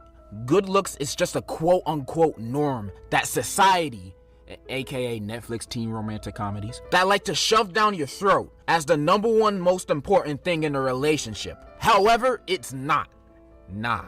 It's all about personality. Ugly people. That's right. Ugly people. That's the thing that matters most. Not really in relationships, but in life in general. And I'm saying this as a positive thing. I believe ugliness is a blessing in this day and age, a virtue so amazing that if you were born quote-unquote ugly, you shouldn't pay for plastic surgery to make yourself look better. You should appreciate your... Wait, is that true? No way. No effing way that's real. If that's real, that's so effing sad. Like, no troll, that's so effing sad, bro. You went from twins to whatever the freak. Make yourself look better. You should appreciate your ugliness because only bad things transpire when you're good looking. For that reason, I hope my children are ugly, both son and daughter. Cause if they are, they will be the best people you will ever meet, morally and financially. Financially because success off of good looks only can take you so far in the hierarchy, while being ugly takes you to the finish line. Think about it. You see all these good-looking TikTokers blow up really quickly with some success. But who are the most successful people in the world? That's right, ugly people. Jeff Bezos literally looks like a testicle. Richest man in the world. Kim Jong-un, man has 2 chins. Leader of the K-pop people. Mark Zuckerberg, man doesn't even look human. Billionaire. Ugly people are always the most successful in life because they never focus on getting validation on their looks. Rather, they're focused on getting that paper. Who in the top 100 billionaires list is considered sexy? That's right, Alice Walton. Other than her, there's nobody. If you were born ugly, you were born to succeed. Like, look at this ugly ass baby.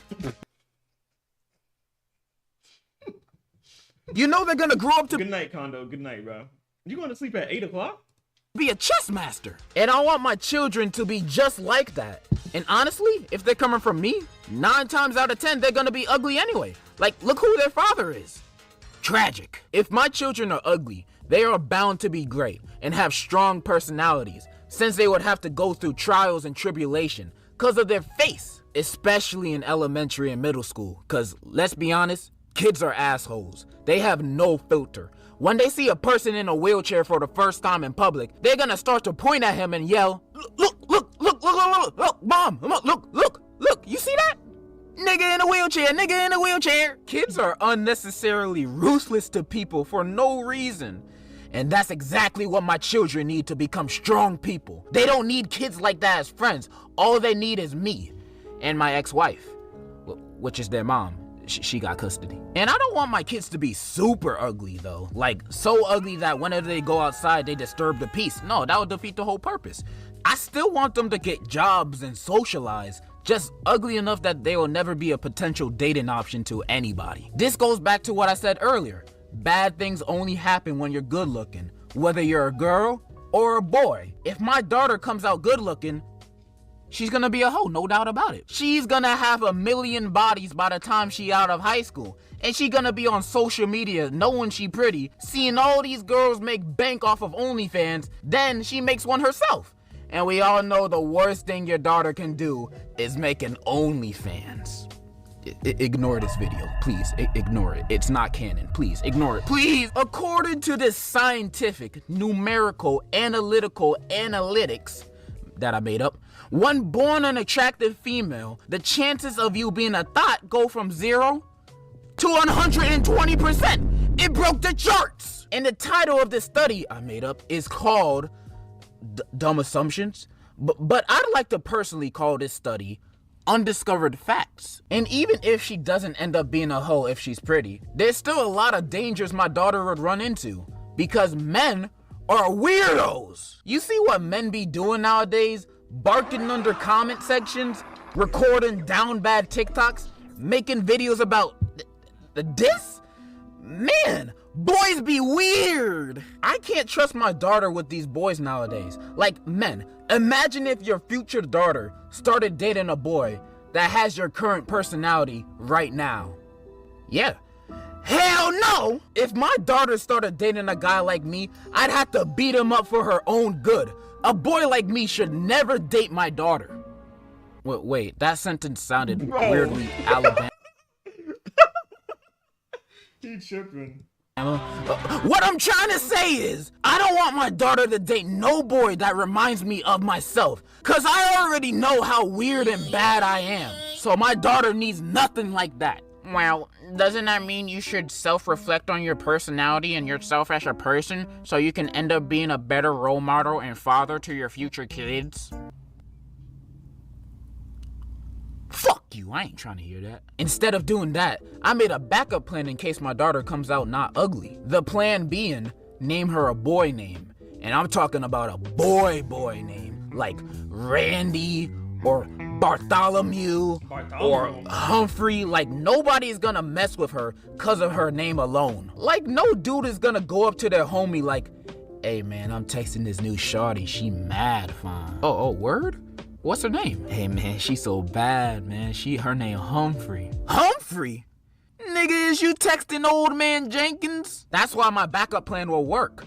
But it's best if my daughter was just ugly. She'll have no distractions in her way so she can be a future CEO. And it's not like I don't want my daughter to socialize and be in relationships. I just want her to only start dating when she's married. Same thing for my son. I ain't about no double standards. I want my son to be ugly too, cause if he's good looking, he's gonna be a fuckboy. That's right, I'm assuming the worst out of my children if they become good looking. How dare they look better than me? I mean, it's for their future. My son would be hooking up with every girl at school if he was good looking. And if he turned out to be bisexual, psh, that just doubles up the people he's smashing. And if he's smashing all these people, he's definitely gonna have 15 baby mamas like Nick Cannon. Also, he's gonna carry all these nasty diseases like Young Boy or Magic Johnson. I don't want my son to be like that at all. And to make sure that doesn't happen, I'ma finally buy him a toothbrush when he's 15 years old. No girl is gonna want a boy that is British. It's best if my son is ugly. Nah, he tripping. He said a toothbrush when they 15? Brother, their teeth are gone. It's best for his education. Shoo, if he's ugly, it's gonna be like a father like son bonding time. I'm gonna be talking to my British looking son like, hey son, don't worry about your looks. It's all about what you know up here. You know, as a youngling, your old pops didn't get no bitches either. And it didn't get much better. But hey, look at me now. I run a Discord server. Over 11,000 members. Your pops has some Discord nitro too. Son, your dad might not have any bitches, But he has kittens, you know what I'm saying? You know what I mean? My children are gonna send me to a retirement home. And that's all I really gotta say. I hope my children are ugly so they could be the next Albert Einstein. And if you hope your children are pretty, you want to raise a thought, because good looks are temporary. Ugliness is forever, and it breeds success. So, in conclusion, eat your broccoli. Bye.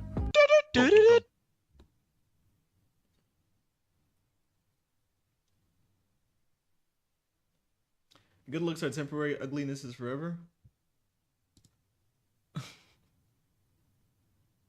At 15, that's your adult teeth gang? Adult teeth. Oh, man. So, chat. Real question. Is everybody having a good Tuesday? Also, where has Kevin been, bruh? Kevin done died. Your bot is broken? What bot? Which one? There's too many. We got Bot Melly, we got Miss, we got Lumia. We got Stream Elements. Which one? We got Arrow.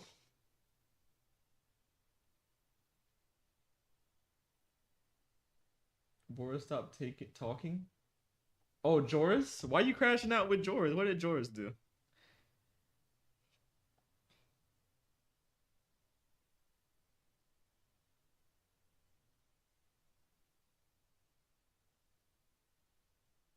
Holy crap, I can't spell. What did I do, bro? She's saying stop stealing her stuff. I'm just eating noodles. Y'all gotta stop fiending for that game.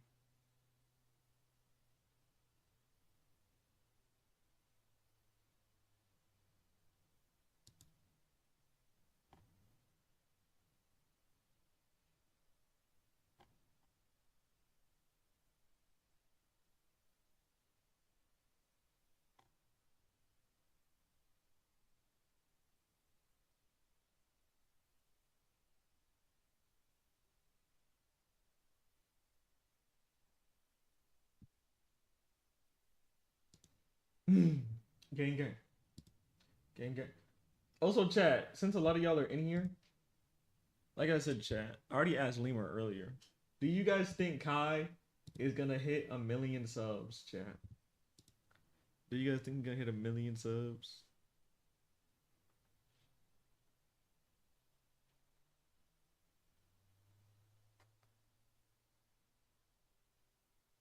Obviously, no. I agree. I also don't think he's gonna get 1 million.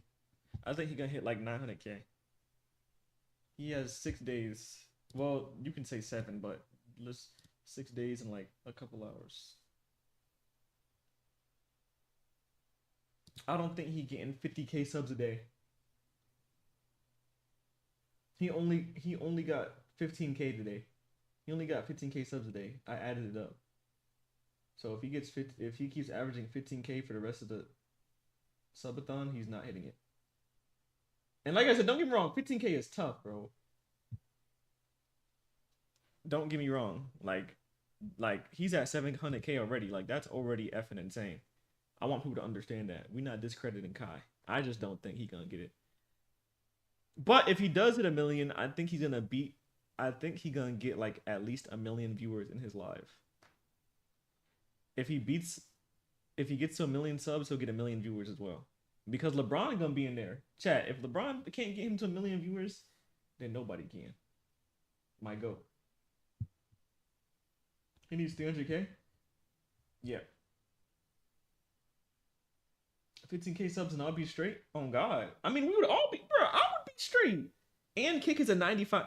I want you to think about this too. So I'm gonna be honest, I think Kai has a better percentage because a lot of people don't notice, but you know, bigger creators get a bigger percentage.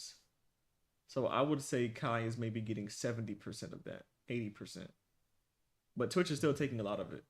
But yeah, because I was gonna say he only gets 50%, but I forget people that are like bigger, they get like 80-20% split. So yeah, like I said, he'll be getting 80%, but still, Twitch is taking 20%, and then he's supposed to give like 5%. Kai is rich. I never really thought about it. Of course he's rich. Bro, he literally got all his smaller. He got Ray, Rakai is with Under Armour. Ray is with Nike. Like all his best friends, his day ones are literally affiliated with Nike. Like, bro, he and then I was watching his stream earlier. He literally has a Nike deal, not a Nike deal. He also has a deal with Crocs. He literally has a deal with Crocs. Like he's good. He got a Fortnite skin. Like all that is revenue. He's probably making money from his Fortnite skin every time someone buys it. Like he's set for life, dog. For sure, he's set for life. And that's why I respect him a lot, bro. As a black creator, bro, he really changed the game. The biggest content creator right now is a black creator. Like I said, do I think he'll fall off eventually? Yes, 100%. Also, who changed my game to Roblox Studio?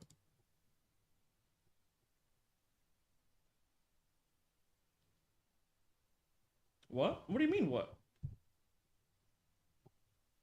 Bro, that's how the streaming game works. Everybody gonna fall off.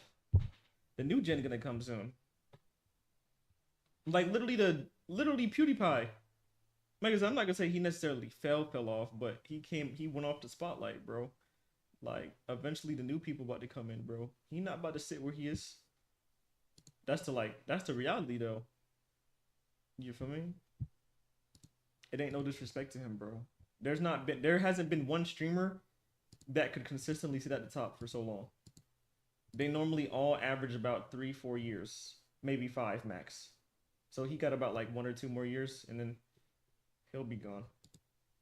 But that's just how it is though. Like there's no disrespect towards him. I think he'll still average 10K viewers, something like that. But you know what you have to do to maintain that? And I already know eventually he ain't gonna want to do it no more. He don't got it in him. He don't got that dog in him. You can start seeing it. Mind you, this is his last. He said that this is his last Mafia-thon, bro. He don't got it in him no more, bro. This is where he's gonna start declining after this, bro. He's gonna start declining after this, bro. He already said a bunch of stuff. He said that he said that this is gonna be his last streamer university as well. Like I'm telling you, bro. What else is he gonna do to top these things? Like y'all don't understand. Kai is literally the peak of streaming right now. He's the reason why IRL streamers think they have to do effing these big events. Like DDG did that event. Playboy Max did those events. He's literally the reason why everybody thinks they gotta do all these crazy, insane things. When he stops doing those crazy, insane things, his numbers are gonna decline as well. Like 100%. Like I said, do I think he'll still average like 50, 100K for like the next 1 or 2 years? Yes. But his show speed is better. Our show speed is better. Oh yeah. I would say speed, if I'm being honest, I don't think speed will ever fall off. 1,000,000%. He's not falling off. YouTube is so much different than Twitch or like streaming, if that makes sense. YouTube is so much different. Also, he's international. I'm not saying people don't know Kai internationally, but like speed is like literally international, bro. Like him like connecting with football really changed how big he really is. Like him connecting himself with football, like soccer, smartest thing ever. People say I look like him. What, speed? You better stream snipe him. That's what people do. People that like speed stream snipe him, and then like they get like a little segment. You can get like a little segment with him.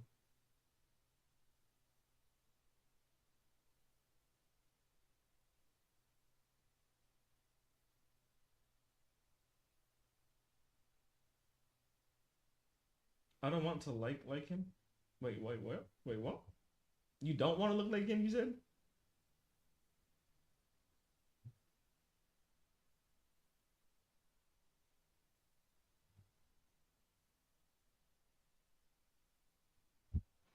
But what's wrong with speed? What's wrong? I'm typing with one hand. Oh.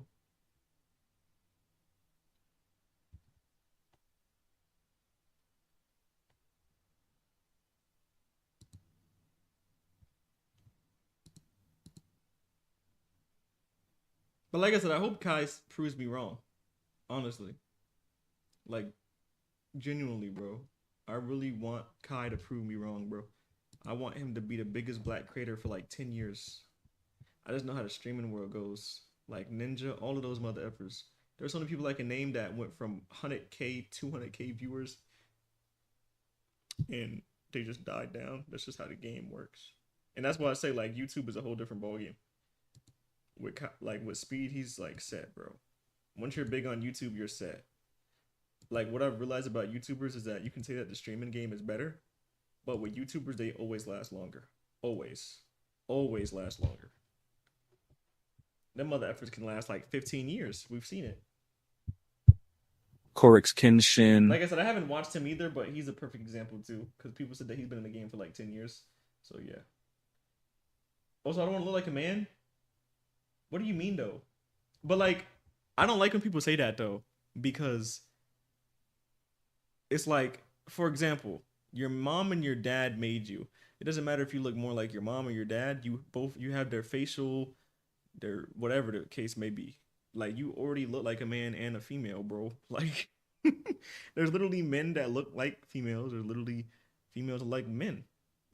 Like, but it's not necessarily their fault. Like it's just based off of like whose side you got more. It's like you either get your dad's or your mom's or you get both of them. So technically you look like a man and a girl. Technically. If we're being technical. But like that's literally like science. That's literally facts. Like what I'm telling you right now is not no opinion. It's not opinionated. It's literally facts. You can go look it up yourself. Like, you know what I'm saying? You will always be your dad and your mom. It doesn't matter which one you look like more. You still are your mom and your dad.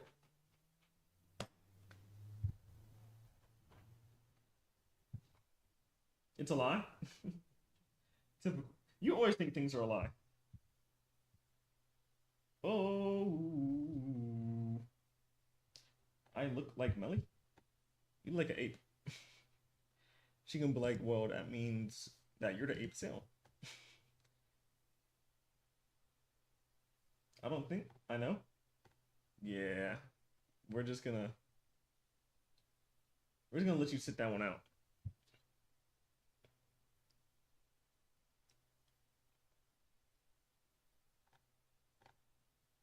How many hours I got left? 2:30.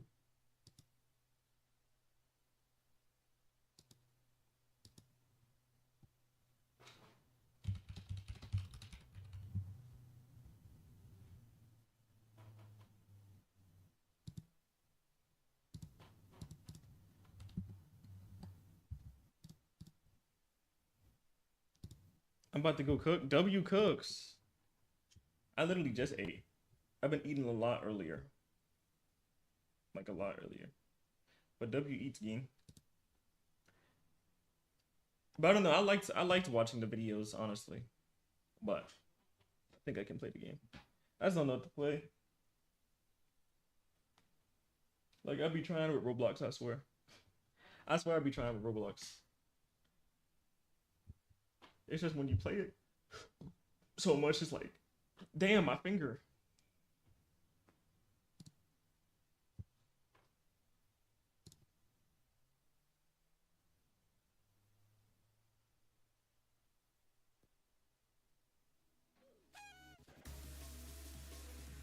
You do a round of the box game before I cook? Nah, you better go cook, buddy. I'll still be here. You'll have like maybe 30 minutes left, an hour. Well, I don't know how long it is gonna take you to cook, but you might as well go start cooking now.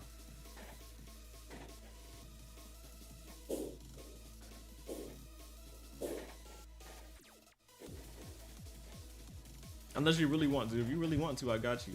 But I'm saying, like, when you come back, if you have time, then we can play.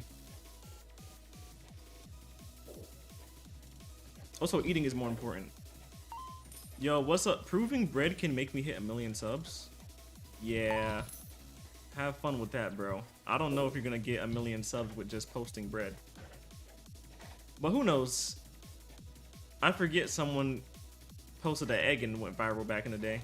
But that was back in the day, though. That was like such a long time ago. I'm making chicken and rice. Oh, wait. I finally see your VIP badge. I'm making chicken rice with some veggies. Not sure.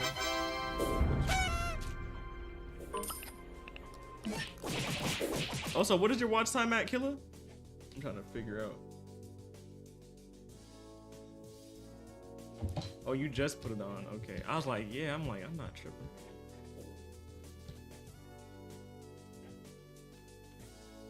1 day and 9 hours. I mean, that's not horrible. I'm actually proud. Good job. Like I said, in my opinion, like, don't get me wrong, I do stream 15 hours a day. I think you should have a little bit more watch time. But at the end of the day, like, all jokes aside, the one thing I love about watch time is, like, it's just like, I just love it, bro. I dead do, bro. Like, I can't cap. Like, my top 2 was Lemur and Care, bro. Like, you understand, I did appreciate that junk. Sitting there and watching me for months is crazy. KB, all of them, bro. Like, bro, that junk's crazy. Months of just watching my stream. And I'm talking about like a month of like actually watching me. It's not a month of just like tuning into my streams. It's literally a month of watching me. You feel me? Like, I don't care. Nobody say that's just incredible, man. I love them for that. Always, bro.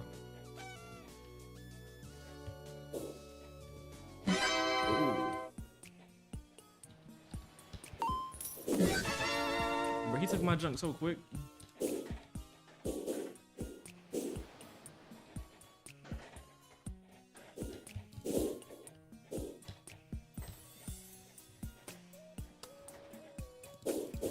Bro, this lag. Every time I play this game, it's laggy as freak.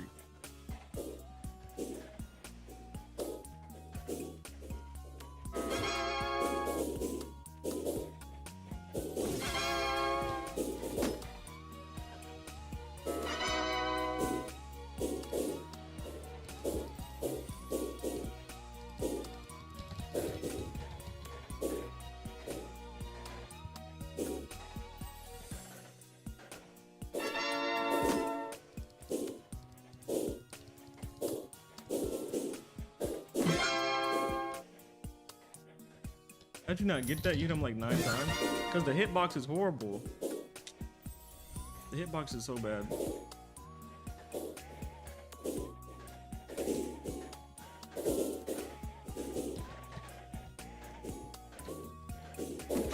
What?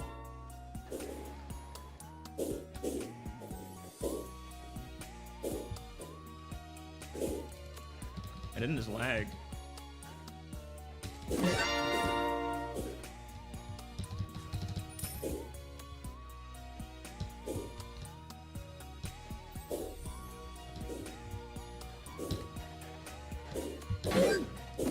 No.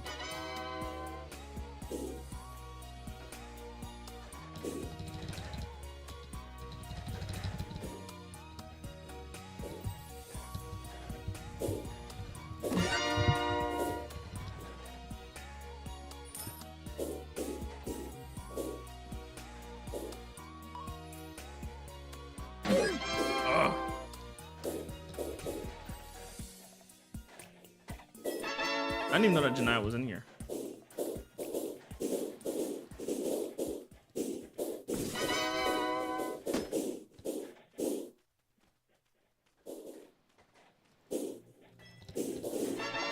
Oh, someone else hit him, but not me.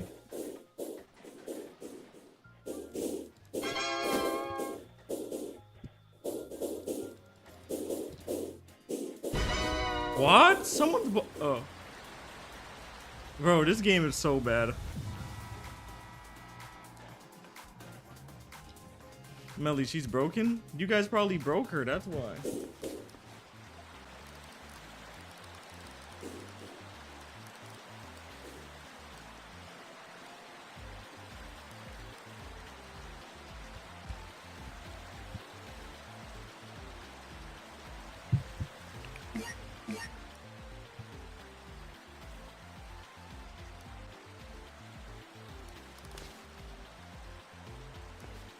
Bro, I'm crying. Wait.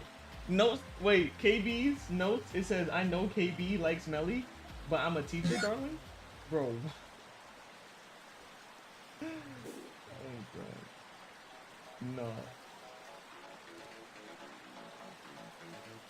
No, that's hilarious, bro. No shot I said that. About KB. What does mine says? It just says the same thing. It's just glazing you, bro. I don't know what Janaya did to get glazed by the bot.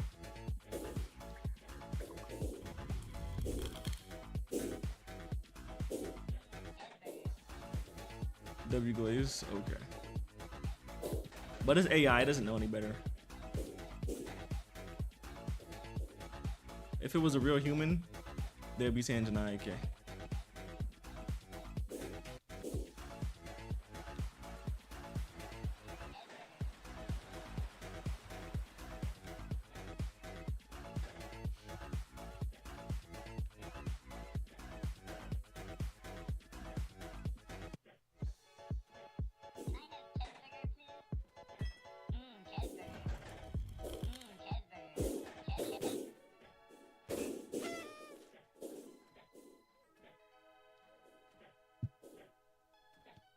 I'll see what's wrong, dog.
Like, where did you come from? George is just more locked in than you, bro. W George, man. George's been active for the past 2 days. Let's see if he can keep it up. But I don't think he can. Y'all think he gonna be an active chat?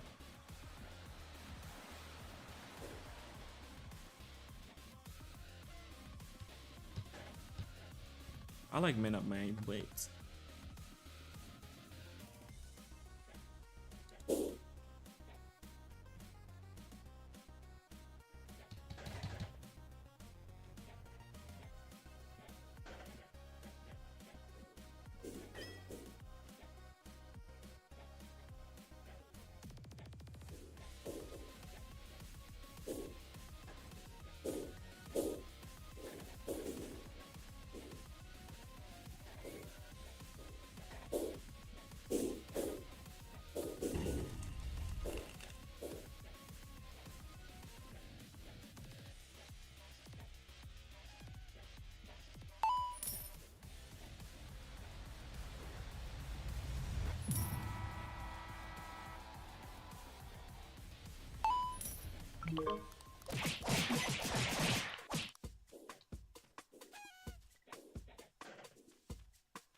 Wait, Chad, did everybody eat, or are they also getting food made like killer? Like, if you did eat, tell me what y'all ate, chat.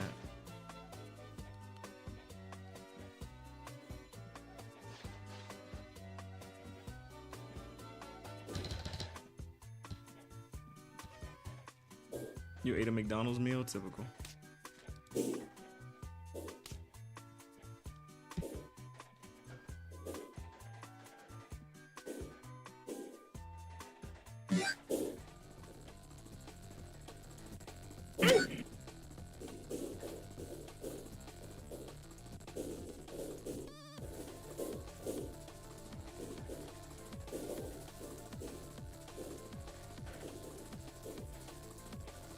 You got a Happy Meal?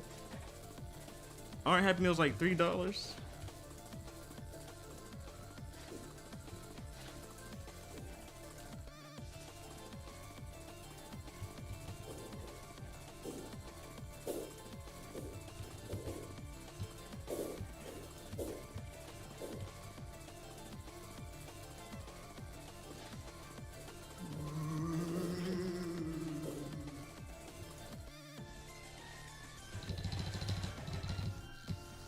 Grown men should not be playing Roblox. Mid take. Horrible take, bro. Horrible take.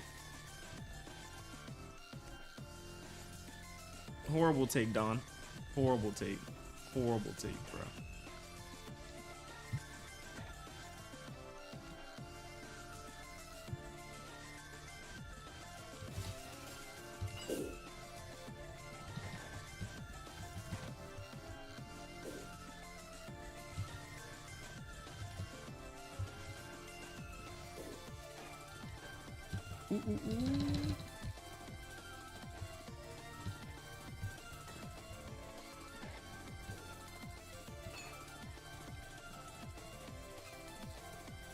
Janaya, do you know math or do you not know math?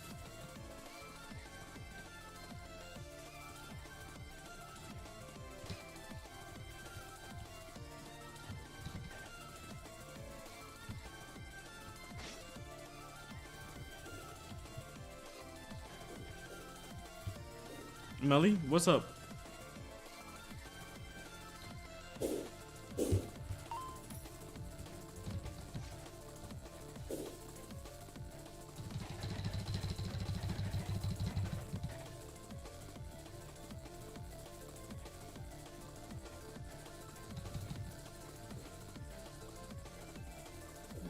Yeah, okay, Janaya.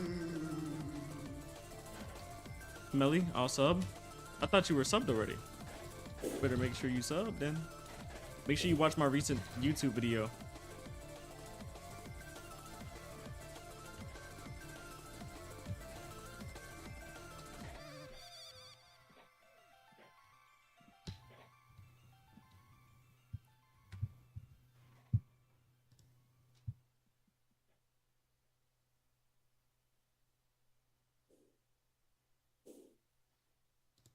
I lost my crochet hook. Mid. Mid.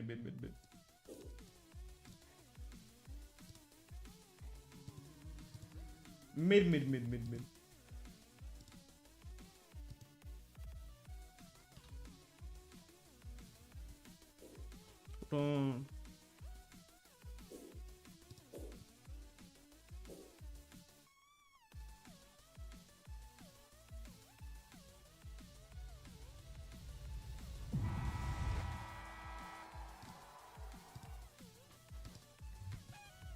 Melly, go to Walmart and buy me some, then mail it to me. What the F do I get? What do I get, Janai? Go ahead. Tell me. Tell me what I get right now. If it sounds promising, then I will get you it. Go ahead. Because I already know it's nothing that you can say. So go for it. Appreciation. I get that every effing day. I don't need that from you, boy.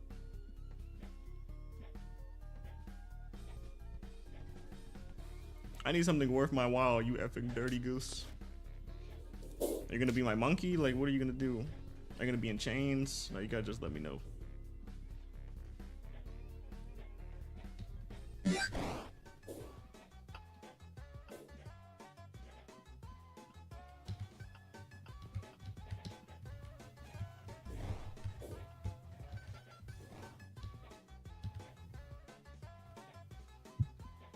Where's Lemur at? What you worried about? What you worried about Lemur for?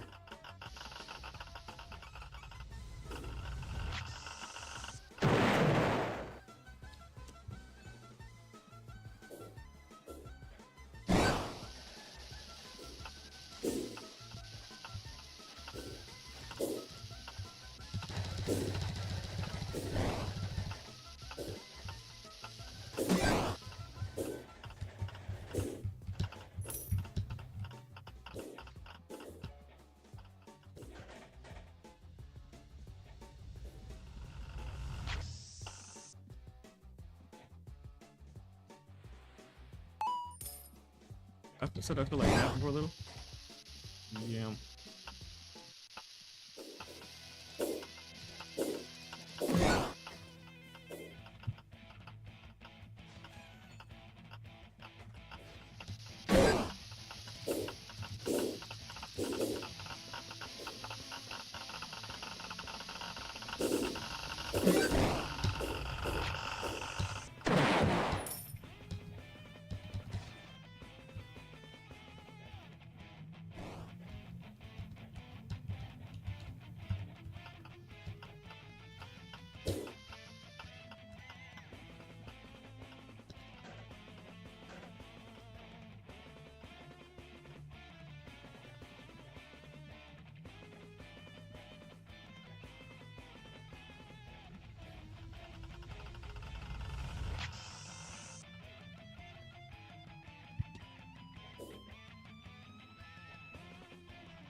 Good free win.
Whoa, that just scared me.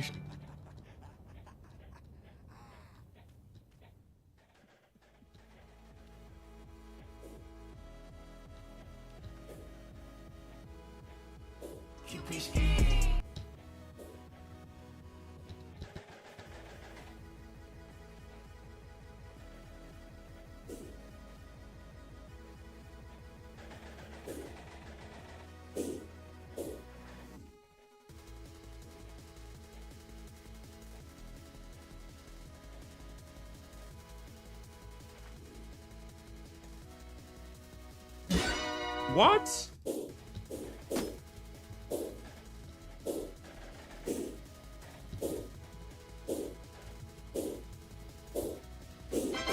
What? Bro, I had it for 80 seconds. I hate this game, bro. I had it for 80 seconds. Also, was someone trying to say the N-word on YouTube? Really?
Time to stand up.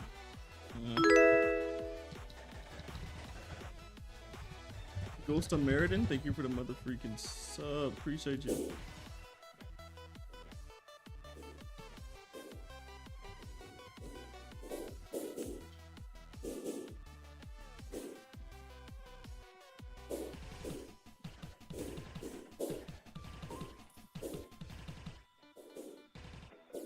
Okay, that video's blowing up right now.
I did do some towers.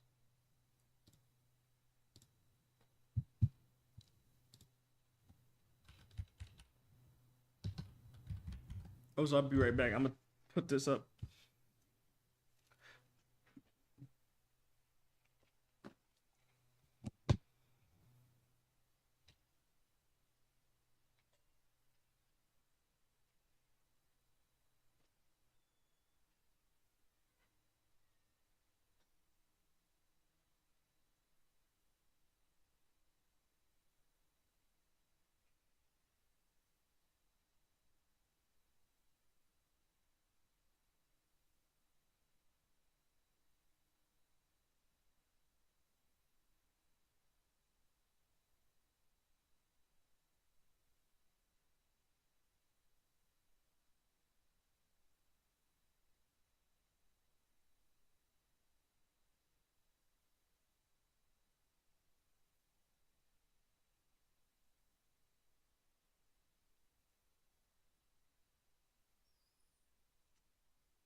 What do I need a tutorial?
Yeah, this one's middle. My stomach. Yep. Oh, I honestly got a doo-doo. Again.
I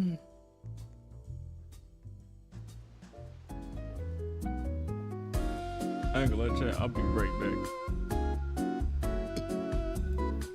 It's just hitting me, bro.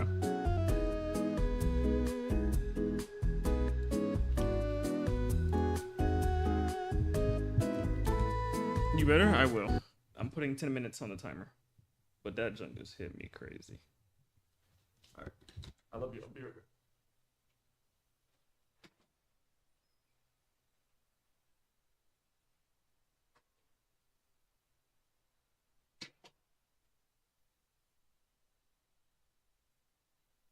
Melly going bananas.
amazing? That'd be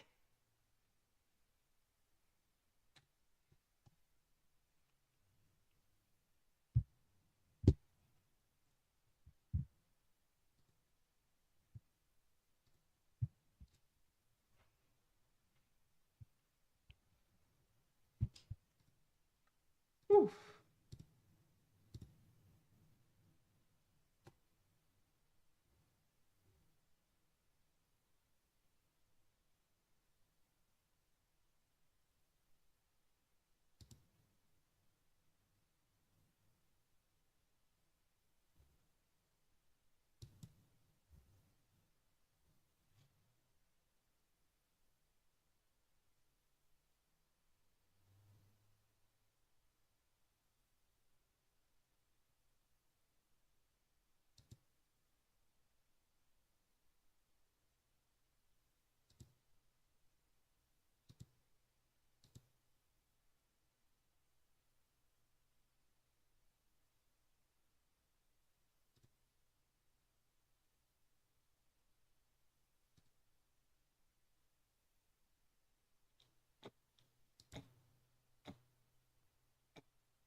That bathroom light makes the green look horrible. I need LED lights or something.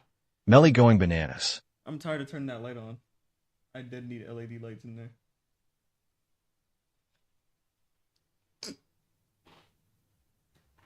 Like, say if I don't get LED lights to wrap around, I can get those little. There's like LED. I don't know what they're called. No.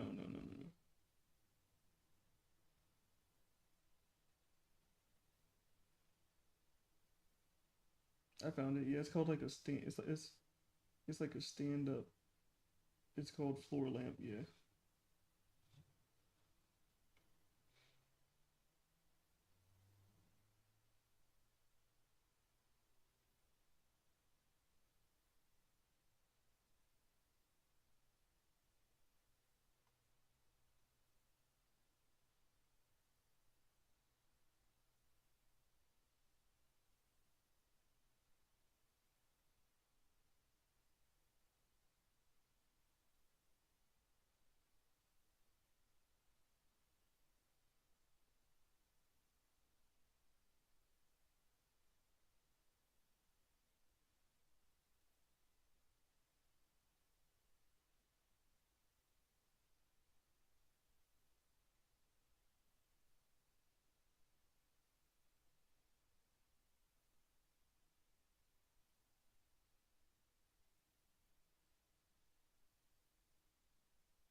Ooh, that'd be a freaking video, man.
I don't know what to do now. My stomach settling.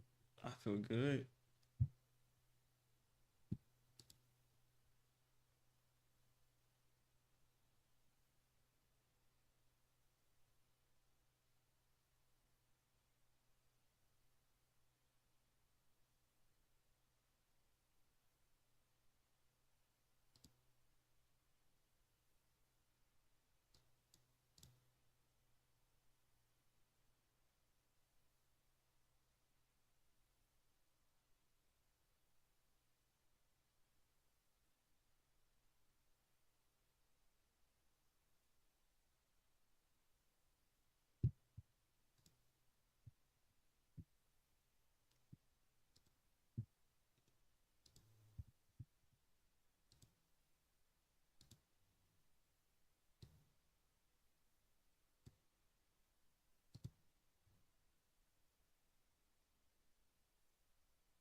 I was offered $5,000 for a video, but this is when I was like 19. I was like, double it, and I'll walk outside and I'll give it to a homeless person. And they're like, no, you won't. And I was like, double it. And I was like pacing around my neighborhood for 3 hours convincing this guy, like on the phone, just double the money. I promise the video will go viral and I'll give it to a homeless person. I was like, $10,000 just looks better in a title. It'll get more views. I promise your app will do better. A lot of times people, oh boy, it's like they think their videos are better than they are, honestly.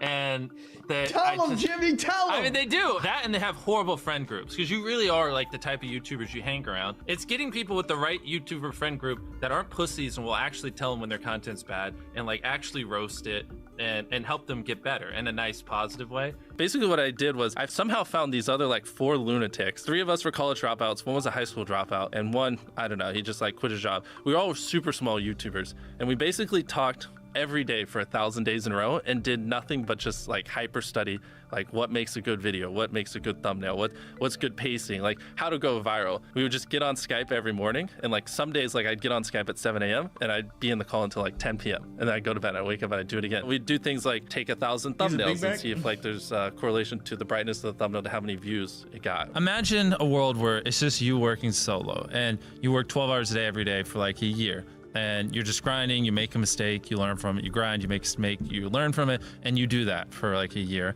And then imagine a different world where you have 4 friends who are also equally grinding in something similar. Friend number 1 makes a mistake on Friday, he teaches the other 4 people. Friend number 2 makes a mistake the next week, teaches everyone. And then like you're all learning from each other's mistakes. You're all constantly studying 24/7 and downloading each other. Like after a year, you're like 2 years ahead of the guy who was just solo. Do you frequently go that far out of your way to capture the thumbnail? Yeah, I mean, of course, everyone should. If people don't click, they don't watch. So you want to give them something to click. Something a lot of people forget is like unsuggested on phones, thumbnails are really fucking small. So like people are editing thumbnails full blown on their computer, and when you shrink it down, you can't see. We try to all around be above the rest. Anyone can clickbait, but do you actually like deliver on it? We say we put 100 million Orbeez in the backyard, we put 100 million Orbeez in the backyard. Your title and thumbnail set expectations. Like what you're saying is like, I like bananas. And what you need is bananas are the best goddamn food on the planet. Like that's the type of opinion you need. Like you need something like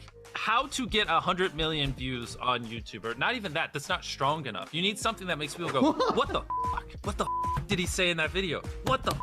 I need to know. At the very beginning of the video, to minimize drop-off, you want to assure them that those expectations are being met. If you're putting 1 million Orbeez in a pool, don't start the video with you shopping for, you know, your mom's birthday present. At the beginning of the video, just say, this is 100 million Orbeez. We're gonna fill this pool and this entire backyard with them. Match the expectations, and then you want to exceed them. So you want to assure people that what they clicked on is what they're getting, and then blow their mind and be like, but you're also getting even more. Anytime you say the word algorithm, just replace it with audience. The algorithm didn't like that video? No, the audience didn't like that video. If I wasn't retaining a viewer, Melly it going wouldn't make bananas. sense for you to promote it. Why would you promote a 10-minute video that people watch on average a minute and a half? I mean, every video, even the stupid ones, I learned something, you know, and that's something I try to make a very big point of, is like, No matter how bad we mess up, like we sometimes have videos that have horrible retention. It's just like, as long as you learn from it, it's not the end of the world. Every YouTuber says it. It's like, no one will ever be able to replicate my style. I gotta edit it. But newsflash, someone can. It's actually not as difficult as you think. It was good that I got a really strong foundation on how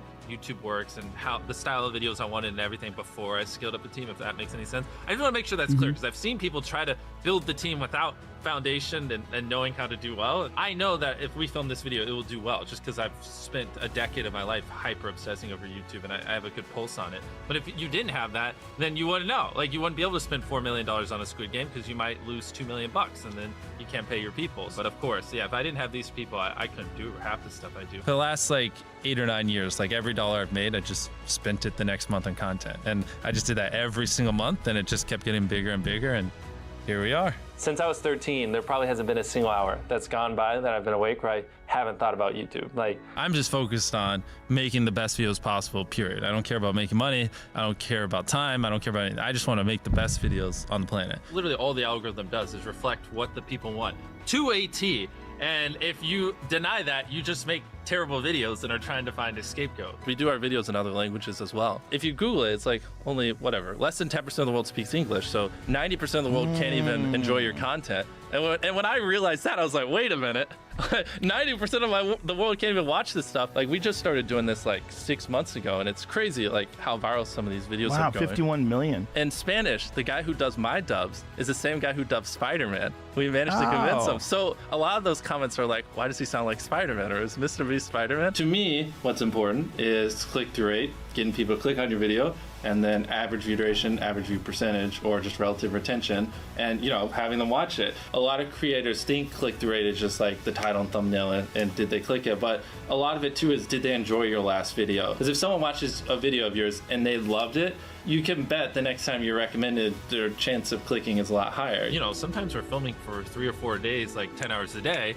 30, 40 hours of filming plus months of setup, whereas most creators probably film for a couple hours and set up for a day. Outside of just filming, we brainstorm video ideas, relentlessly, hours every day. By always doing all those things, it just distinctively sets it so far apart that it's basically, in my head, it's like, why would you not watch it? Viewers aren't stupid. They can tell when you half ASS, I don't know if I'm allowed to curse, a video, or if you really put in effort. And if they can tell you're putting in a lot of effort, they're gonna be more likely to click on future videos. And that snowballs. And because once you build that trust, they get to a point where it doesn't matter what you upload. They just know it's high effort, and they just know it's great. And they're just conditioned just to watch because you have a good track record. And so with filming, it's just trying to make sure we're doing everything we can, no matter how expensive it is, no matter how much time it takes, to make the best video possible. A lot of people, if they gave away 100 grand, they would make a huge deal about it. But we're, sometimes we're just like, yeah, here's 100 grand. Thanks for watching, bye. Doing it that way makes it more fun and just more interesting. So I like to keep a little bit of it mysterious, because I think that's what people enjoy. A lot of people aren't willing to put in 10 hours days because they don't like what they're doing. So it's finding what they enjoy, because it is like a long grind. You're doing the for years, not months. So if you don't enjoy it, then you're gonna burn out. I just had the blessing of finding what I loved at a young age. So because to get to this level, it takes, a decade. Most people don't find what they love till their young 20s, so they'd be where I'm at in their 30s. I just lucked out and found it when I was really young. Living your life chasing a nicer and nicer car and a bigger and bigger box to live in is kind of like a dumb way to go about life. I actually, funny enough, I lived in a super below average home, and I kind of learned why famous people don't live in below average homes, because someone broke in, stole everything I owned. So I had to get a little nicer house for security reasons. But before I was robbed, my place is a little duplex, $700 a month. You get a roommate, it's $360 a split. People think just because you go for views means you can't have fun, but you can pull views and you can have fun, which is what we purposely try to do. If you're not doing something that's just inherently fun to you, you're just quit. Just give up. You gotta at least semi-enjoy what you're doing, or you're gonna quit long before it gets to the point where it brings in money or whatever else could be driving you. So find what you love, and then I would just hyper obsess. Make sure no one doing what you're doing is doing it better. Make sure the videos are as good as possible. You can be motivated by more than one thing. I'm motivated because I want to support my mom and my family. I'm motivated because I want to employ my friends and help them. I'm motivated because I want to help other people. I'm motivated because I want to be a YouTuber. I feel like that's another misconception. You can have lots of things that drive you. Absolutely. Yeah. Absolutely. So there's just tons of stuff that drive me, and everything drives me to wanting to be a YouTuber. So I kind of obsess over it. For the people that are willing to be coachable, I would say just education. There is a lot of misinformation out there that people live and breathe by, the weirdest stuff. I gotta upload at midnight on Wednesdays or my videos don't do well. It's just dumb stuff like that just, they don't realize how badly they're handicapping themselves. Some minor tips I could give is if somehow you could have a payoff at the end, then more people are gonna watch to the end just to see what happened. Whichever one of these 456 people survives the longest wins 456 grand. Cut out all dull moments, try not to over-explain things. If a camera just sits on me and I'm just talking for 20 seconds, it doesn't hold retention as well as, you know, maybe me talking and other footage popping up. It's much easier to get 5 million views on one video than 50,000 views on 100 videos. It takes way less effort to get 5 million views on one video. Back then, which I think small YouTubers should do, is I would reply to every single comment. And so I think a few people caught on that I would always reply. And so some people would just be like, I wonder how long it'll take for him to reply. So that was a lot of my comments when I was smaller, but at least it kept him coming back. In your analytics, and most of you probably know this, audience retention. You can see where people click off. Just literally go through your last 50 videos, write down where everyone clicked off, and then just don't do those things again. But wait a minute, Mr. Beast. What if I don't know how to actually improve my average view duration? How do I know where to start? What if I'm just a noob? Well, in order to better retain your viewers, it's first helpful to have a really deep understanding of how they experience YouTube, to put yourself in their shoes. And in this video, I explain 5 simple steps that will help you do just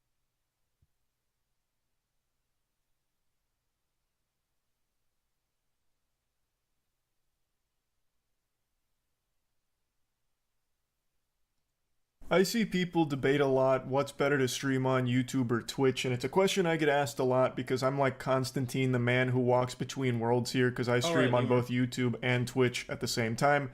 I multi-stream. I am the future. I'm the chimera. There's pros and cons to each platform, but if you do both of them at the same time, you create the perfect stew. It's the chemical X to streaming. I have said since switching to multi-streaming, every single person should be multi-streaming. Contracts don't exist anymore except for on Kick, and even that I think is gone. There are no Twitch contracts. There are no YouTube contracts. They've gone extinct, like the saber-toothed tiger. You know, like they have wiped their ass with contracts to creators. So I think you are making a big mistake if you just marry yourself to one of those platforms instead of just doing both, because you can. When people talk about this subject, they only give like the basic rundown, like the nutsack summary of pros and cons. I haven't seen anyone really go over numbers. I'm gonna go over numbers.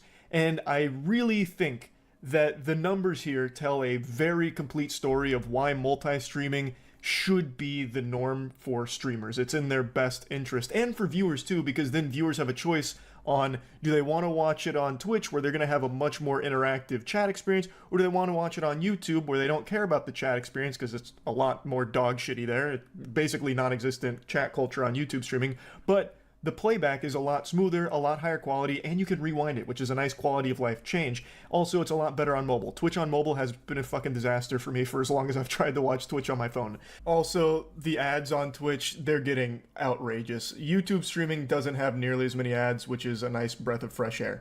Like, there are real pros and cons to both, but these are just the basics. And these talking points have been worn out more than my bussy after eating anything with spice in it. So I'm not just going to be baby bird vomiting the same talking points you've heard a million times. Instead, I want to show you the numbers. I want to bring up my biggest, most profitable stream I ever did on Twitch and then break it down a little bit. It was in 2022 when Moist Esports won the Rocket League Major, the Spring Major. Still one of the best moments I've ever had streaming. I peaked at 75,000 live viewers. It was a very long stream that I did, and it took home 11.7K for that whole stream. Roughly 2,000 subs, but most of it came through ads, and most of those subs were primes. Subbing on Twitch is far more common than members joining on YouTube. Membership on YouTube is the equivalent of a Twitch sub, where someone on YouTube pays $1. So like a tier 1 sub on YouTube for my channel is $1. On Twitch the minimum's $5, but it's the same concept. You pay money and it's a subscription basically. And that is so much more common on Twitch. So 2,000 subs on that Twitch stream is more than I've ever got through a YouTube live stream by a large margin. And 11.7K is the most profitable stream I ever had in my entire 7 years on Twitch. I actually streamed on Justin TV before it became Twitch. I used to do like World at War Zombies on there and shit, but then I took like a long hiatus and then came back in like 2016. But this was the biggest stream I've ever done. I then switched to multi-streaming last year, and what I've learned is Twitch is much higher potential to earn money while live than YouTube, and it's because of things like the Twitch Primes, which have become a pretty integral part of the Twitch ecosystem, and ads.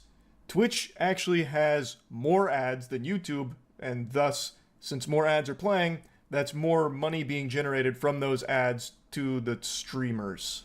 There's so fucking many ads on Twitch. They pump ads out the wazoo, and they are so intrusive. I wouldn't be surprised if in the next couple of years, Twitch integrates a system into their player that has like eye tracking capability. So if a viewer looks away during an ad break, it'll pause the ad till their eyes are glued right back to it to finish the ad. It's brutal, but it does have higher earning potential while live for those streamers that have all of these ad breaks that are going on. So Twitch has a higher earning potential through live content. And the VODs on Twitch don't make any money. Like, they just don't. I don't even know if they're fucking monetized. And if they are, I don't know if streamers even see a penny of that. Like, not a single one of those fucking clams makes it to a streamer's pockets through the VODs. But on YouTube, it's a totally different story. My most successful stream on YouTube isn't the one I just had at the Game Awards with over 110,000 live viewers, which is my biggest stream by viewer metrics. The most profitable stream I've ever done, the most profitable anything I've ever done, is this stream right here, my Starfield stream. During the stream, I had 31,000 average viewers with a peak of 38K, which is a big stream. That is a big stream for me. It's actually more average viewers than the Rocket League one, but the Rocket League stream not only was a longer stream, but had a higher peak, and thus you would expect make more money because of the ads and the subs that came through. Well, what if I told you that's not the fucking case when it comes to YouTube streaming? Because this Starfield video actually made $84,000. 84,000 doubloons for a 4-hour stream just playing mid-poop-ass Starfield. The actual... Like, this was like an insomnia, try not to fall asleep challenge, basically. $84,000. And it's not because the 31,000 viewers all of a sudden just started, you know, buying memberships or donating tons and tons of money. This wasn't like the biggest documented case of credit card fraud and money laundering that the internet's ever seen. In fact, the live stream itself made 1.6K on ads, and the other $78,000 came from the VOD and the ads that played during a VOD. Now, the membership number there, the 2.4K, a lot of those memberships were just from people watching the VOD and then buying a membership, not them doing it while it was live. Also, the supers and gifts, I'm pretty sure that is live. So you can add the 1.6K plus the 1.6K on the supers, so the 1.6K from the live ads plus the super chats. And let's just go ahead and be generous and say, like, the live stream, while it was live, made 4K. The other $80,000 came from the VOD. This isn't some, like, rare mutation here, like a fucking X-Men of analytics. This isn't some fringe outlier isolated case. This is the way that YouTube streaming is optimized. YouTube streaming... I know for a fact Speed be making, like, 100 bands a video or a VOD. Oh, God, is kind of just an afterthought for the platform. YouTube has always been about VODs, the videos itself. So when you finish a stream, it becomes a VOD, and that enters into the YouTube algorithm. And YouTube is extremely efficient at monetizing VODs. So finishing a 4-hour Starfield stream, it immediately saved as a VOD and made tons and tons of money through the VOD. Whereas on Twitch, I don't even think VODs are monetized. And if they are, it's not the creators making the money from the VODs, I don't think. YouTube is a totally different story. You don't make as much money while you are live from people buying memberships or donating money or anything like that. And their ads aren't that frequent on YouTube live streams, thank heavens. But what you miss in live revenue, you make up for with VOD revenue 10 times over. What I showed you with the Rocket League stream was my biggest, most profitable Twitch stream I ever did. So even when I was a daily streamer for like 6 to 8 hours a day for years, averaging between 10 to 20,000 viewers, fluctuating, I would usually be making between 4 to 6K a day. And that was like the norm, with the occasional peak going up to like 8 or 9, and then that being the biggest at over 11. But right now, my viewership combined on YouTube and Twitch is higher than it ever was on just Twitch.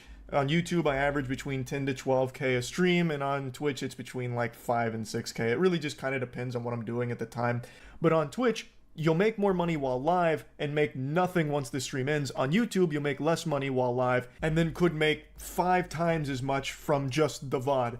On Twitch, when the stream ends, it's basically forgotten. That's lost media at that point because no one's fucking watching Twitch VODs, it seems.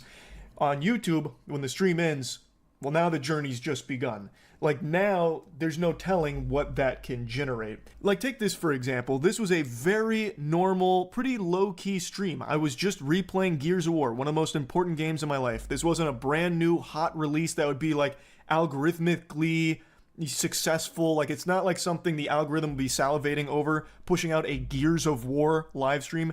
Gears of War is older than the hair on your grandma's titty nipple. Like, this is one of those streams where I do just because I really wanted to replay this game. And you can see my average viewers were 10,000. You watch your YT VODs, yeah? Which is normal. That's a pretty normal stream for me on YouTube. But the VOD now has 1.6 million views and has made over $20,000. And of course I was multi-streaming, so I can pull the Twitch data as well here. This exact same stream made $1.4 thousand on Twitch. The difference is substantial. Now you can see again here in the data, the live revenue, 802 while live here, plus again, memberships and supers aren't really indicative to what was live because some of those could have been from people watching the VOD and it calculates here post-VOD. But regardless, you can see that the live revenue was less on YouTube than it was Twitch, but the overall revenue is substantially higher on YouTube because of the VODs, which is something Twitch just doesn't really have, which is why I think you should just do both. Your potential to earn while live is much higher on Twitch, but your potential to earn through VODs is astronomically higher on YouTube, so you're really doing yourself a disservice if you don't just do both. And again, it is a positive for viewers too, because they'll be able to choose the platform they want to watch on, as opposed to having to roll the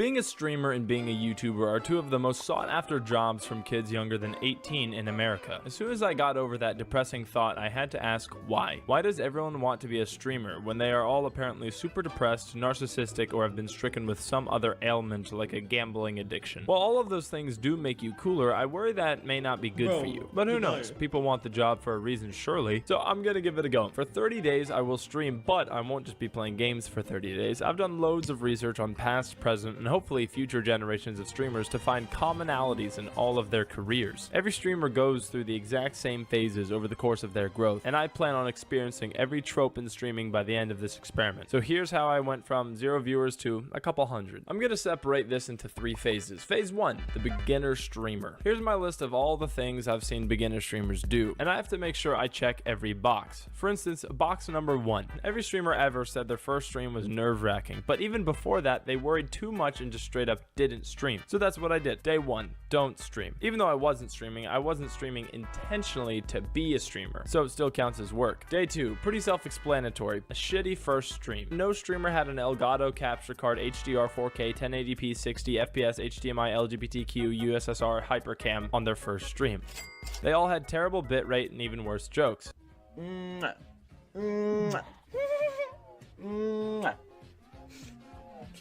So I just had a really shitty stream. Playing Black Ops 2 today is my first stream. Yeah, we're all about cool shit and being pog around here, dude. So like, fuck, man, I'm just like phase out. Day 3, I had to get used to having a chat and people watching me. And if you've never had strangers anonymously text you online, then you should know it can be a little jarring. Harold, just wondering if you think you could make me quiver for a dime and a nickel.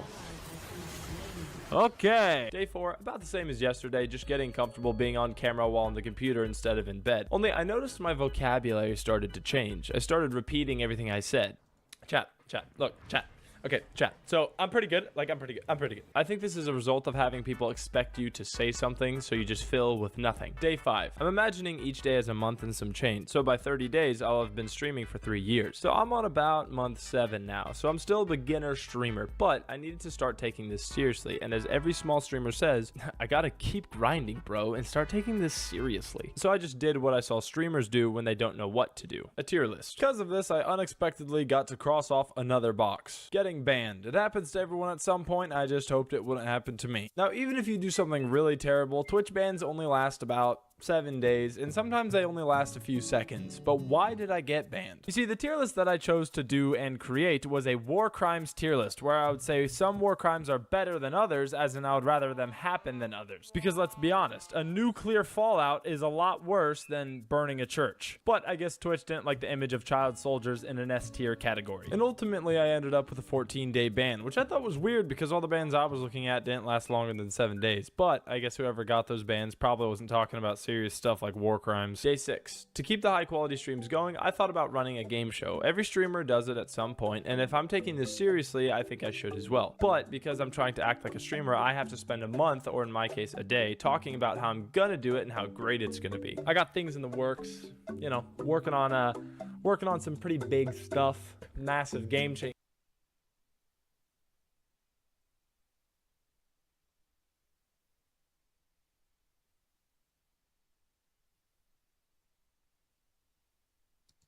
So now that I've spoken on the David case twice, I think it's time for me to finally expand this conversation a little bit, because it's not just David, it's a rap-wide problem. I just think there's a general energy of complicitness when it comes to rap. The root of the issue is the lack of action when it comes to groomers. I am going to talk about David again, but first, there's other matters I want to discuss, because this post said it best. The sad truth is that the public doesn't care about kidnapping or any form of highly patriarchal violence until it becomes a form of media entertainment. I'm gonna quit yambling. You already know I'm the hood Socrates, and let's actually talk about it. What made me want to make this video was this absolutely disgusting clip of DJ Academics. Yo, I know 3 rappers that y'all love. Like, y'all would kill, well, I say kill y'all, but like, y'all would be in turmoil if I told y'all, we're about to talk about this David guy. He was fucking a girl who was like 14 or 15. I know like 3 Chicago rappers y'all might consider legends. I was doing the same.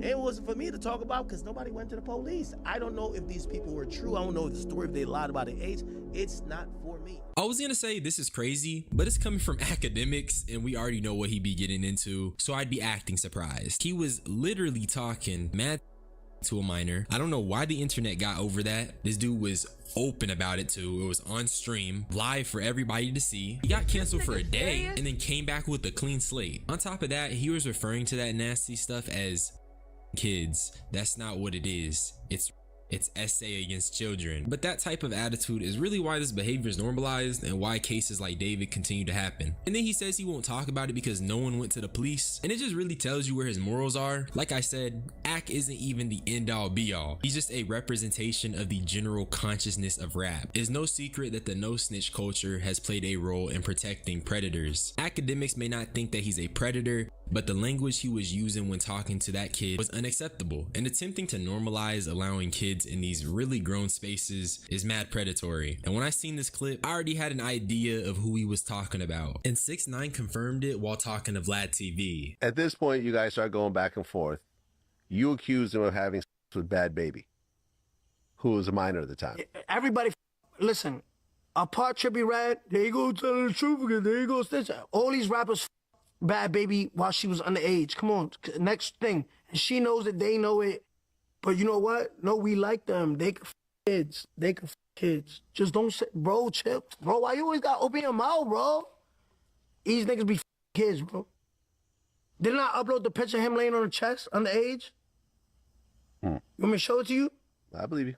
All right, come on. I'm trying to figure out why they keep saying fuck. This is flat out SA. These niggas be so ignorant. But what's blowing me is that he's not saying all the names. If you know all these people, why not just say every single name? The issue is that 6ix9ine wants to act all smug about it. He wants to act smug about having all this information. He wants to act like he's keeping it real, but he's just not. I understand he's spiteful because everyone calls him a snitch, but if you was truly a real person or genuine, or you had a semblance of morals, you would just say every name of each person you knew that was messing with Bad Baby when she was a child. But low-key, you can't really expect that when 6ix9ine was literally on the same timing. This is what he pled guilty to. So he's over here trying to grandstand or whatever, but he's weird. It's literally the Spider-Man meme or the SpongeBob meme. Another dumb thing about all this is that 6ix9ine gets more flack for being a snitch. Like I said, so many rap dudes have snitched at this point, and to be frank, it's really not that big of a deal. So why are we more critical on 6ix9ine for telling, but not him pleading guilty to having a child used in a explicit performance. All of it's just mad exhausting to think about because the priorities are just so messed up. There's more energy directed towards snitches than actual predators, and it's like the first post I showed y'all. It all stems from a patriarchal society, one where masculinity is often praised when it's expressed violently. That's why niggas be so aggressive, and that's why you hear all the red pill guys talking about how they like their women to be young. Women go out of their prime when they're 30. All that weird stuff is products of toxic masculinity perpetuated via the patriarchy, because no real enjoyer of women is going to be spewing about how women go out of their prime, but it's all connected. They just don't want you to think it is. It's really all just fruit from the same tree. They tell you that this is what a man should be. A man should be this crazy masculine guy who's looking for young women or women in their prime, stuff like that, and that's how this stuff keeps happening. But I should probably tell you guys the rapper that Academics and 6ix9ine were referring to, well, at least one of them is probably Chief Keef, allegedly, and I'm saying that because I'm not trying to get sued, but the evidence speaks for itself. And mind you, it's common knowledge that Bad Baby and Sosa had messed with each other. This clip just says he was doing it when she was a child. So you used to date Sosa. What was that like? I'm asking because he's from Chicago. I wouldn't call it, we wasn't like me and Levine. Like, I just used to go over there and hang out, get fucked, hang out. I'm a real ass, like, you know, that's what it is. I remember one time he was like, I can't have any bitch over here, but I still call you over here. And I was like, oh, you been having every over here? Like, I was like sick. Well, no, yeah. I took it personal because I was young. So I was like, oh, you been having over here? So you just be swapping them out? Yeah. But I ain't saw my baby daddy out. It's been 2 years. That's not a long time. Talking about swapping them out. This is around the time you start swapping, about the 2-year mark. No, I swap after like a month. I be tired. How long did y'all fuck around for? 4 years. That's a long ass time. That was your man.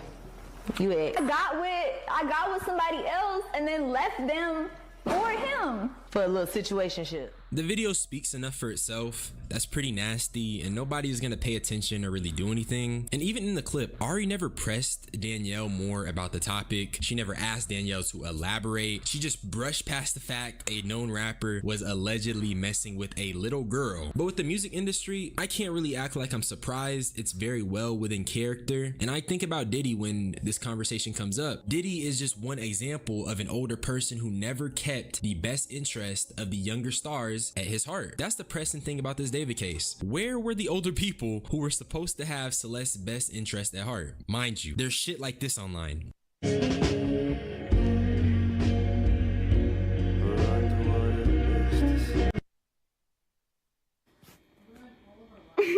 are you doing this, yo? This is not this. Those videos were on Celeste's account that her sister now uses, and people confirmed this was her account because David himself literally reposted it. So once again, where were the older people? And why is everyone so complacent? Rap has this grooming problem because nobody really cares unless it's content, unless it's a viral story, and even if they do care, there's a chance they may forget in a few weeks. That's really all I had to say. I don't really want to talk about this no more. It's real sickening that this is where we're at in terms of the music industry, but obviously I'ma still have hope. I say it all the time, just spread love, for real. I'm gonna go spark up. Y'all be easy. Someone dropped a full leak song. Oh no.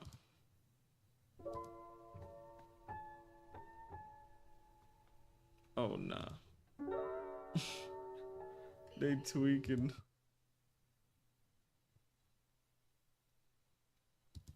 Oh shit, here we go again. In the last video I made like this, I talked about how much I hate children. And in this one, I'm gonna talk about how much I hate marriage. Specifically the ending of one. And if you live in the US of A, your marriage will half likely end in failure. Maybe the love between you and your partner was no longer there. Maybe you found out they listen to Ice Spice. Maybe you found out they don't like the sugar frosted cookies. Whatever the reason may be, you are now filing for divorce. And when going through a divorce, it is court standard for each person to receive a 50-50 split. You know, so everything is balanced, everything is equal. See, this is where it's messed up. Divorce settlements / alimony is a joke. And I'm gonna explain why in an uneducated way, but I did my research, kind of, and I'm very passionate about this. So listen, so the 50-50 system, garbage. because each person should just keep what's theirs and what they specifically own. Not one person has a little less than the other, so we should balance it out. Hell nah, you keep what you have. This goes for money, and this goes for material items. And in a situation, if they so happen to pay for a thing by splitting the bill, then they decide on their own who keeps it. I hate seeing quote-unquote 50-50 splits, where the person that owns and has most of the stuff gotta give up way more stuff than their ex to break. I got gum in my mouth. Gotta give up way more stuff than their ex to balance it out. This ain't no 50-50. This is an 80-20. They're taking my stuff and I ain't getting squat. What part of that is equal? There should be no split. A divorce should be just like a breakup. Or I wish it was as simple as that. I know there's other factors that can go into this, like what if they brought a house together and both of them chipped in their money for it, but since they got a divorce, they gotta sell the house type shit. Then yeah, they both gotta get their money back. And even if the other person decides not to sell the house and live in it, then the ex that's not living in it should still get their money back. They chipped in for it. Mutual purchases deserve 50-50 split, not items that you brought on your own or your money.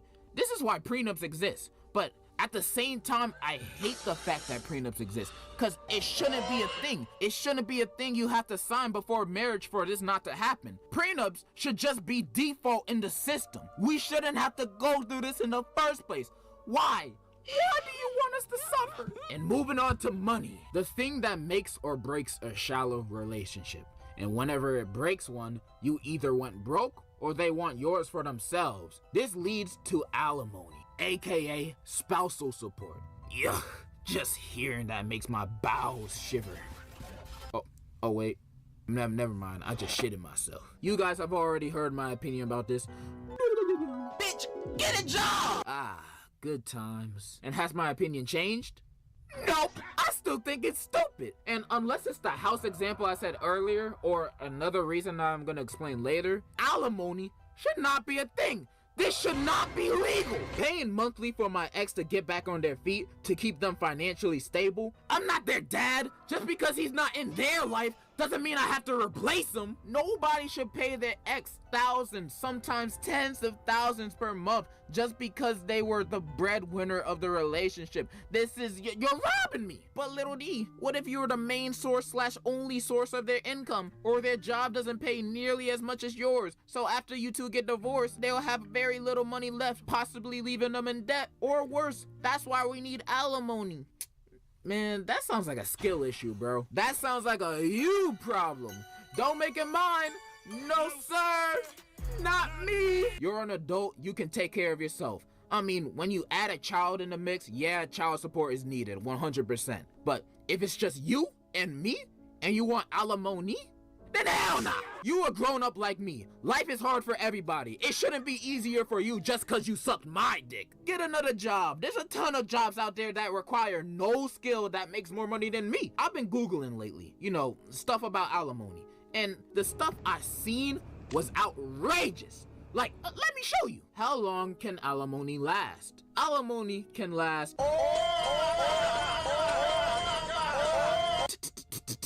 10 to 20 years. Paying for what? What am I paying for? This is not right! And in some instances, this could last until the ex remarries or dies. This is how O.J. Simpsons are made, man. Paying monthly for 20 years. How long does it take to get back on your feet? And if you married a house husband or a housewife, you're 100% paying alimony for them doing jack. This is a hard and cruel world we live in, man. The only time I think alimony is acceptable is when you guys are literally business partners. Like, y'all run a business together, meaning y'all literally share the same income. In cases like that, yes, alimony is needed 100%. If that's both of y'all business, you both definitely need to split the income. That's why I understand Jeff Bezos' ex-wife getting alimony after the divorce, because she built up the company with him. She was the first and only accountant of Amazon during the time when they were doing operations in a garage. So yeah, she deserves alimony. But yeah, for cases that aren't business partners, or that house example I said earlier, or support for the child, alimony can suck my one cheek. It sucks. Not necessary. Get a job. I don't know what else to say. I didn't really use celebrity examples in this video because it's safe to assume that none of us will have to pay that extreme amount in our lifetime because we're not celebrities. Although I do think the amount that a lot of them have to pay is fucking hell. Like, what? Huh? No normal person would need this amount of money to stay financially stable. This is ridiculous. But the reason that people have to pay high amount of alimony is even worse. I remember asking my father a question like many years ago. You see, my daddy's a lawyer, you see, and he knows best about the law. And as a kid, I asked him, Dad, why does the wife take so much in a divorce? I asked that, I'm being serious. Even as a kid, I was fed up with this. And you know what he said? You know what he said? You don't know what he said, so I'm gonna say it. They get paid a lot of money to keep the lifestyle they had when they were married. Now, when thinking about that answer, it gets me mad. Just because you were married to me and I provided an above average lifestyle that you contributed 0% financially to, and now after we split, I still owe you that lifestyle until you remarry or die? That doesn't sound right. That sounds like I'm drive off a cliff! And this is true too. Like, what he said was true. I actually Googled it. This is sad, bro. Sad! I'm exhausted. I'm exhausted of alimony, and I'm exhausted of overpriced child support. I hate this. Even though I never paid for either my entire life, but every time I hear or see a case of unfair alimony / child support payments, it makes me feel like it's coming out of my wallet, the wallet of my heart. And the payments go both ways. Whether you're male or female, it don't matter. You make more money than your spouse, you paying them. I want alimony eliminated for all. And by posting this video, I'm hoping the government sees this video and say, you know what? He's right! And abolish it. Guilty. Yeah, that's definitely gonna happen. But what do you think? Do you agree with me? Or are you a greedy bastard? Comment below. I love you, and in conclusion, I don't know what to say. Fuck alimony. ABC, it's easy as 1, 2, 3. As simple as do, re, mi. ABC, 1. In the next 30 days, I'm going to attempt to blow up this channel with YouTube Shorts. I want to see if it's possible to gain 10,000 subscribers and make some quick money, or it's better to make long-form content and slowly build your own brand. Here we go. Step number 1. We need to understand how YouTube works. More clicks will give me more views, and longer watch time will get me more recommendations. And if everything goes as planned, I should have a viral video. It's that simple, but first of all, I need a new identity. Nobody will notice, right? I asked ChatGPT for a profile picture, and I have to say, I'm disappointed. Well, it's okay, but it could be a lot better. I don't really like this texture. It looks like my avatar was made from cake. I will ask AI to create a new one. Maybe this version will be better. First of all, what the f is this, and how does it know my studio name? I don't understand. AI is getting way too powerful. There's no way that it knows my studio name. If you didn't know, I own Big G Studios. I have no clue how AI figured that out. Either way, this profile picture is trash, so I decided to make my own. I also designed this banner, and trust me, it's going to work. And just like that, another channel is born, and I'm totally not copying a bigger YouTuber. This is 100% original. I'm going to use the catchy banner to hopefully get more subscribers. I will add a good description, and I'd say this channel is ready to go. The truth is, I never added the description. However, I have an idea for the first video. It's going to be about you having 10 million Robux. I believe it'll get people interested. I filmed the footage and sliced it up. This is the easy part. Adding all of the motion graphics was a different story. And just like that, I'm done with video 1, and all I need to do is add subtitles, which is relatively easy. I also added this subscriber count, which hopefully will help me get more subs. This video took a while to make, because I put as much effort as I possibly could. Also, why can I hear the video from my headphones? The volume is way too loud. I tend to edit with a very high volume. Usually my sister is so loud. Anyways, I uploaded my first video, prayed and went to sleep. Good morning, let's see if my channel blew up overnight. It's the next day and the first video flopped. It only has 400 views, which is pretty bad. But this is expected since this channel is completely new. YouTube needs some time to verify that you're like a real person that wants to post good content. After that time frame, videos should get way more views. I was scrolling through YouTube shorts and I got the perfect idea. This is Mr. Beast. He has the largest channel in the world and I can use that as an advantage. I asked AI to generate me a video script. Never mind, I will do it myself. Inside of Studio, I filmed all the necessary footage and sliced it up in After Effects.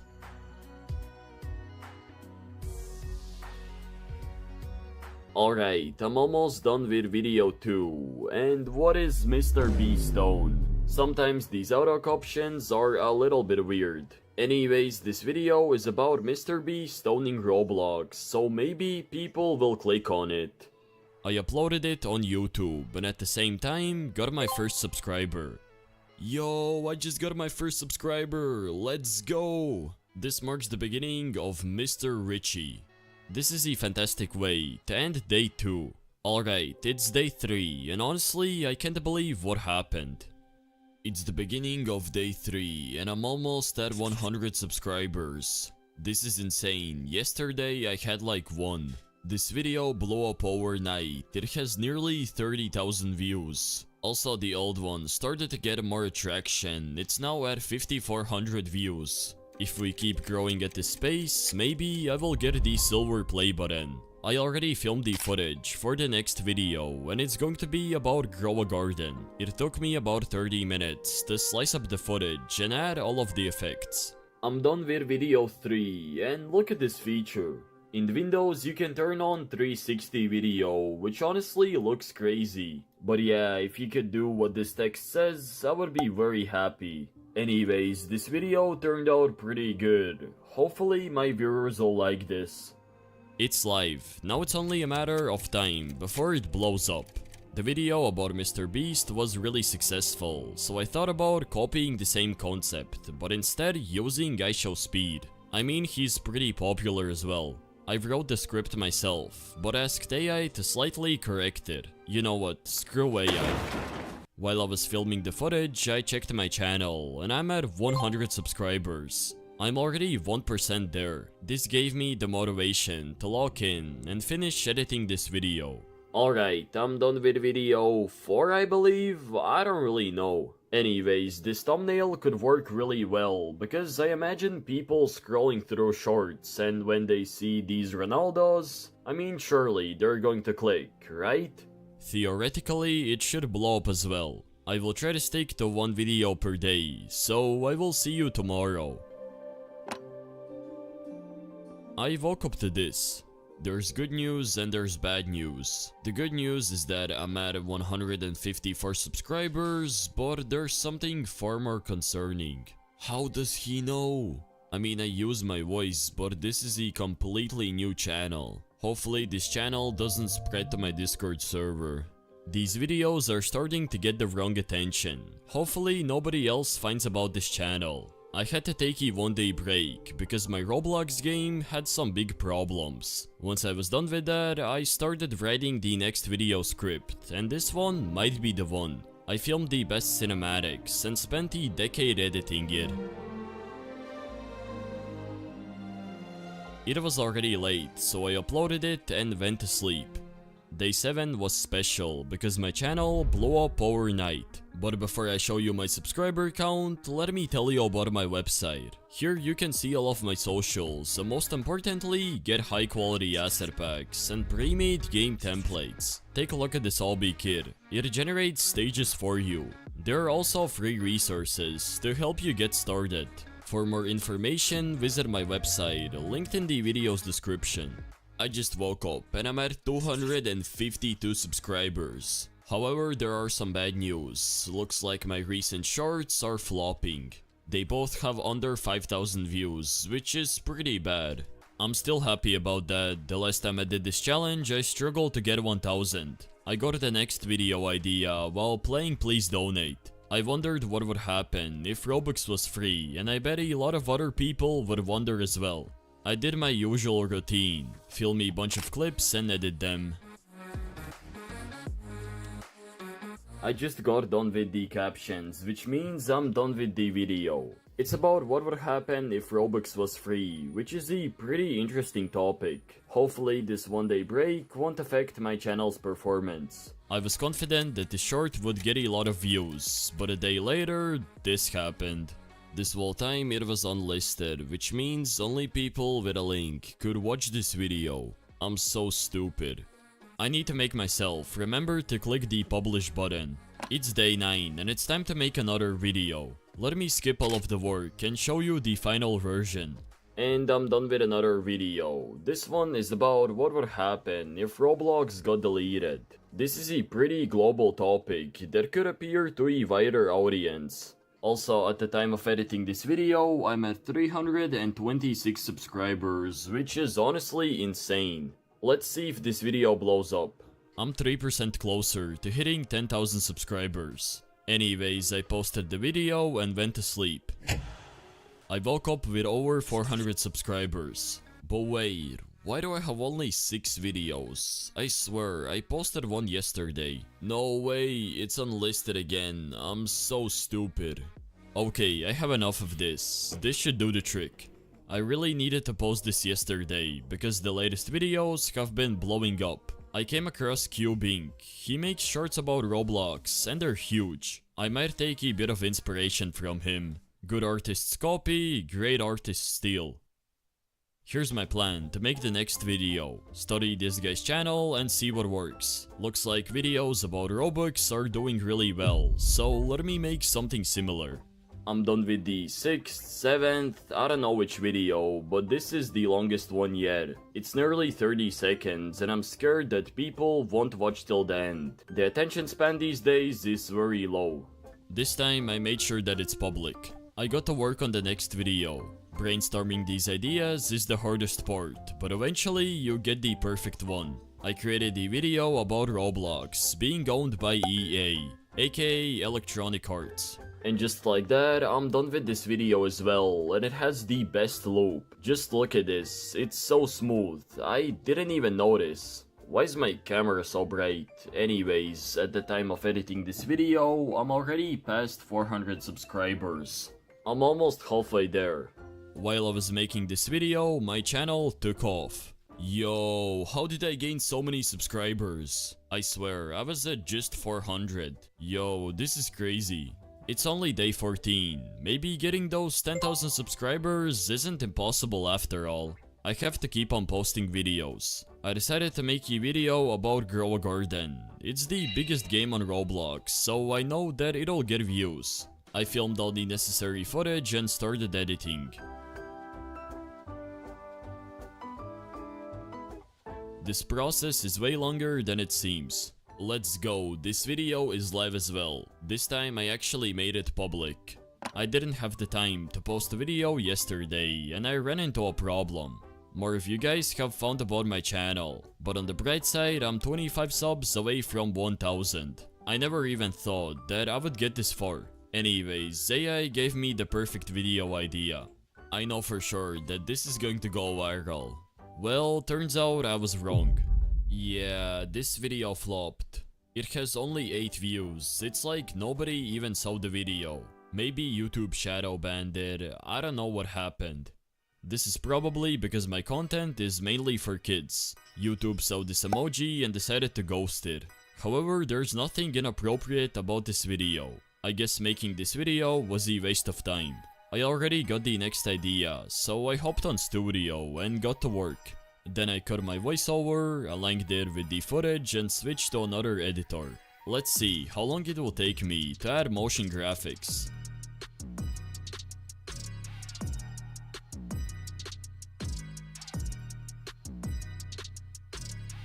Alright, I just got done and I did it in under 13 minutes, which is impressive. Usually it takes me about an hour or so, and this just shows if you're locked in, you can get things done way faster. I still have to add subtitles, which won't take more than 5 minutes. Theoretically, I could pump out a bunch of videos in a single day, but I have other things to do as well. One of them is making this video right now and developing my games. I uploaded this video and expected nothing crazy, so I went to sleep. Yo, no way, I just gained like 500 subscribers. I don't even know how I got them. Looks like my recent video blew up and it got so many subscribers. This is an insane number. You like men? I usually get around 100. I don't know why, I got so many. Either way, I'm not complaining. I decided to give AI one more chance and use this video idea. You never know, maybe it'll work.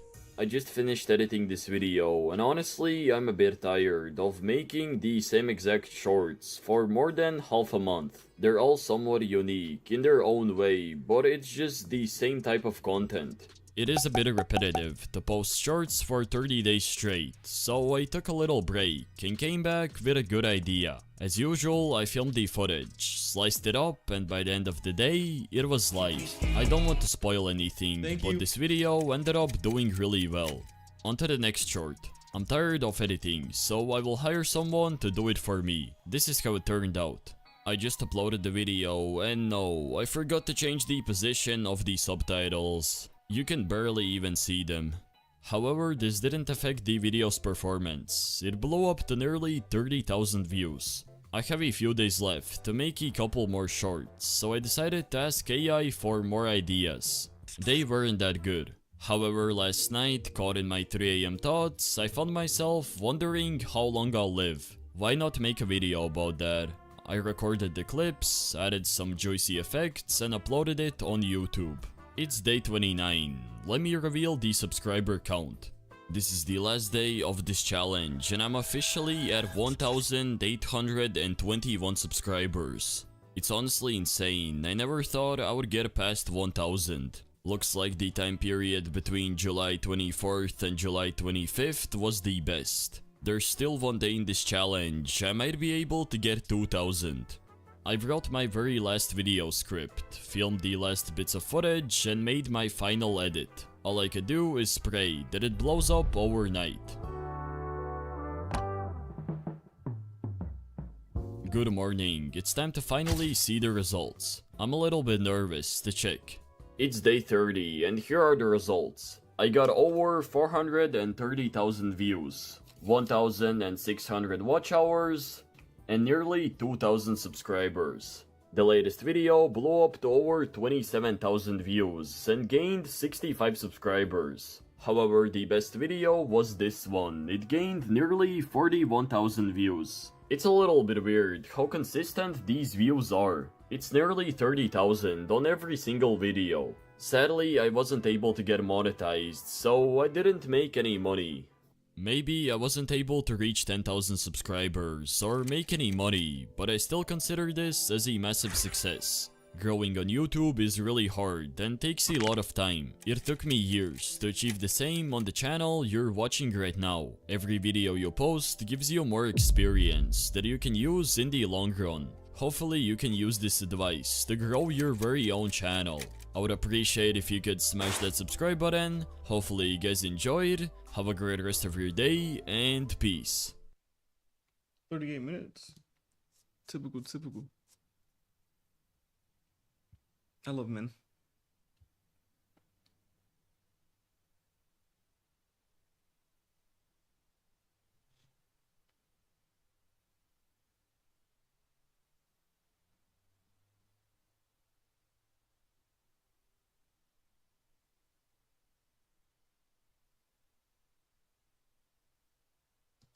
This is a YouTube channel with 1.1 million subscribers on sale for $15,000, and here's another YouTube channel on sale for $70,000. I recently discovered there are websites out there selling established YouTube channels for thousands of dollars. So today I'm going to attempt to buy one of these channels to find out, is this just a big scam? Or can you actually buy someone else's YouTube channel that's got hundreds of thousands of subscribers?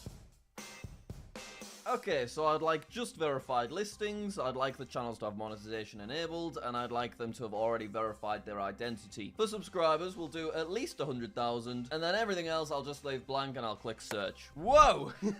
Need for Speed, $99, 2,000 subscribers. Well, let's have a look at the channel. And it's just Need for Speed gameplay. Makes sense. Well, I'll leave you on the back burner because I was actually after something with slightly more subscribers. So let's actually see what the most subscribed on here is. 3.8 million subscribers, and they are wanting $8,888. Well, let's find out if it's worth it. So this is the page, and they get to add their own bit of info, and they can even add some screenshots from the channel. So they want $8,000, but they have earned just $200 in the last 28 days. And they have a community guidelines strike, which isn't a great sign. They also only accept payments via crypto. I feel like if I buy this, I'm asking to get scammed. Let's keep looking. Newt Shorts, 1.8 million subscribers, and apparently they're earning $1,000 per month. Okay, well, that actually might not be a bad deal. Well, that actually says estimated revenue is $19, which is a lot less than $1,000 as advertised. And you've also got a strike warning.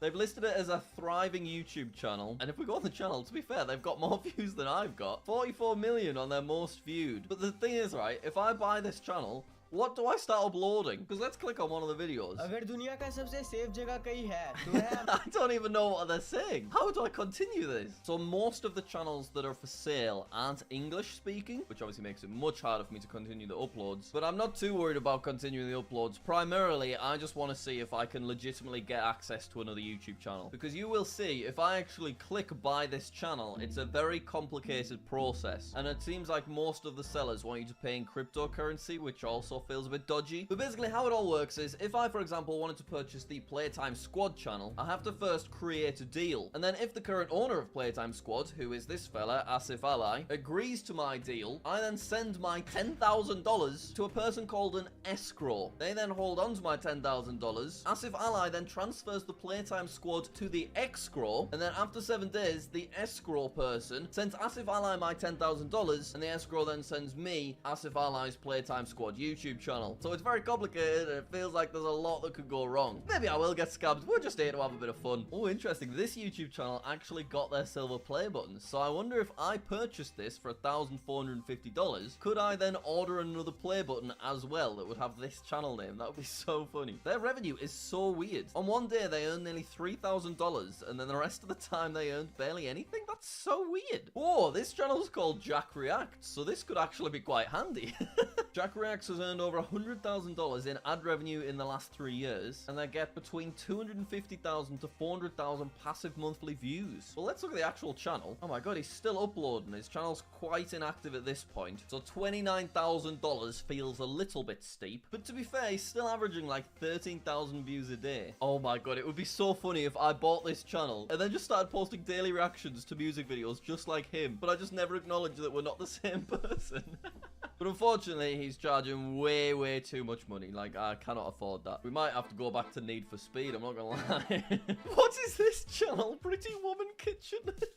Oh my god, imagine Pretty Woman Kitchen on a play button. They've got 120,000 subscribers apparently, but they have literally no videos. They have nothing at all. That's so weird. It's only $349 though. I'm kind of tempted because it would just be so funny to own Pretty Woman Kitchen. Yeah, I'm going for it.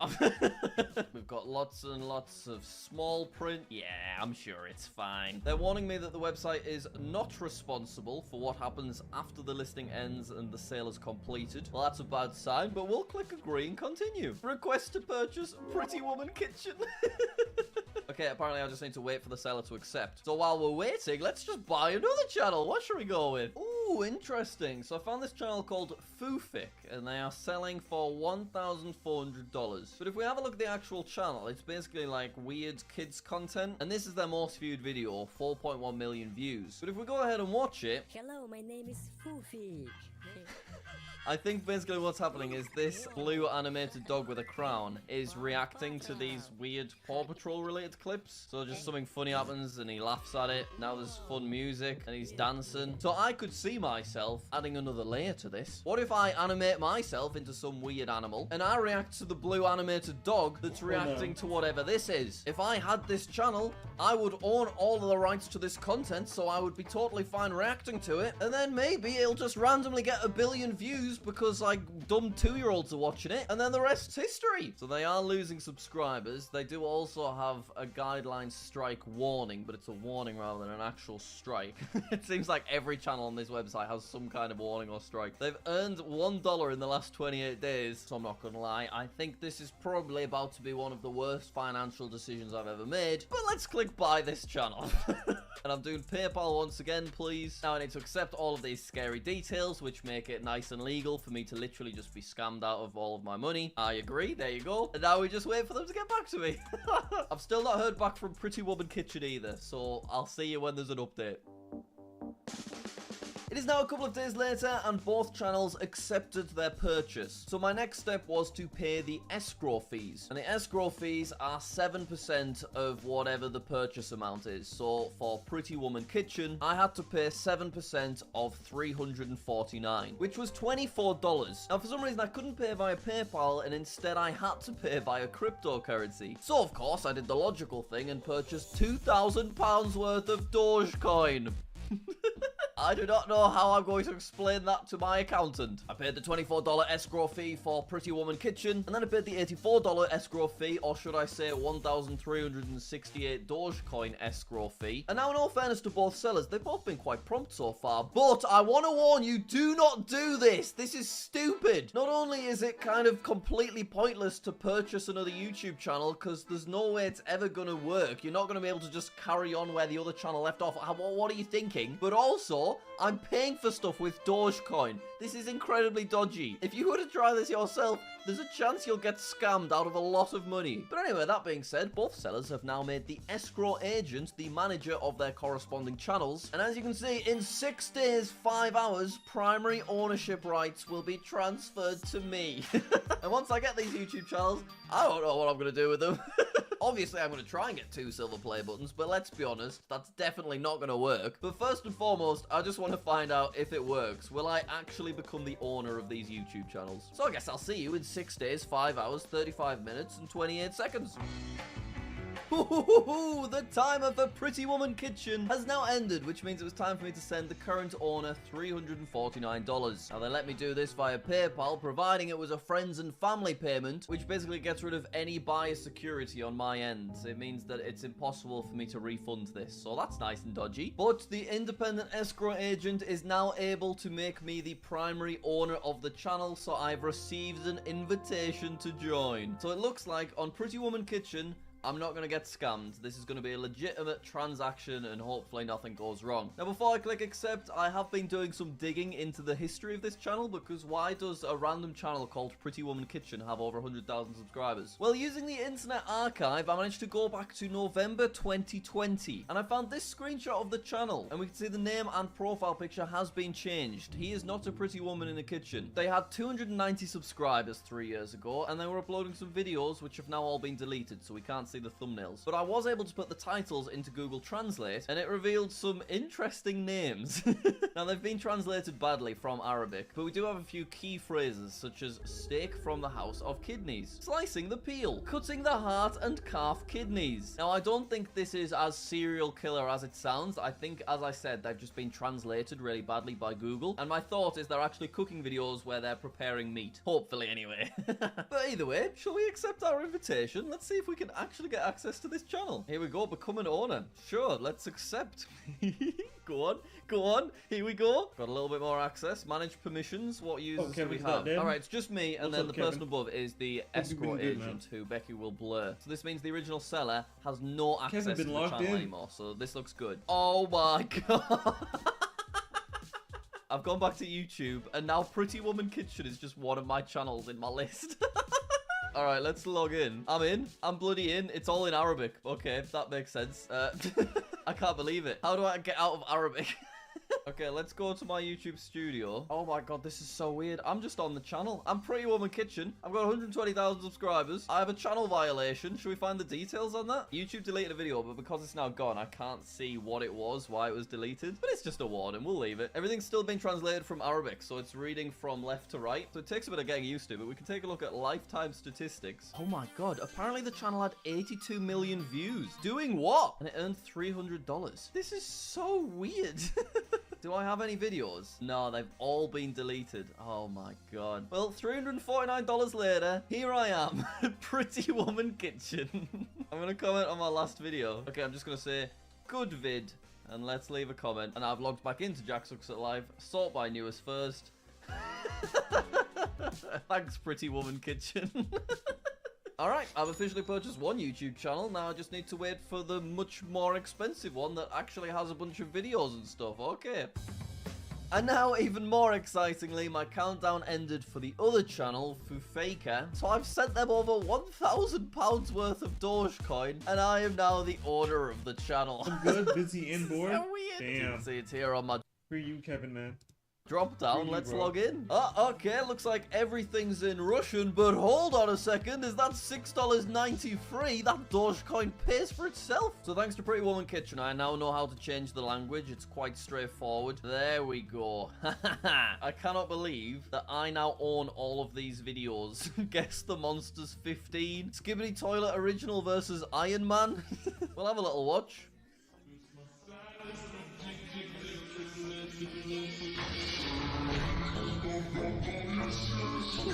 What have I bought? I own this. Look, I could just change the description. Yo, yo, yo. What up? Iron Man rules. Save. So we have a community guidelines strike, just like Pretty Woman Kitchen. They uploaded 17 days ago and got 500 views. And how much did we earn from that? 2 cents. Okay. Lost 2 subscribers as well, which isn't great. Now, speaking of monetization, obviously right now the channel's earned $6. So that means that if I go to earn, everything is currently set up and active. However, I guess I need to change the AdSense account to my own. Otherwise, the previous seller will get the $6. But also, if we have a look at our watch time over the last 365 days, it is on exactly 4,000 hours. And if it dips below that, Fufik will actually be removed from the partner program and I won't earn any money. So guys, if you're looking for any skidapoo toilet content, I've got the channel for you, link in the description. Now this is kind of crazy, but I guess I can see exactly how much money this channel has earned in its entire history. You can see that in the last year, they've earned $133, but it looks like there's been no uploads for most of the year. So let's change it to lifetime. I'm kind of excited. Here we go. Go on! I don't know who owned this channel. I think it's obviously been sold many times. But if we go back to 2020, there was a period of time where this channel was earning over $100 a day, meaning that in total, Fufik has earned $19,000. Most popular video was this Paw Patrol zombie one with 9 million. So how much did that earn? $3,000. I can't believe I'm looking at this. This is so weird. This is now my video. Look at that. They've got an intro and everything. So was this like actual original content? Oh, it's privated. That's so interesting. This is insane. It's the kid from Paw Patrol, which is like a kid's cartoon, but they've made their own version of it, and he's now a zombie that's about to be run over by a train. Did he get run over? Oh my god, he does. What the hell? Well, let's get it unprivated. Here we go. Yeah, why not? What's the worst that could happen? Is this irresponsible? Possibly. So it looks like many of their biggest videos have been privated, which is really, really interesting. I kind of want to just unprivate everything and see what happens. It's possibly a bad idea, but I'm about to lose monetization, so I'm doing everything I can. Yeah, I'm going to do that, and then I'm going to hop back into Pretty Woman Kitchen, because I've got a funny idea. That's right, I have made a video for Pretty Woman Kitchen, and it's pretty incredible. Shall we give it a watch? Yeah, sure, why not, Jack? What's up, guys? Pretty Woman Kitchen here, in the kitchen, feeling pretty. I just want to let you all know that I'll be back with regular recipe videos real soon, so stay subscribed, and I'll catch you on the flippy flop. Weird, really strange. So I uploaded that video to Pretty Woman Kitchen 2 days ago, and I've not yet checked on the video's performance. Well, Pretty Woman Kitchen has 120,000 subscribers, so the video must be on at least like 20,000 views, right? Let's log in and find out. Go to my YouTube studio, and we have got 25 views. 0 comments, okay. 0 likes, okay. We've lost 1 subscriber. We have some audience retention data, but I'll be honest, I'm pretty sure that's probably just me watching it. I didn't think it was even possible for a channel to be that inactive. Like, it's making me think perhaps none of those subscribers are even real. Potentially they're all botted accounts. Well, I guess things on Pretty Woman Kitchen aren't going great thus far, but don't worry, we have Foofik to fall back on. I unprivated all of those videos, didn't I? So we probably have millions of new views, right? Well, I did get 300 more views, but then YouTube also removed my monetization for having reused content, apparently. And I've fallen below the watch hour threshold. So even if my channel wasn't riddled with apparent stolen content, I wouldn't be eligible to make money anyway. So now the two big questions. Number one, can you buy other people's YouTube channels? Well, we've proven over the last month the answer is yes, you can. But then the second question is, should you buy other people's YouTube channels? To which I would generally say, absolutely not. Unless your sole intention is to just be one of those people that are verified in the YouTube comments, I really don't see any advantage to this. The only way it could ever work is if you were buying a faceless channel that had like an AI voice that you could just continue to replicate, and also that channel was still successful, whereas all of the channels that you see on these websites, they're all kind of dead, and that's why they're for sale, because people are just trying to make a little last bit of extra money. But either way, we could continue this. I have these two channels now. I'll leave them linked in the description. Let me know if you have any fun experiments you think I should try. Thank you so much for watching. Subscribe to this channel. Let's get to 4 million, and I'll see you all later.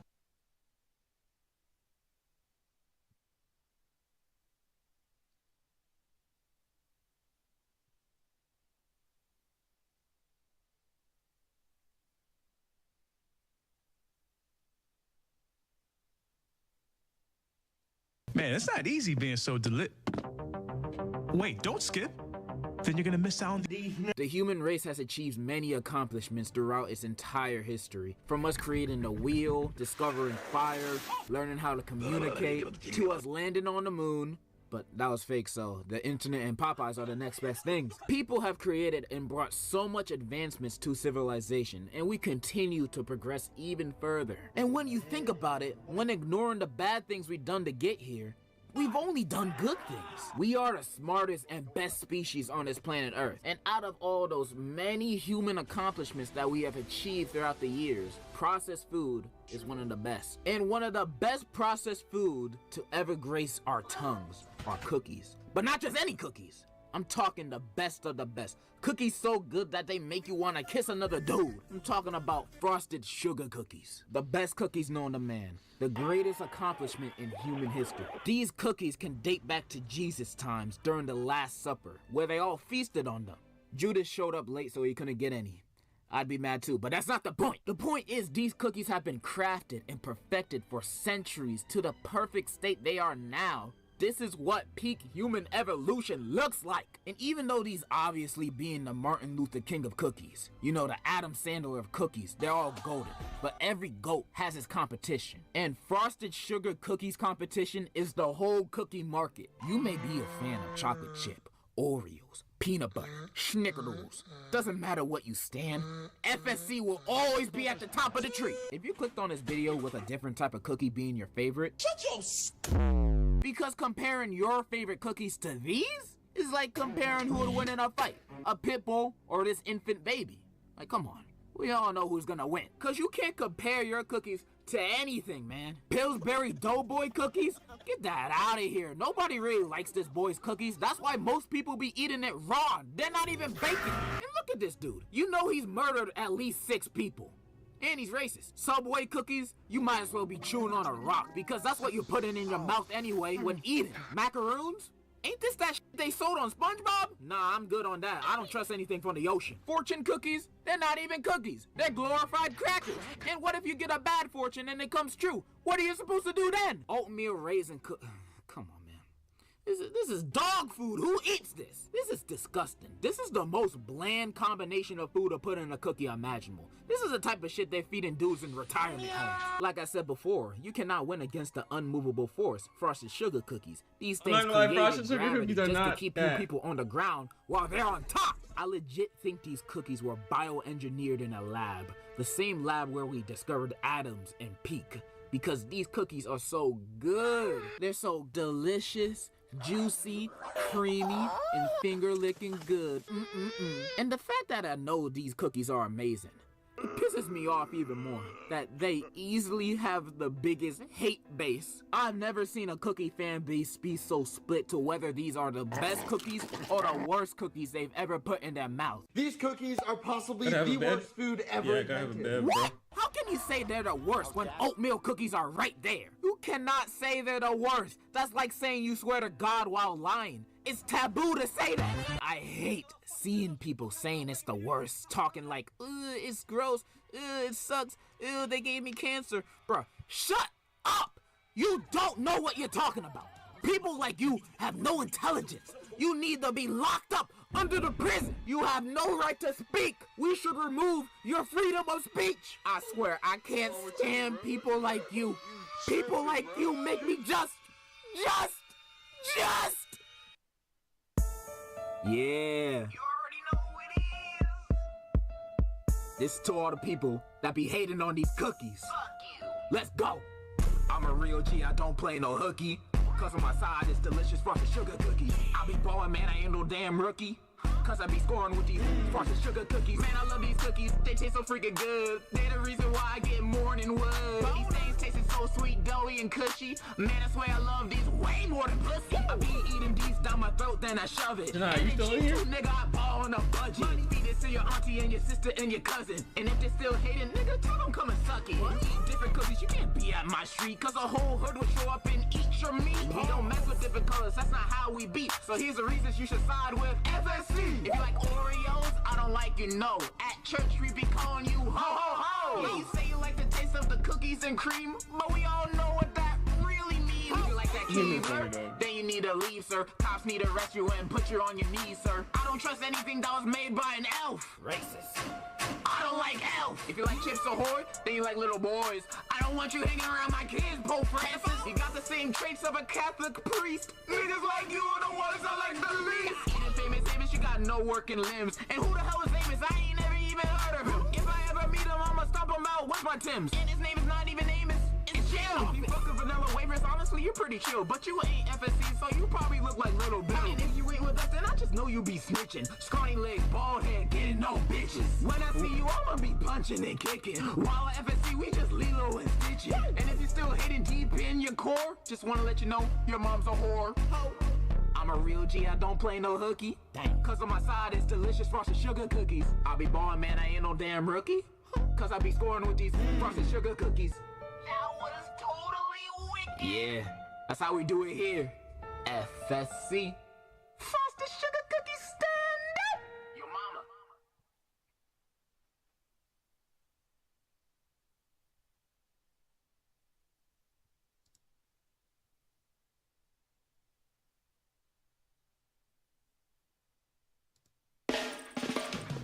Every day when you're walking down the street, stand up. Everybody stand up. I already finished my stand-ups. Who doesn't love them? Oh, not me, but that's only because I'm grown now. Yeah, the only time when I liked babies was during the time when I was inside one. Wait. That's not what I meant. That sounds crazy. What I meant was when I was a literal baby myself. Like, we've all been inside babies before. Wait, hold on. That's not what I meant.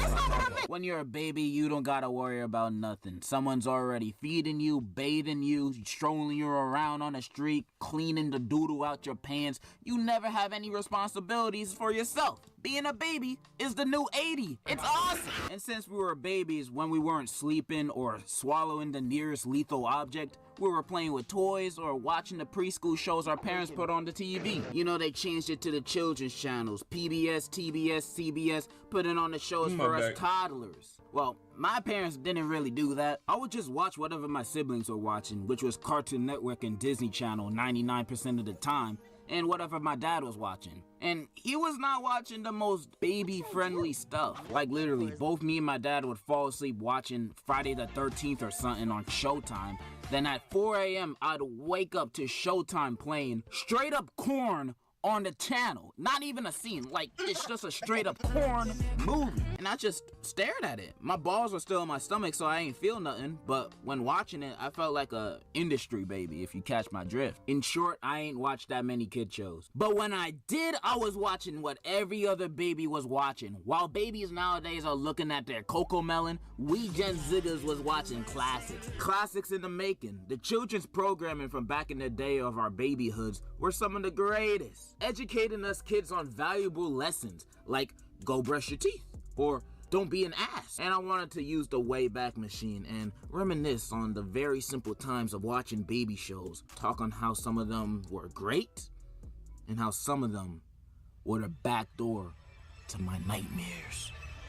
But I'm gonna save that for the end. I'm gonna start this off with a channel that we're all familiar with, Disney Junior. Now, I'm not gonna show that much footage because Disney sucks, but I remember when this channel became a thing. Like, I was like around 8 years old enough to realize the meaning of my existence, but not old enough to have common sense, so I still needed this educational channels. But honestly, thinking about it right now, I don't think I ever watched a show to be educated before. I for real watched a lot of kids' education shows back then, and I don't think I've learned a single thing from any of them. They were teaching us stuff that we already learned at school. Why the hell I need to repeat it at me? That's why back then I barely watched kids' shows that would ask you a question and wait 20 years for you to answer. It ruins my immersion of the show. I get less and less attached to the show when they hit me with fourth wall breaks. You ain't supposed to know I'm here. I'm like, tired who of are you hearing talking that, to? gang. And after waiting 80 years of them just staring at you, waiting for you to answer, they just assume your answer anyway. So why'd you ask me in the first place? Wasting my time. I had goals as a kid. I had stuff to do.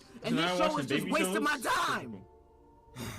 Anyway, I forgot Disney Junior. There were a few shows I used to always watch. I remember watching Big Bear in the Big Blue House sometimes. Honestly, this show kind of scared me as a kid because the moon, it reminded me of that molester moon emoji. And that's the most I remember from the show. And I sadly wasn't a Wiggles guy either. But I heard a bunch of songs from them. And not gonna lie, they're pretty great. I've heard a bunch of songs from them. And after hearing them, I can tell you that this is one of the greatest bands of this generation. Of any generation. Every song from them makes you hype and go crazy. They're basically the Beatles if they were good. There was also Special Agent Oso, and really the only reason I attempted to watch this show was because Mr. Mosby was playing the wolf on the show, fulfilling my fantasies I had about him, so. But none of those shows were the main shows. The big three of my Disney Junior experience was Handy Manny, Mickey Mouse Clubhouse, and Little Einsteins. Not Doc McStuffins. She ain't no real doctor. She can't give me my BBL. Or Sophia the First. That show's for Atlanta niggas. We all know the deal with Handy Manny. You know, Mexican dude with talking tools that can fix anything. From a boat to a chair to your accident. You name it. We fix it. The characters were Bro, fun, Lemur, too. why are you know, putting there's moons in the this chat? guy who was a Ew. complete loser. He had no hairline. He lived with his cat. He was always the butt of the joke. Never had any bitches. Easily the most relatable character on the show. I also remember them adding this new character. It was a flashlight. He only spoke Minion. I don't remember what language he spoke. But they was adorable. Every time they were on screen, they was just like cute like a minion. Then the main man, Manny himself. Just being a helpful, handsome guy. He had a girlfriend. At least I think that was his girlfriend. He always had everybody on his back. He was such a Chad. He was such a handsome man. He's just a dandy guy. I like him. Mickey Mouse Clubhouse, an automatic classic for the opening and ending songs alone. You know that song's M-I-C-K-E-Y, M-O-U-S-C. Oh man, makes my balls hot. Especially that hot dog, hot diggity dog. Look at Goofy go. Do I need to say more? The only thing I remember this show messing up on was when they gave Toodles a face and a personality. Now he can talk and he can like communicate with us. I don't want this, man. He don't need to speak, bro. It's weird. Like look at him. He look creepy. Like if he could speak the whole time, then why didn't he say anything before? He's plotting something, I know it. And then there was Little Einsteins. I just loved it because I'm a bit of a musician myself, you know. I can play piano, trumpet, the recorder, the triforce of instruments. And since I'm a musical genius, of course this show would appeal to someone like me. And honestly, I don't remember what they did on this show. Like, they had a ship, they were talking instruments, dang, I think that's all I remember. I just remember loving it as a kid. And that theme song, you know, that old meme. My name is Cleveland Browns. They just don't make them like that no more. But Disney Jr. was a great entertainment and education source for children back then, especially me. But it wasn't my favorite. Moving on to a channel that I liked more as a kid, in terms of baby shows, Nick Jr. Nick Jr. I have a lot more memories of as a kid, even though they had some dookie butt shows like Dora and the more boring Diego. But everything else was pretty good. Wonder Pets was pretty lit, although that turtle can go chug a bottle of piss. I still hate turtles. The Backyardigans, everybody loved this show. And the animals, Tanisha, Pablo, Bart, Jesse, and James, I don't remember their names, but it was such a fun show. You know, the backyard was always transforming and getting new settings like every single episode. I loved it. My favorite episodes were the jungle episode and the western episode. Max and Ruby. Now, I got mixed feelings on this. I used to watch this show a lot. Like, I enjoyed the show as a kid, but I didn't really like Max all that much when I was young. I didn't really know any better back then. I just saw him making mud cakes and I was just like, that's gross, there's worms in it, bro. Why are you making that? It wasn't until I got older that I realized that Max was just having fun, man. He was just a young kid just having fun, playing with his toys, making cakes. He was just doing his thing. The real villain of this show, it was Ruby. I'm not gonna get too in detail because then I'll just be stealing this guy's content. Shout out to him. But let me say this. If I was in a room with a bow and arrow with only 2 arrows and there was me, Ruby, no, I don't even care who else is there. I'm gonna shoot Ruby twice. Blue's Clues was pretty cool too. You know, I like the cat, I like the box characters. My man Steve was drawing like Picasso with just a crayon. The show was nuts until Steve left to buy some cigarettes. What does the new Steve look like again? Who the fuck is this? Peppa Pig. I didn't really watch it because it was British and I was more of a Olivia kind of guy. But I'll admit it, the Peppa Pig album is pretty fire. Like, unironically, it's better than Honestly Trash. And I ain't gonna forget the GOAT. Yo, Gabba Gabba. I didn't really watch it that much, but my brothers loved it, and the characters look nice. Biz Marquis is in like every episode beatboxing, and DJ Lance is so into his character in the show that he's still in his character over 10 years after the show ended. So that's dedication right there. But yeah, I ain't really watched this show as a kid. The most I got from it was that one episode from South Park where Fufa became a thought. That's the most I ever got from it. And my personal favorite Nick Jr. show was Little Bill. Now, ignoring the controversies, this show taught me so many things, like how to talk to girls, how to ask a girl out, and the secret to getting any girl. And thanks to this show, I can say these tips changed my life for the better. Because of these tips, every time I move into a new home, I have to introduce myself to my female neighbors. And under state law, I basically have to tell them how good I am with the ladies. You know what I'm saying? You know what I mean? I'm the Riz God, all cause of Little Bill. All right, moving on from that, I want to talk about my actual favorite shows from back when I was a kindergartner. And back then, I was a huge fan of Thomas the Tank Engine. I love this show so much. It's just something about him. I was addicted to this show. Like, actually, I owned DVDs, had so many train sets and toys. I even wore Thomas the Tank Engine undies. I was wearing this man on my balls. You cannot tell me I'm a fake fan. You can't call me gay either. He's a train. Let him run a train on me. I really do love Thomas the Tank Engine. I consider it a very big part of my babyhood. I think the reason I liked this show so much was cause that it was a very chill show. Nothing would happen in your face. The conflicts would always be in the island of Sodor with the trains doing the task that Sir Toppin Hat would tell them to do. And then a small hiccup happens and then they solve it, learning a lesson maybe in the process. Simple. It was a very simple, chill show, and I like trains. The interactions were always very sweet, and when they weren't, you know when shit was going down. But they would always make amends at the end. This was a show just trying to tell a simple story each episode. It's not like those other baby shows that would constantly break the fourth wall and just start singing out of nowhere or asking you, do you know what 5 + 5 is? My favorite color, green. Like, bro, go lick my nut and gargle it, bro. I hate shows like that. Sometimes us kids just want to be entertained like the grown-ups. We don't want to get constantly talked down to in shows. We already get enough of that in real life. Why would we want that in our entertainment? And Thomas did have learning segments where they would ask us kids questions, but it would be in between episodes. Not the actual episode would have it. It would never get in the way of the actual plot of the episode. This is why I kind of liked Arthur as a kid too, because it ain't interrupt you in the middle of the episode with random questions. We was just enjoying ourselves, learning not to swear, and definitely not wanting to learn how to knit. No, I'm not a knitter. Arthur was great.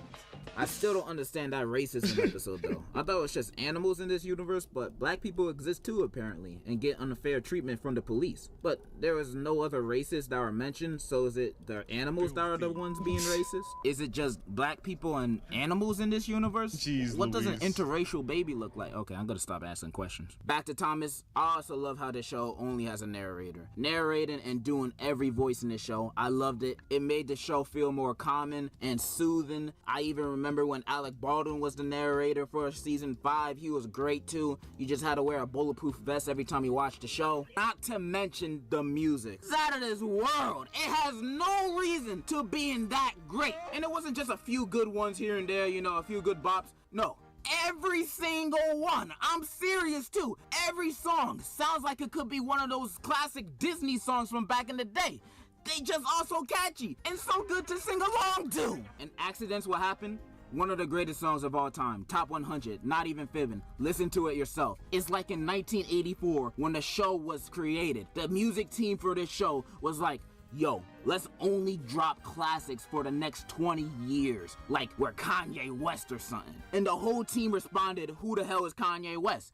But they did it anyway. These guys deserve all the Grammys. And that iconic intro, nobody has forgotten that. This is genuinely one of the greatest kid shows of all time. The amount of nostalgia and pure bliss and joy I get from this show, oh man, it cannot be matched. This show is amazing. It is fantastic.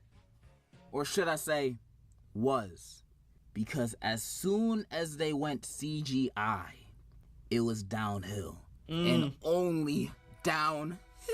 I was appalled when they switched the style. This happened back in 2009 when I was 6 turning 7. And even back then I hated it. I was all like, why are their mouths moving now? Why are the people moving? Why do they have their own voices? It changed so much. I avoided this new version every time I saw it on TV. I missed it when they were actual toys and it was in reality.